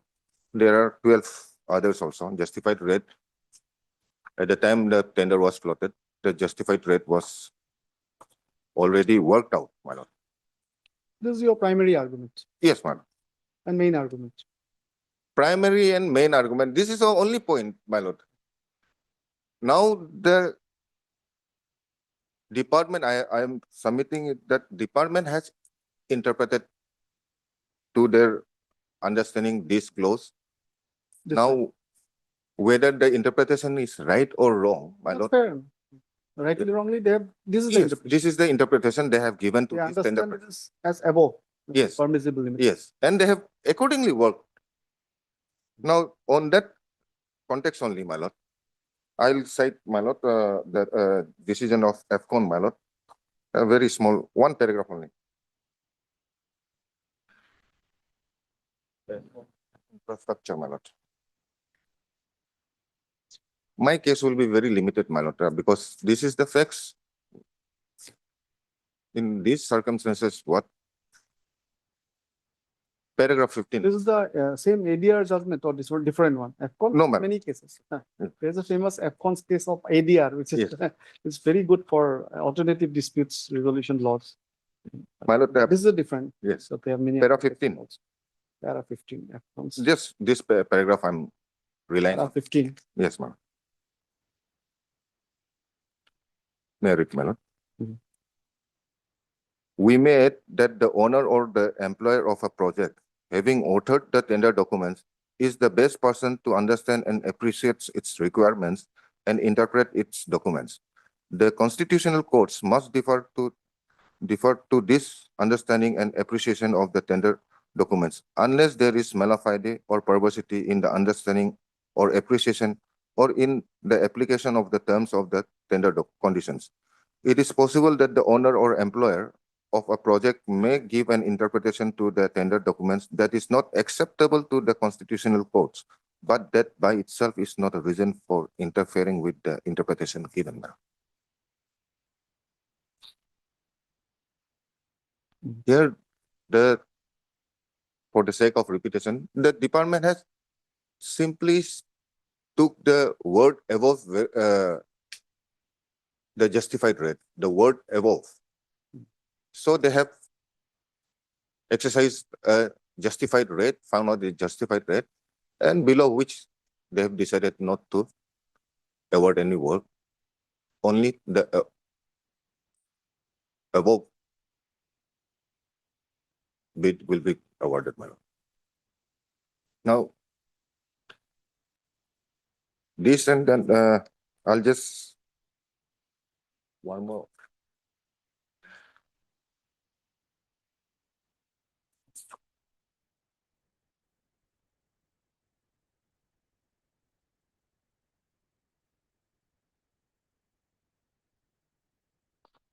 I'll not bother my lord. My lord, here It's okay. I'll rely on para 52, 53, and 54, my lord, because just This one? Tata Motors? Tata Motors, Oh, Tata Motors, my lord. Tata Motors, paragraph. I'll rely on 52, 53, and 54 only, my lord. Basically, to say that the furtherance of public interest, my lord, and then just making out a legal point by the bidder, my lord, should not be a reason for interfering. Basically, court should be slow in interfering with the tender process. It should be in furtherance of the public interest.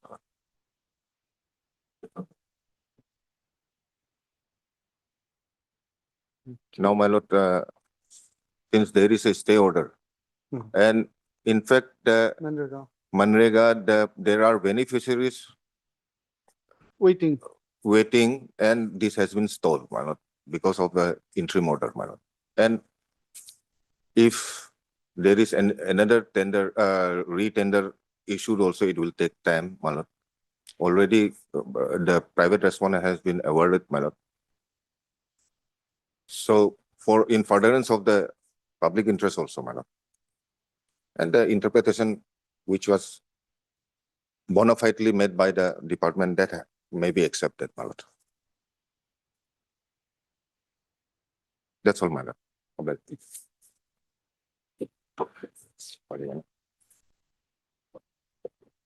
Private respondent is respondent number 5. Yes, respondent number 5, my lord. Though I have not filed my affidavit because I cannot take any other stand from the decision of the department, so I am relying on the. Have your stay, if I Yes. say anyway. My lord, that Your it has been argued at length by my brother, my elder brother, that and judgments have been relied on, saying that the games, the rules of the game cannot be changed midway, or that there cannot be alteration of. I don't think that those cases apply, my lord. Those judgments apply because here we are not denying. No one is denying that we are going as per the clause 20.4.3.2 of the CPWD manual 2014. My lord, before coming to that, just to apprise the court. Once upon a time, my lord, I used to represent the government, man. And 2014, when this came out, man, there was really this issue about this 20.4.3, my lord, and 2.2 more specifically. where it talks about the justified rate and the variation. Mhm. And at that time, initially, we were given I also used to make a submission on the instructions of the department itself, of course, that 5% variation, it can be below or above. But subsequently, the department, PWD, specifically PWD, upon taking instructions from the CPWD, was instructed us that the word, the literal interpretation is that it should be over, not below. So once again, my lord, I'll take the burden of taking your lordship to 20.4.3.2. Once again, my lord. Because this is the, this is the issue. Yes, my lord, this is the issue. My lord has seen the 20.4.3 and 20.4.3.1, my lord. Basic object is the reasonably and the competitiveness of the rates, man. That is why the justified rate. Now 20.4.3.2 acceptance of tenders as justified rates with allowable variations. It has been read, but I am again. Apropos provisions under para 20.4.3, variation up to 5% over the justified rates may be ignored. And next line is, my lord, important, my lord, that my lord is there. Yes. Yeah. Variation. Variation up to 10% may be allowed for peculiar situations and in special circumstances. Now in the second line, it doesn't say over, my lord. Because, my lord, if I say, I have noticed. yes, my lord, if a tender is put for 100 rupees, my lord, there might be a person who might bid at 105 rupees, my lord. Not necessarily every will bid below the estimated cost put to tender, man. So for that person, it specifically says over the justified rate. And the second paragraph, it says up to 10%. When in the second line, it doesn't say over. So it can be both sides, man. But it has to be under peculiar and special circumstances, man. And reasons for doing so has to be placed on record, man. Now, this is a very technical thing, my lord. Of course, we are not technically qualified. None of us are. My brother, my lord, appearing for petitioner, has given this table. If your lordship can have a look, my lord. Yes. Just come to that. In spite of every record, my lord, the records that is present here, even then, my brother has made a mistake on it. If first, second, third, fourth, fifth column, man, justified rate below estimated cost. This is also wrong, my lord. Justified rate is 4,97,24,886. Here, my elder brother has written 4,91,24,886. And on basis of that, he has said it's minus 2.69. When we calculate it properly, it comes to around 3% minus.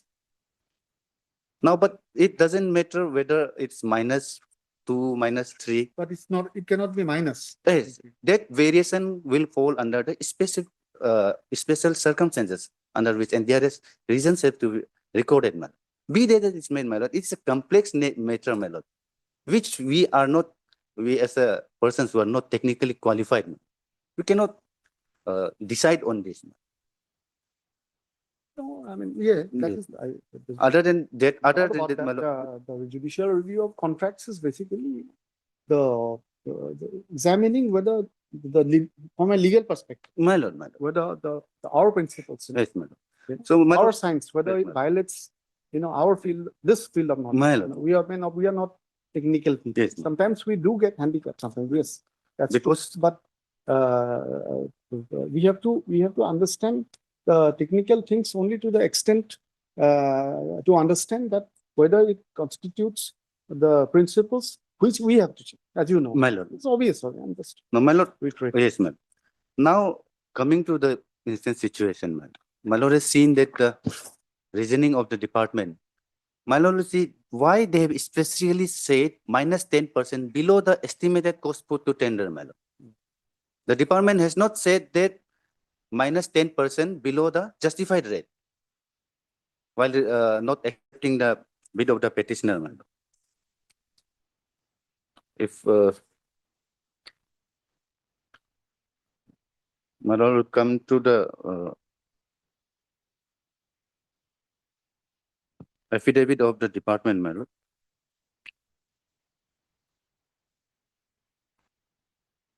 Page.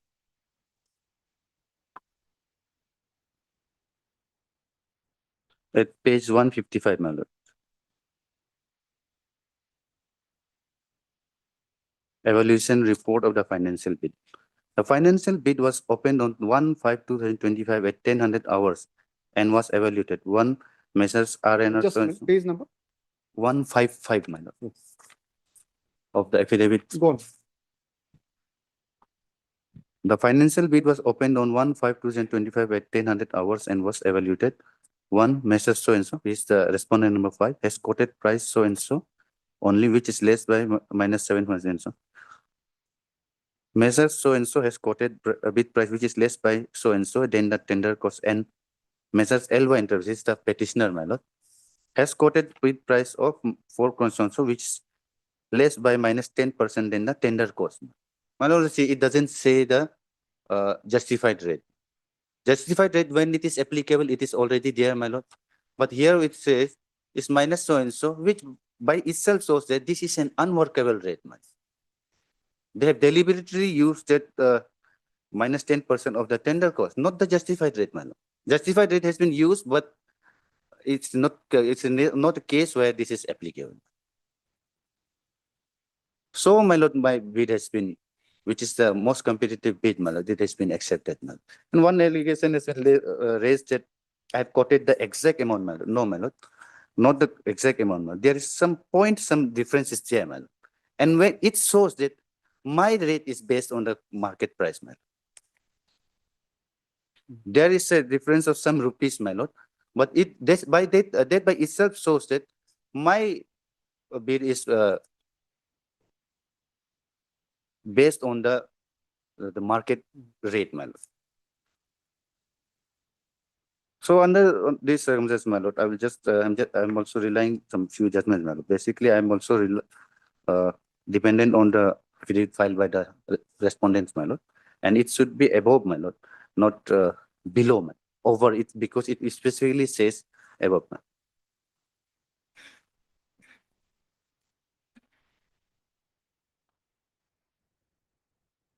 This is, my lord, by our own High Court, my lord. This is regarding the clause 20.4.3.2, my lord. Here, I will not read the entire judgment, my lord. It is starting from paragraph 15 itself. Just if your lordship would come to the last paragraph 18 and 19, my lord. Yes. Last page, my lord. 18 and 19. Yes, last page, my lord. Paragraph 18, my lord. Just small paragraph.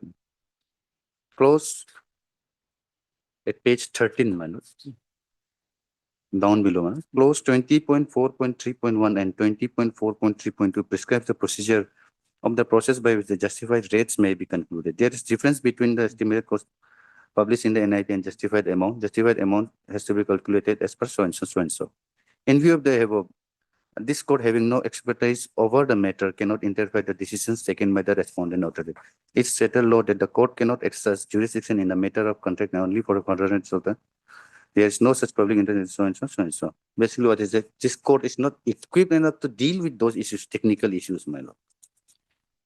On the same aspect also, my lord, I'm relying on another judgment, my lord.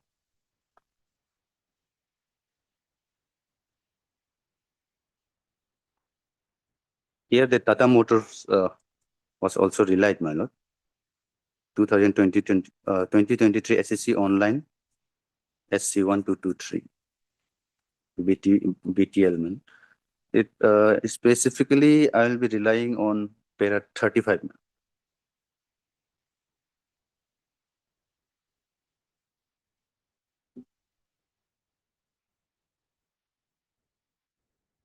Paragraph 35. Yeah. Paragraph 35, my lord. It is settled law that in contracts involving complex technical issues, the court should exercise restraint in exercising the power of judicial review, even if a party to the contract is stayed within the meaning of Article 12 of the Constitution, and as such is amenable to the jurisdiction of the High Court or the Supreme Court. The court should not readily interfere in commercial or contractual matters. This principle has been reiterated in the recent judgment, so and so, Tata Motors quoted, my lord. Paragraph 36, my lord. 36, my lord. The court ought to defer to the discretion of the tender inviting authority, which by reason of having authored the tender documents is best placed to interpret their terms. The courts ought not to sit as a court of appeal, but review the decision-making process and examine arbitrariness or malafidus, if any. Well said. So the author is the department, man. They are the best person to interpret it. And this court cannot sit on appeal, man, on the decision, man, until and unless there is malafide or arbitrariness is shown.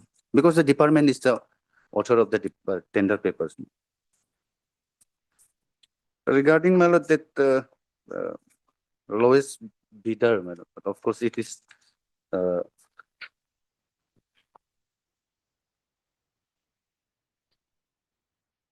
it's a general principle, but I will just read one paragraph, my lord. Ronak International, my lord.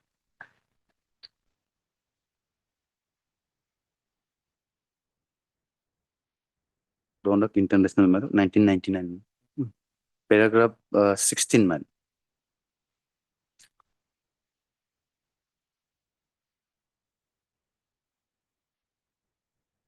Paragraph 16 at page 502. It is also necessary to remember that price may not always be the sole criterion for awarding a contract. Often when an evaluation committee of experts is appointed to evaluate offers, the expert committee's special knowledge plays a decisive role in deciding which is the best offer. Price offered is only one of the criteria. The past record of tenderers, the quality of the goods or service which are offered, selling such quality on the basis of a personal, its market reputation, and so on, all play an important role in deciding to whom the contract should be awarded. At times, a higher price for a much better quality of work can be legitimately paid in order to secure proper performance, so and so, so and so. The court should not substitute its own decision for the decision of an expert evaluation committee. So, the price is not only the sole price. Here, a committee was there that exercise its decision because they are the persons who authored the tender documents and they are the best suited person to interpret those documents. Just and I will rely, my lord, on the NG projects also, my lord. NG projects at para 23, my lord.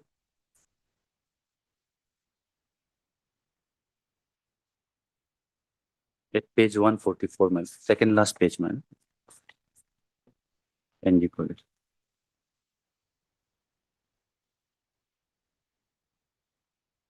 Down page 23. In view of the above judgments of this court, the court should refrain itself from imposing its decision over the decision of the employer as to whether or not to accept the bid of a tenderer. The court does not have the expertise to examine the terms and conditions of the present-day economic activities of the state, and these limitations should be kept in view. Courts should be even more reluctant in interfering with contracts involving technical issues, as there is a requirement of the necessary expertise to adjudicate upon such issues. The approach of the court should not be to find fault with magnifying glass in its hands. Rather, the court should examine as to whether the decision-making process is after complying with the procedure contemplated by the tender conditions. If the court finds that there is total arbitrariness or that the tender has been granted in a malafide manner, still the court should refrain from interfering in the grant of tender, but instead relegate the parties to seek damages for the wrongful exclusion, rather than to injunct the execution of the contract. The injunction or interference in the tender leads to additional cost on the state and is also against public interest. Therefore, the states in these citizens suffer twice. Firstly, by paying escalation costs, and secondly, by being deprived of the infrastructure for which the present-day governments are expected to work. So, Malo, this is basically the general principle. And one more thing, Malo, that in the additional affidavit, Malo, they have annexed some clause 5.3 of the 2022 manual. It has no application here. The tender documents doesn't say, the tender conditions doesn't say that they will rely on the 2022 clause manual. It's governed by the CPWD, yes, Malo. CPWD manual, of course, that particular clause 20.4.3.2, it is of 2014 manner, but that is for the justification of rates manner, which the department decided to implement. And this clause 5.3 5.3 regarding the lowest bidder, these all things, it is not a part of the tender conditions, my lord. In fact, if these things are relied, my lord, it will amount to altering the rules, my lord, changing the game midway, man. So this is not no application, man. That is my submission, man. So now, as of now, my lord, the work was already awarded to me, my lord. I've already submitted my bid, EMD, etc., my lord. Only the execution is due to the Because of this. stay, my lord. Yes. And so I pray, my lord, this may be dismissed, my lord, with some cost, my lord. And only my only concern is that some bails are, some councils are there for the bails. Because BA, IB, you can fix it tomorrow. And BAs are, the councils have left. Tomorrow we can have the bails before, perhaps. No? Tomorrow we can have the bails before. Otherwise, all the custody bails will post fix for tomorrow, then we'll fix it tomorrow. Anyone waiting for bail? Not bail, but No. just one item, item number 26. I'll just take a small observation. I don't think there'll be time because you can. I'll just take 5 minutes in that matter. not Because to there go. will only be time to mention, decide the, and the orders also. Any case, a reply, Just 2 minutes. no, 2 minutes may not be fair enough to the case, but otherwise we'll have to keep it for tomorrow and then I reserve it. But your Just 2 points if I, station. my, just 2 points if lordship. Yes, yes, yes. My lord, the learned council, my lord, the state council has said that variation is only upwards. That's the main thing. My lord. But that goes against the literal meaning of the term vary.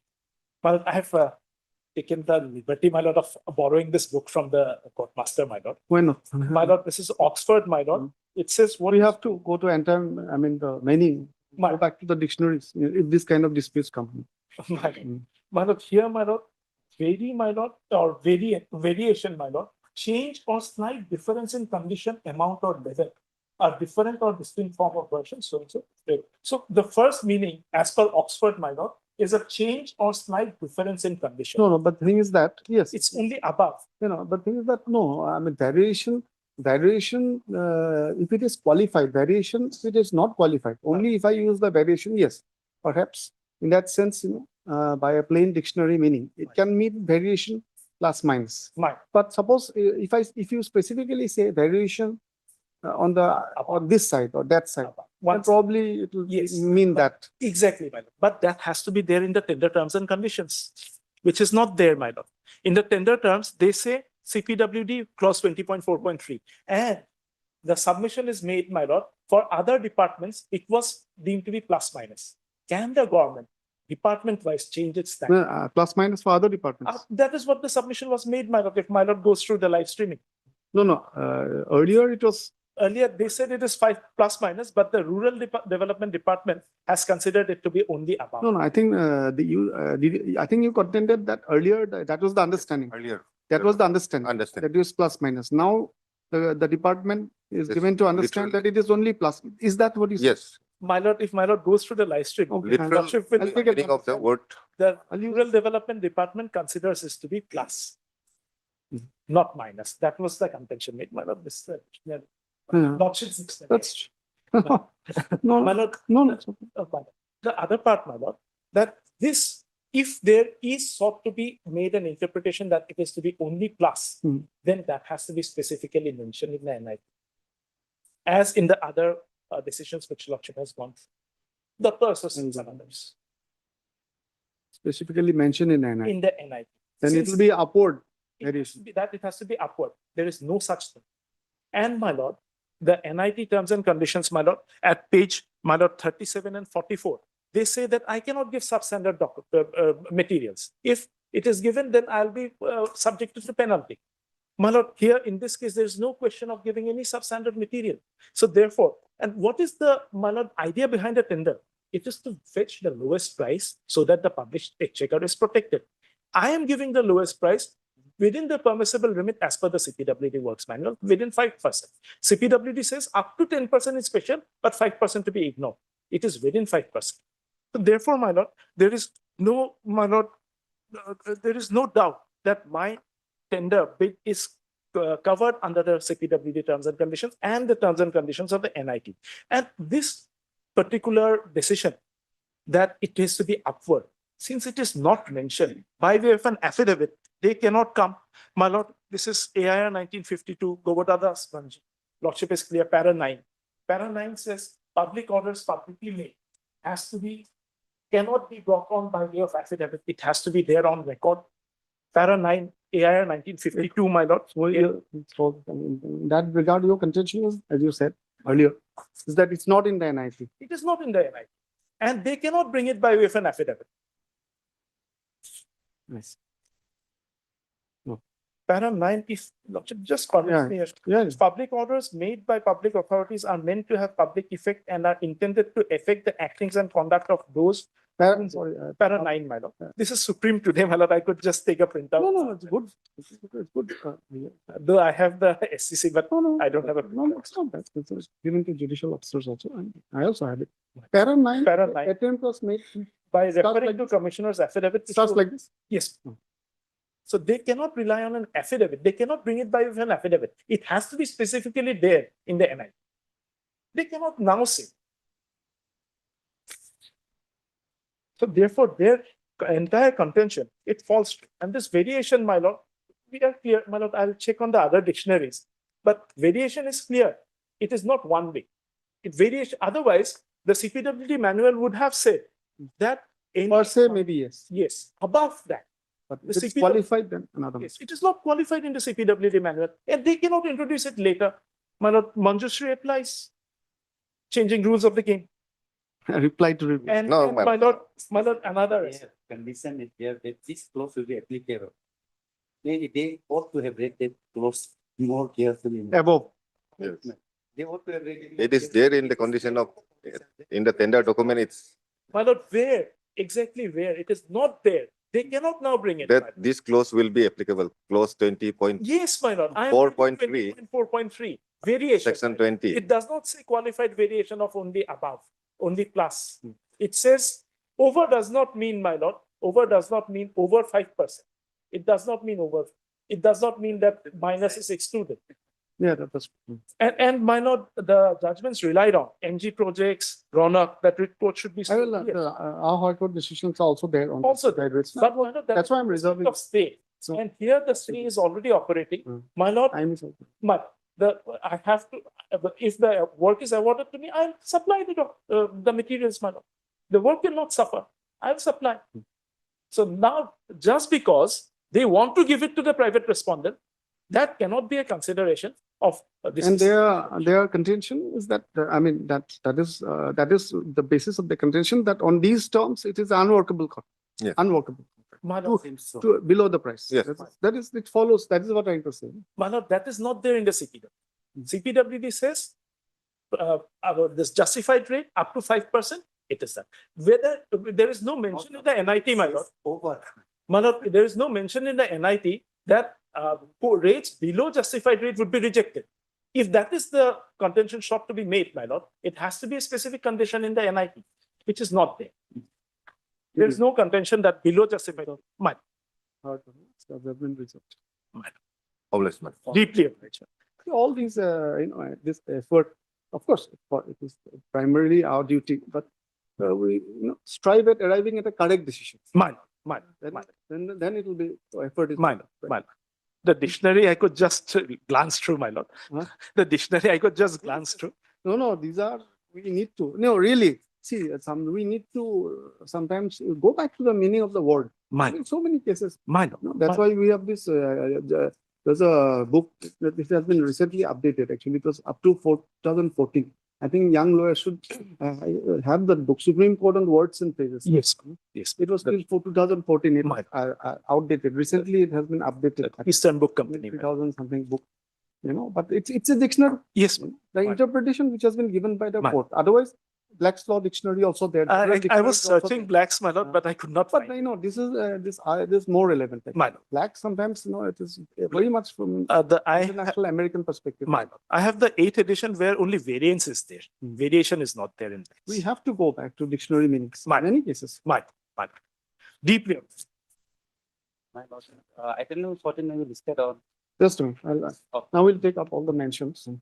When any urgent matter left today, we can, especially bail or something liberty oriented can be posted tomorrow. Otherwise, rest. Okay. Now you make your mention. My lord, item number 14 is anticipated. 14, that's right. Man, May- tomorrow will, may I all these insist on- bails will take up. We can take up first. We can take up the bails first. It won't take much time, right? My lord, So that then we item can go for this 14 will years. take up on 6th of this month. 6th, Yeah. not tomorrow. I wish.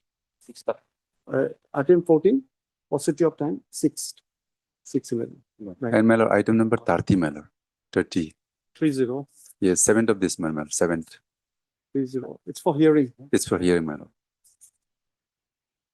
You want 7th of this paucity month. of time?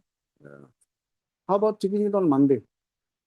My lord, Monday, Right, also, yeah, Yes. 7/11. We don't know what kind of list will come. Let's see. obliged. Let's fix it, then we'll see. May I sign, my lord?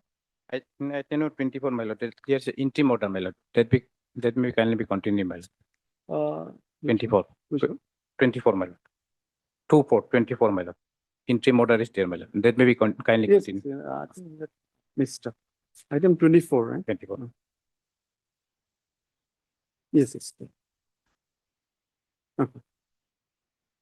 That relationship, that matter. Only, my lord, 24, my Quashing lord, matter. can be there, my lord, listed. No, my The, lord. the interim order granted by order dated so and so, you mentioned the date also. That Okay. shall continue till. In item 24, right? 20. 20. The date, I think we have given already.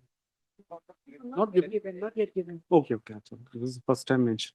My lord, item number, When do you want it? After? After 3 weeks, my lord. After 3 weeks. my lord, item number 17 and 18, bail application. CD was called. I'm informed CD has not been received. The only thing to ascertain is, my lord, whether charges had been filed or not. If not filed, then my right to default bail accrued. Nice. That much, my Okay. lord. Kindly take the instructions. Tomorrow, my lord. Tomorrow you can take the instruction. Take it. Since it's the default bail aspect is also linked, as he said. Take it tomorrow. Obliged, List my tomorrow. obliged. Probably on the supply list. May I please, my lord? Continue. My lord, item number 23. Here, the service upon the respondent number 2 to 6 has not completed. I may be allowed to go for dusty service, my lord. I'm for the petitioner. Dusty service. Dusty service, man. Since they are The petitioner seeks permission to serve respondent number 2 to 6, my lord. 2 to 6 by dusty service as the proceeding is pending for such service. It's the for service upon the said respondents. The prayer is allowed. The prayer for dusty service upon the said respondents 2 to 7. 2 to 6, my lord. 6 is allowed. My lord, Is- there is an interim order. The interim order shall stand extended to the next date of listing. It will be extended, all interim orders. List on After 3 weeks, my lord. after 3 weeks. Deeply obliged. My lord, I mentioned item number 28. This is long pending case since 2018, 28. So this may be taken up 28. This may be kindly taken up on, my lord, 6 of this month, my lord. 28. My lord. No, let this be on 10th if possible. Monday. No issue, man. And you want it on 7th? I want it to, my lord, listed on 6. 6th, some, anyway, 6th or 7th. My lord. Let it be on 7th. My lord. 7/11, 20. All matter. May it please, your lordship. So item number 25, it's a transfer matter. Mhm. There's an interim order, it may be continued, lordship, and fixed after 3 weeks. The interim order shall stand extended in the next date of listing, paucity of time. And List after 3 weeks. 3 weeks, lordship. And item number 26, lordship, it's a suspension matter. Mhm. May I pray that this matter may come up on 12th? Paucity of And time. lordship, it may come up for admission hearing because the private respondent, they have appeared today, lordship. So service is complete, it may come up as admission hearing. This one, where? Huh? Wakala number for respondent number 5. Yes, so service is complete, so it may come up for admission hearing on 12th, lordship. The Lord Council also enters appearance for respondent number 5. The petitioner council seeks the date to be fixed on 12/11. Prayer is allowed. List on 12/11 in the admission column. Yes, your lordship. Admission column. Obliged. May it please your lordship, Lordship, I would like to mention one fixed item, item number 21.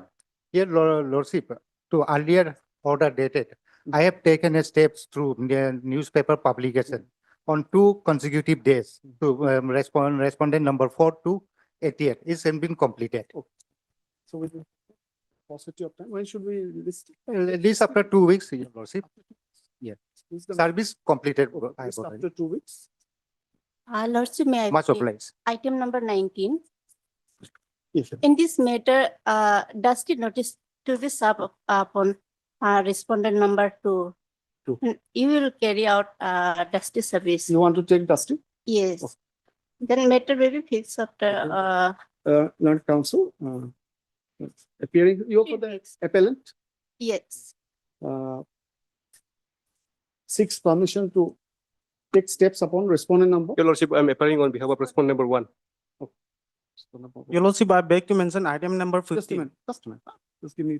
Ma'am, Number 19. now your dusty service upon which respondent? Which respondent? Respondent number 2. Respondent number 2. It's got, the prayer is allowed. Necessary steps may be taken. Yes. Compliance submitted thereof. List after, you want 2 weeks, 3 weeks. List after 3 weeks. Yes, Your Lordship, I beg to mention item number 15. It is a bail matter, fixed bail matter. yes, yes. So Your Lordship, CD has been, TCR has been received. Call for TCR has not arrived, Lordship. I just checked it, Lordship. If it's come, then we can take up tomorrow also. If not, then issue, it's coming from which district? From UPI. Then we Yeah, can take it up. When Okay, should we we'll, fix it? okay, we'll try tomorrow, Lordship. If it's not, Tomorrow, let's fix. otherwise next week, Lordship. Your Lordship, this matter has been pending since last. Tomorrow, let's see. Lordship, okay, Let's try Lordship. tomorrow. Let- Otherwise, another day. Oblige, Your Lordship. Let us. Your Lordship, item number 22, Lordship, till the private respondent has not filed affidavit of opposition. Okay. How many respondents? You're for the petitioner. Yes, sir. Paucity of time, 22. 22. And it is submitted that none of the respondents have filed affidavit. No, Lordship, only Only, respondent number 4 has not. except for all have filed. It's submitted that respondent number 4 has not yet filed affidavit. Full stop. Others have filed their pleadings. Affidavit has been filed on behalf of respondent number 1, 2, and 3. So, 2 has filed the affidavit on behalf of. yes, sir, that's not an issue. So only 4 respondents, right? Yes, Your Lordship, 1, 2, and 3, we have So filed. 4 No, is Private respondent. private respondent. Yes, Your Lordship. So we can wait for some time or Lordship, long time. We'll fix it after. it's a 1 week. It's the matter after 1 week. Okay. Then we can take it up. If he is not appeared. Service is complete, right? Yes. He has been served. Private respondent has been served. That you have to cross check. If he is served and he's got sufficient time, but not file any pleading, that's his choice. Yeah. Then we can proceed with the case, right? Much all. Lordship, there is one unlisted voter also there. Item number 33 and 34. When to Ah. be lifted? Supplementary. For hearing. And Better to keep it next week, I think. next week. Maybe 11 or something. Make it on 11 or. 11. Right, Now matrix over. that's all. Yes. These judgments have to be put in that file, In that. hearing file, and along with my note. Yes. Note is also there, note is also